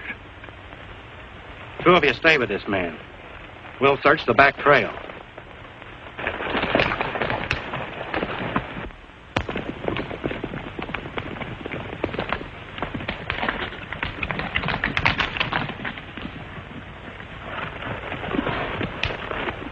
No sign of him. Looks like he got away. We'll take that half-breed back into town. Yeah. I ain't giving up that easy. You fellas can go on. I'm going to stay here and mosey around a bit. Yeah, maybe he can find you.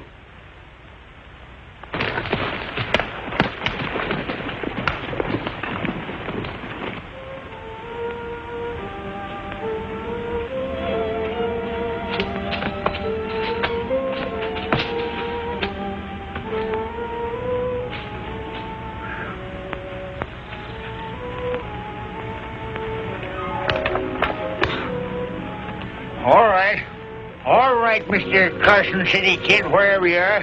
You ain't fooling me any. What do you want? I'm afraid I'll have to trouble you for your horse, officer. Mine was stolen. I suppose that gives you the right to steal mine. Oh, I wouldn't say that. All I want to do is borrow it. Drop your lines and get down. Might as well get rid of that gun while you're at it.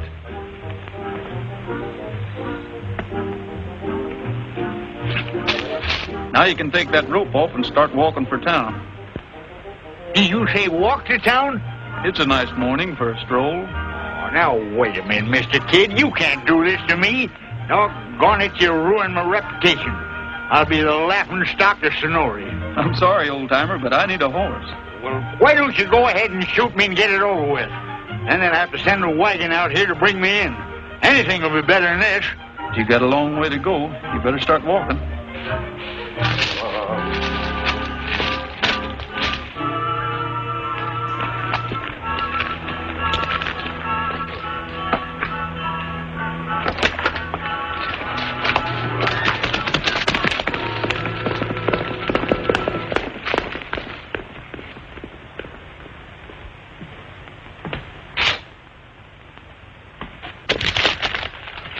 Get a new poster out. Raise that reward to $10,000. All right.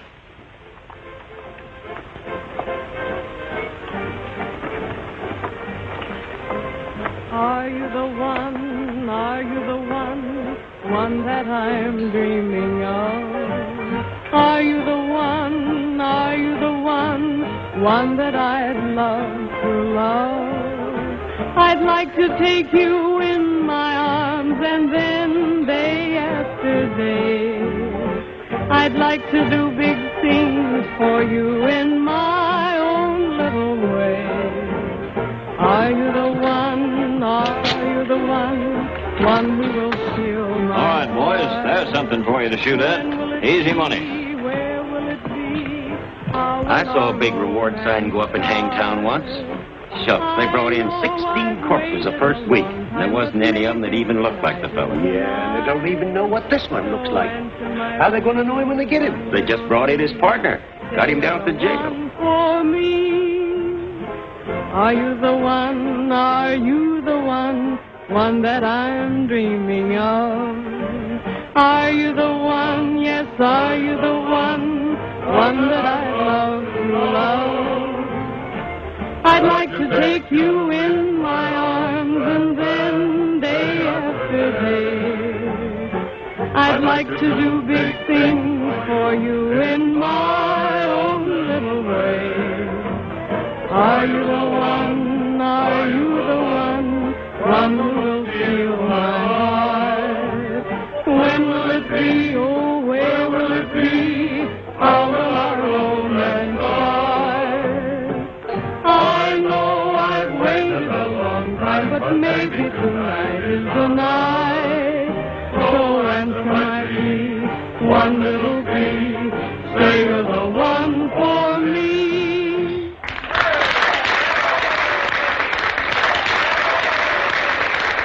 Come on, baby. Sit down and have a little drink. Not now, thank you. Come on, give me just Some other one. time, Now, please. come on. No, really.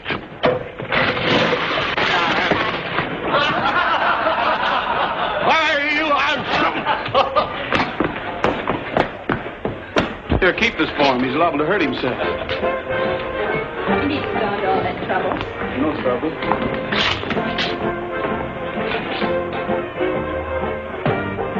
I'd ask you to have a drink, but that's the same mistake the other fellow made. Oh, I quit drinking 30, 40 years ago. Guess I'm getting old. I don't even like my pipe anymore. I didn't know what else to say. Well, now that we've been introduced to know each other's bad habits, what brought you to town? I'm looking for a job. You don't need a guard, do you? No, but you will. Look who's coming.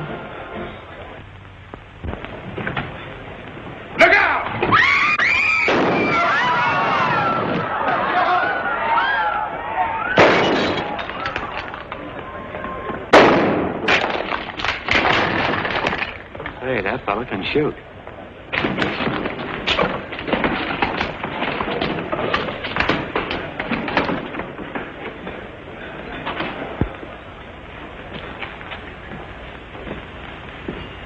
I like the way you handle that gun.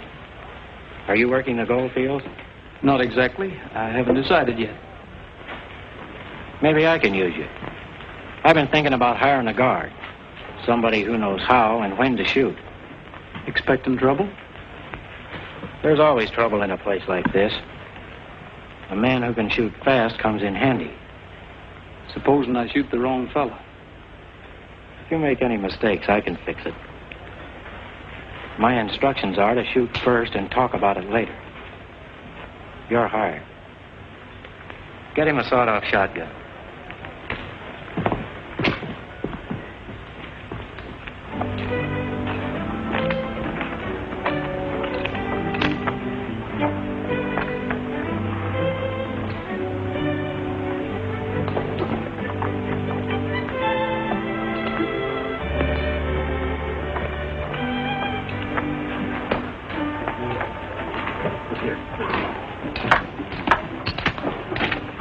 Well, Gabby, what happened to you? Carson City Kid. I got the drop on him. I was just about to snap the cuffs on and rattlesnake shied my horse and throwed me. Wouldn't happen once in 1,000 times. Sure too bad he got away. There's a big reward. Yeah, that's what I was thinking all the way back. Cheated out of that reward by a no-good rattlesnake. I better get these cuffs off.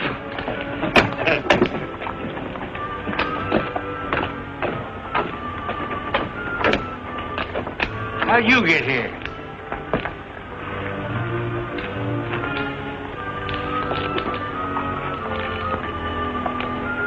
Thanks for the ride, Pappy.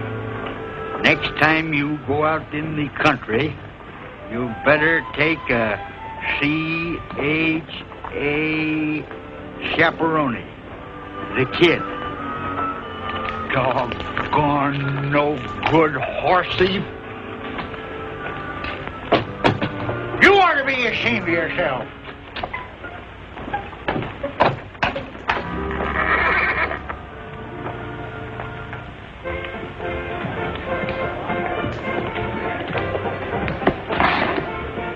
Well, I guess I'll have to pay you in gold dust. That's all right with you. Sure, we can use it. Hey, you've been doing right well for yourself. Hey, there's plenty more where that comes from, too. I started the gold field once, as far as I got.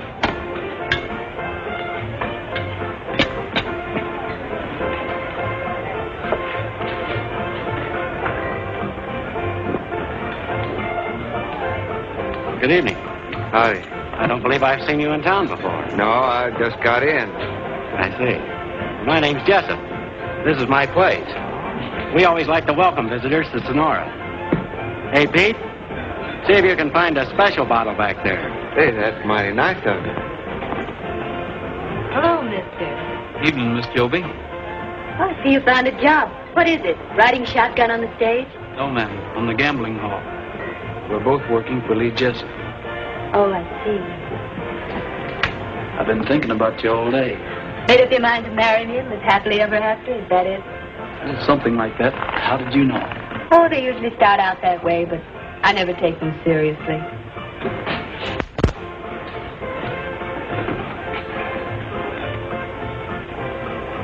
There's a friend of yours out here, Joby.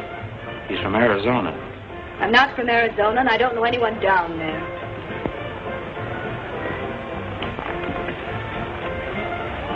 I told him you were. You'd better stick to my story.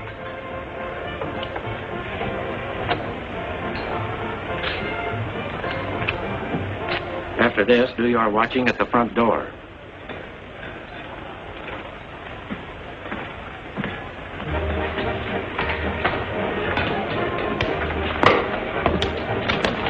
Here's that surprise I was talking about, Joey. An old friend of yours from Arizona. Our old friendship seems to have slipped my mind for the moment. Oh, now that's funny. Somehow I got the idea you two knew each other. Sit down, Joby. This is Scott Warren. He's made a lot of money in the gold field. Wants to get himself a fancy outfit, a couple of good horses, and ride home in style. The conquering hero returns to the girl back home, is that it? Oh, no. There's no girl back home, just a little ranch and a few cows, and a couple of old folks going to be awful glad to see me. I'll bet they will. I'll be back in a second. Just to start the new friendship right. Don't play cards with Jessup. Oh, why not? I'm awful lucky at cards. Not the way he plays. I'm afraid we'll have to excuse you now, Joby. We had a little poker game last night, and the boys want to get revenge. You fellows are always trying to get my money. Do you know anything about poker over in Arizona? Oh, a little bit. How about joining in? All right.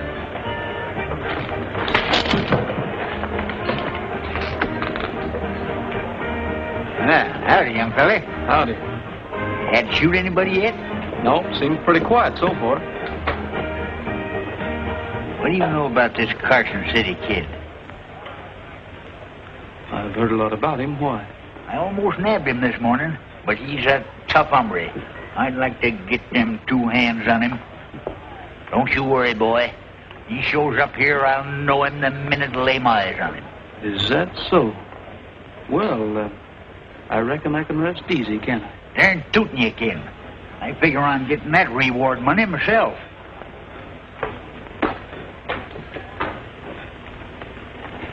I call. There you are. Jack's on 4.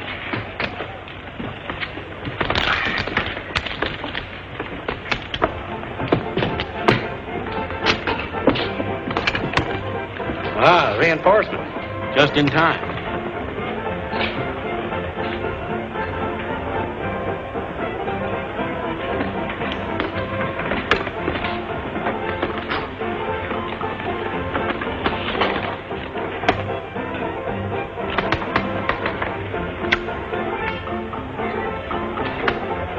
At 100. Help me out.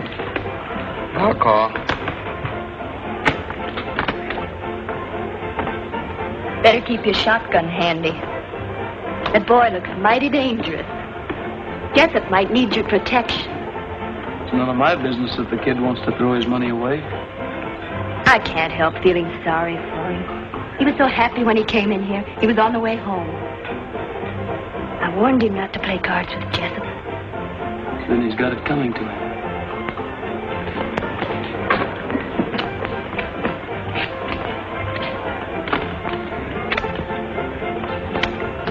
Three bullets.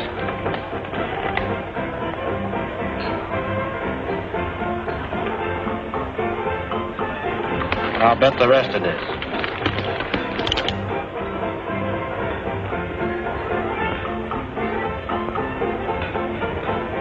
Too steep for me. What do you say, Warren? I got you beat, Jessup. Go ahead. Bet. All right, I'll call you. And I'll raise you, too. All I got here, I won't even bother to count it. Hey, what are you doing there?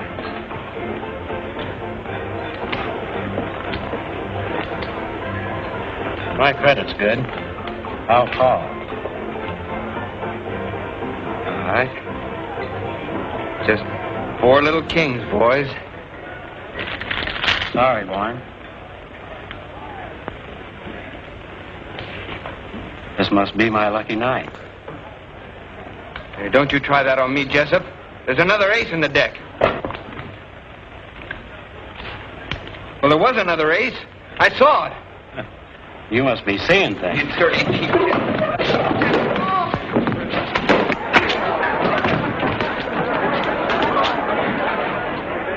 Get him out of here.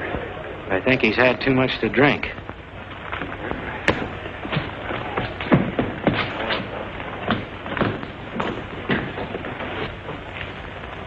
Poor kid. He was going home in style.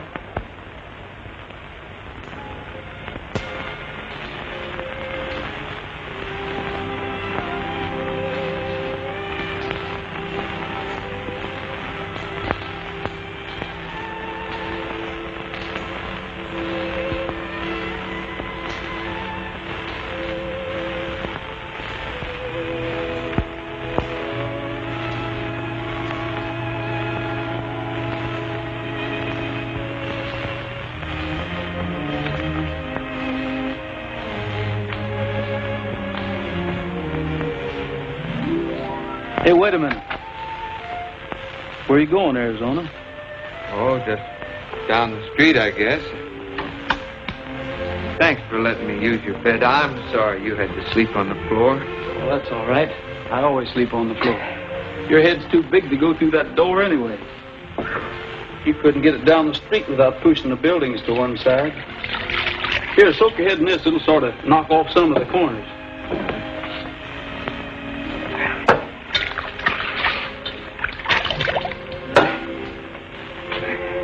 Looks like you'll always go through life learning things the hard way. You talked too much last night.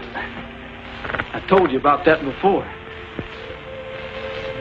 You've been an awful good friend, but what are you wasting your time on me for? I had a young brother once. A good-hearted kid, sort of like you. He ended up lying across a gambling table with a bullet through him. He was a hothead, same as you are. He didn't like being cheated. The man that shot him ran the town, including the law. When he heard that I was looking for him, he sent a posse out in the hills to get me. There was some shooting, and I guess the sheriff was hurt pretty bad. That didn't help you any. This gambler didn't know what I looked like. I guess it made him kind of jumpy every time he saw a stranger. So he sold out, changed his name, and drifted to California. And you followed him? I've been looking for him ever since. First I was saving a bullet for him. But I've had a long time to think. I want to see him behind bars, squirming to keep his neck out of a noose. Do you know who he is?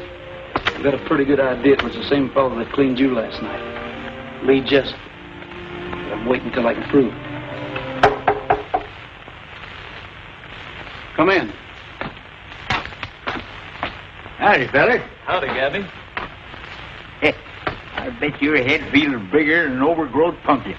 Oh, it does. Got just cure for you. Injun remedy. Chief Sitting Bull himself gave me the receipt for learning how to follow a trail. Cures aches, pains, bunions, calluses, galloping, consumption, 7-year itch. Oh, no, thanks. I feel bad enough the way it is. Well, I guess I'll be getting along now. I left my things down at the livery barn. Leaving town? Yeah, might as well. I'm much obliged to you for everything. I don't know how to thank you. No need to. The bartender at the Yellowback has your pistol. I'll get it to you before you leave. Oh, thanks. What's on your mind, Gabby? Got something for you. Yes, sir. Now that you're packing that big gun down to Yellowback, I thought I'd better deputize you. Makes it legal if you kill anybody. Oh, thanks. Now that you're my deputy, I want to warn you about that Carson City Kid. I've got an idea he's hiding right here in town. He's grease lightning on the draw and meaner than a tree full of wildcats. You know him personally? Personally? No. Oh, personally? Yeah. Rode with him over in Nevada before he turned outlaw. Learned him his whole bag of tricks. Well, even showed him how to shoot. I'll keep an eye out for him. Yeah. You just string along with me, and maybe we'll split up that reward money. There you are now. Hey, that looks pretty dirty, don't it? I better clean it up for you.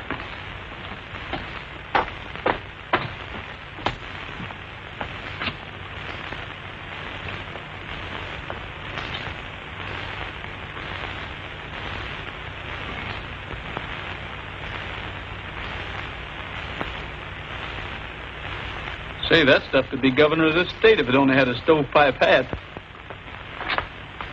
I guess I better be going.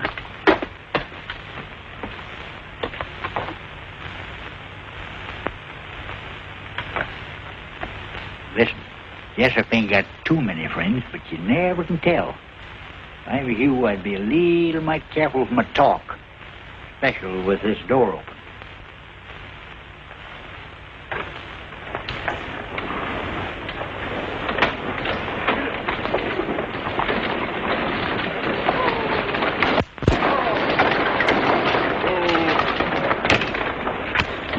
Hey, Rick.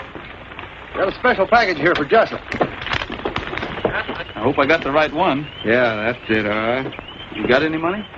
You know, stagecoaches don't hold folks around here for nothing. Well, I got enough. I sold a few things I don't need. Well, I better be getting back. Maybe I'll see you again sometime. Yeah, I sure hope so. Sure it is. What is it? I don't know. Something valuable. You better give it to Jessup yourself. Hey, young fella, you better get aboard if you're going. No, thanks. I changed my mind. Get up, Scotty.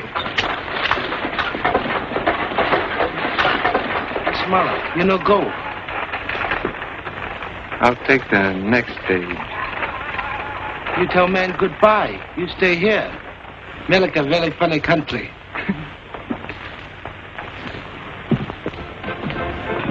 This just came in on the stage. Tell Joby I want to see her a minute.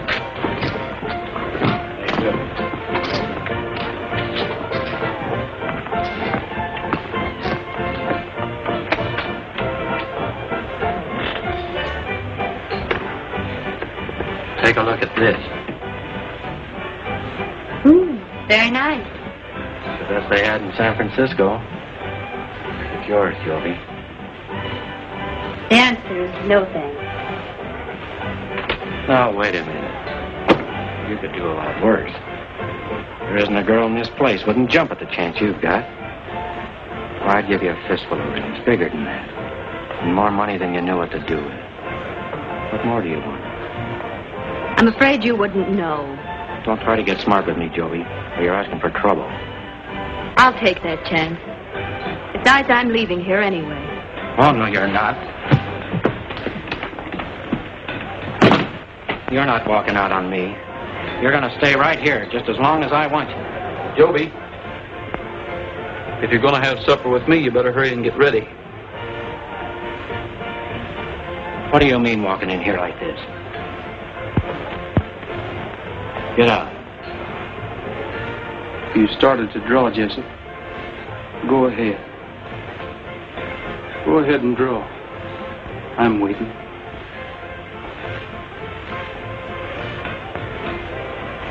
You're fired. Get out of here and keep going. Both of you. I've been waiting for somebody to call his bluff for a long time. Much obliged, mister. I meant what I said about taking you to supper. I'll meet you at the Chinese. All right. It's a date.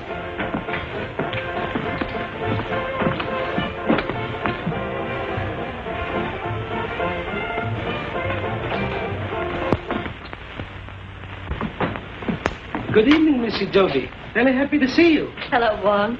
Can we sit here? Oh, no. Pick this table, please. Mr. Gabby say this one more better for two lovebirds. Gabby? Table set for two. I suppose Gabby even ordered for us. Oh, yes. Very fine supper. Lenny very soon, too. He hasn't forgotten a thing. Oh, yes, he has. My favorite tune. How do you know what it's going to play? It's been the same for the last 2 years, but I still like it.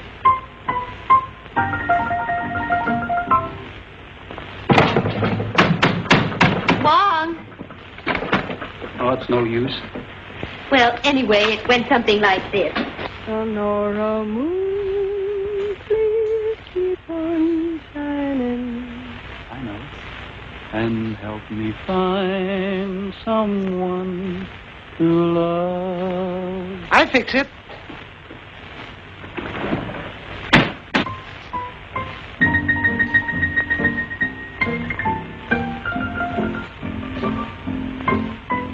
Find someone to love. Sonora moon, my heart is pining. I need your help from up above. Tell all your beams to keep on looking until they see the one for me. It's up to you to make my dreams come true. Please do it soon, Sonora moon. I meant what I told Jessup this morning. I'm leaving town as soon as I can get away. I am too, only I was hoping we'd be leaving together. Well, when do we start? I can't go yet. I've got a job I got to do first. Oh, I see. Those guns you carry are more important than anything else. I wouldn't put it that way. It's something I can't explain. If you'll only wait until... My mistake. I almost forgot myself. I should have known better. Must have been that song.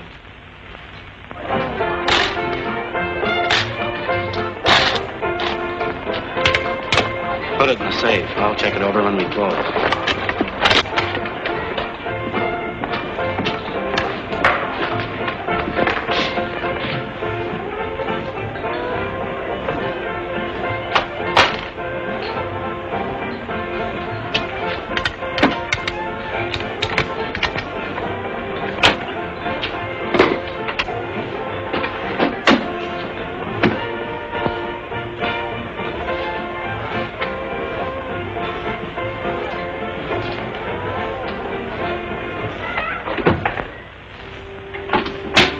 Levante los manos.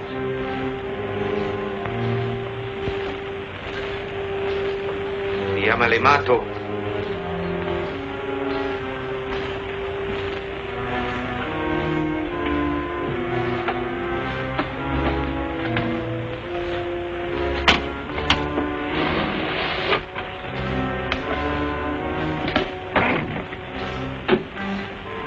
Adiós, amigo.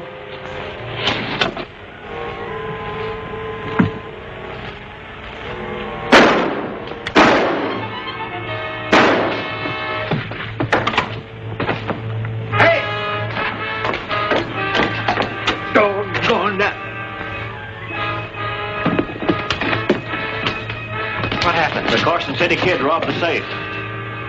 Well, don't stand there. Go after him. $10,000 to the man who brings him in.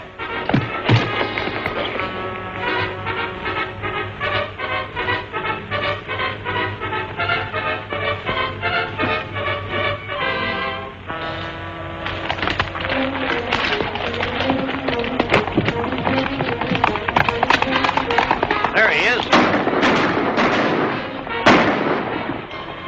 Take those horses.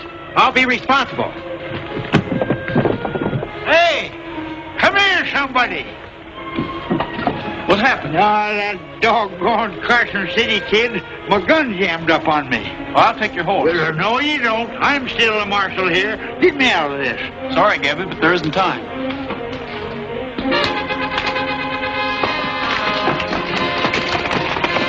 Hey! Come back here! You can't do this to me!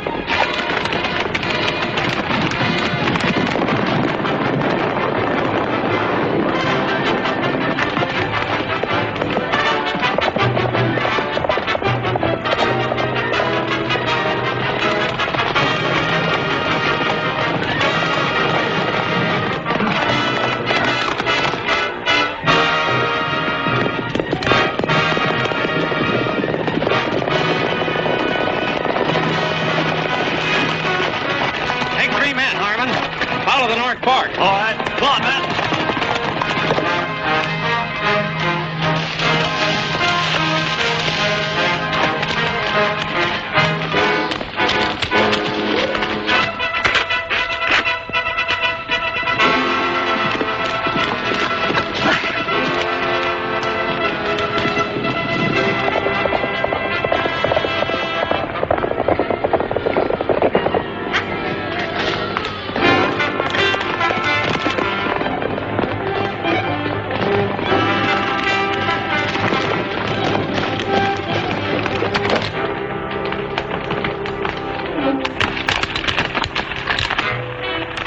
You seen anybody go by here? No. Who you looking for? The Carson City Kid. If you want to saddle up, there's a $10,000 reward. Go ahead. We'll catch up with you.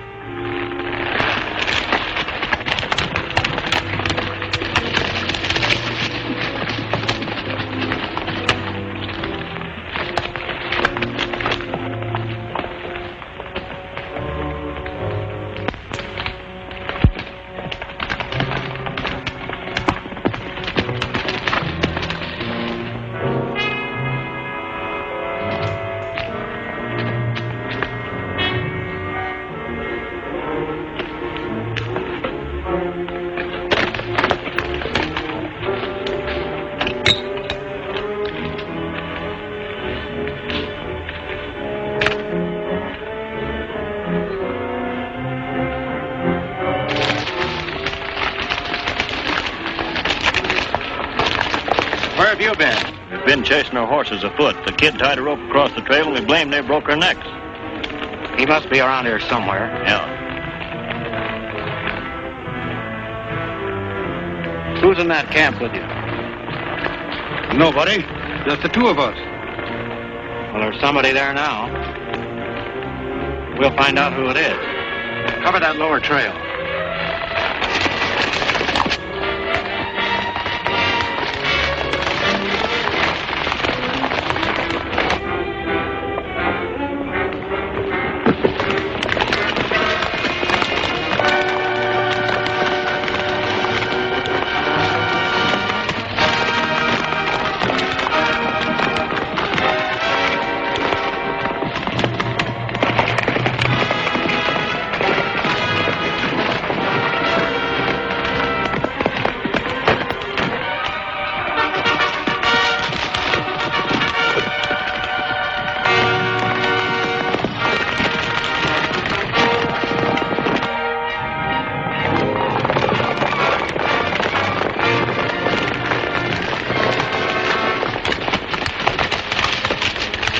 What are you running from, Warren? I wasn't running from nothing. How'd you happen to be around this camp?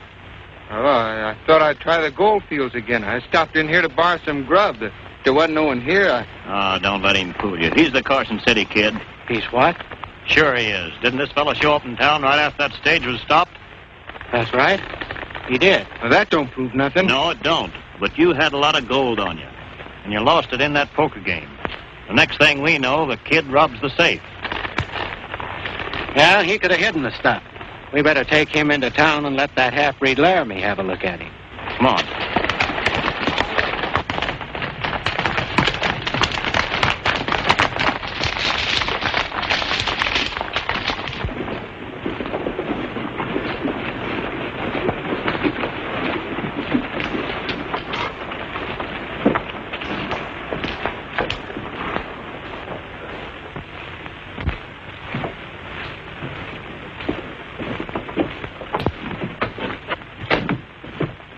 Who is he? The Carson City Kid. Yeah, I see it.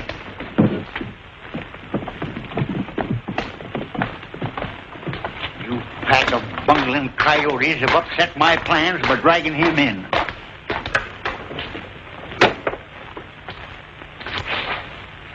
Man's innocent till he's proved guilty, no matter what you suspicion him of.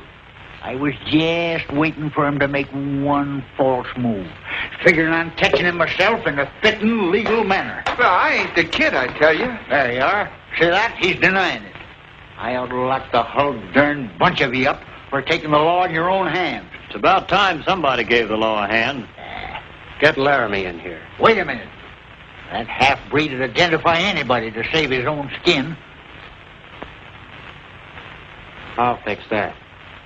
You men line up over there with him.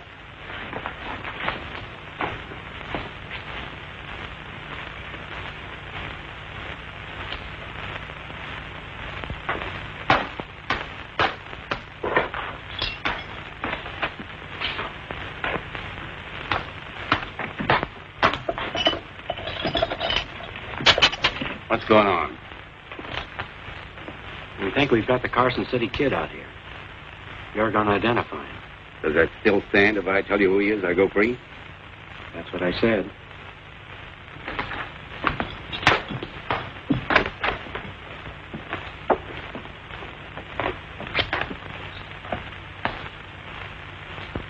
All right. Which one is the kid?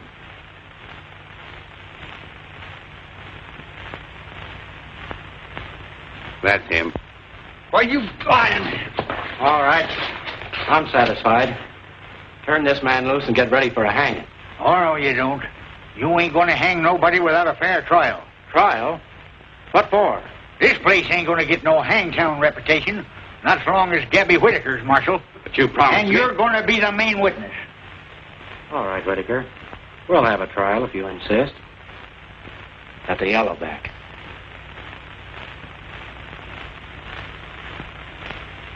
All right. Put him in the left cell block. I'll put Laramie back where he come from. We're going to try him first. and then hang him.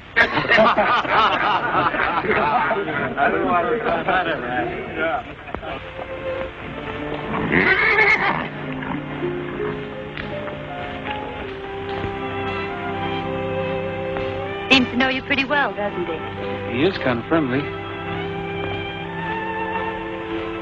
Where are you going in such a hurry? I hear they arrested Scott Warren. They think he's the Carson City Kid. A man named Laramie identified. Warren isn't the kid, is he? Well, no, he isn't. That's the kid's horse, isn't it? That's right. Your horse. Right again. Well, you better get away from him before everybody in town knows it. Joby, does it make any difference now that you know who I am? But you're an outlaw. That means you're hunted.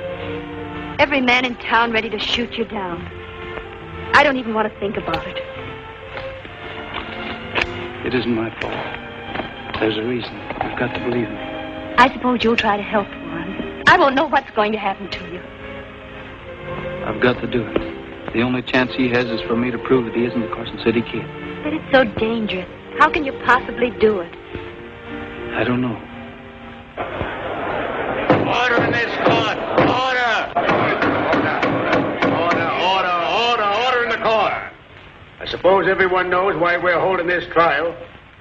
We aim to prove that Scott Warren is the notorious road agent, known as the Carson City Kid, and that he robbed the safe here at the Yellow Bank. Harmon, stand up. What makes you think the safe was robbed by the Carson City Kid? Well, he was about the right size, and he spoke Spanish, but I could tell he was an American. Is that all? That's all the description there ever was of the kid. All right. Tell us what happened. Well, I was in the office. You used to be the kid's partner, wasn't you? That's right. Is that him over there? Yeah, that's him. Are you sure? I guess I ought to know. I've been with him every day for the last 2 or 3 months. You always did have a bad memory, Laramie.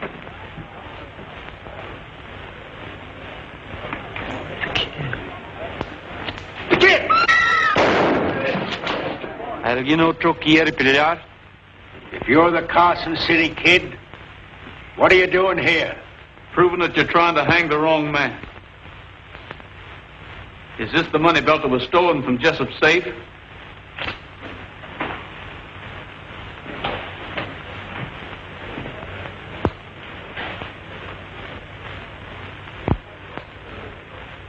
Yeah. Yeah, this is it. And this must be yours, too.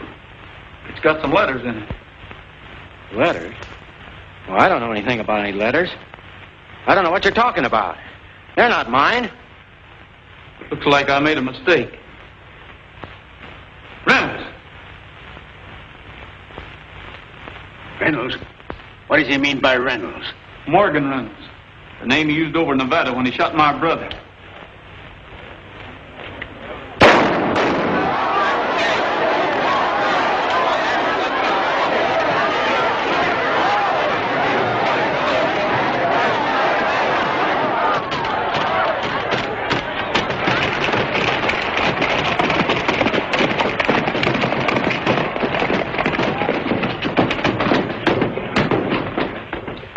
I declare Scott Warren free of the charges against him.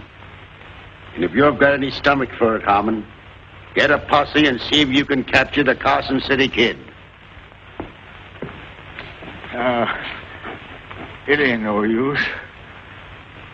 I'm glad to see you free, son, before I go. Don't talk like that, Gabby. You'll be all right. Just like somebody hit me with a rock. My lifeblood's ebbing fast, Joby.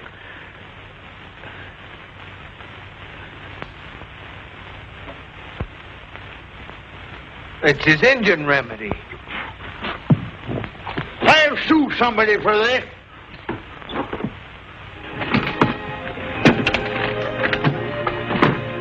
All the same Carson City. Is it all right for a feller to kiss a bride? It's all right with me if it's all right with her. All aboard if you're going. Bye. Well, so long, Gabby. Goodbye, boy. Bye, Warren. So long, kid.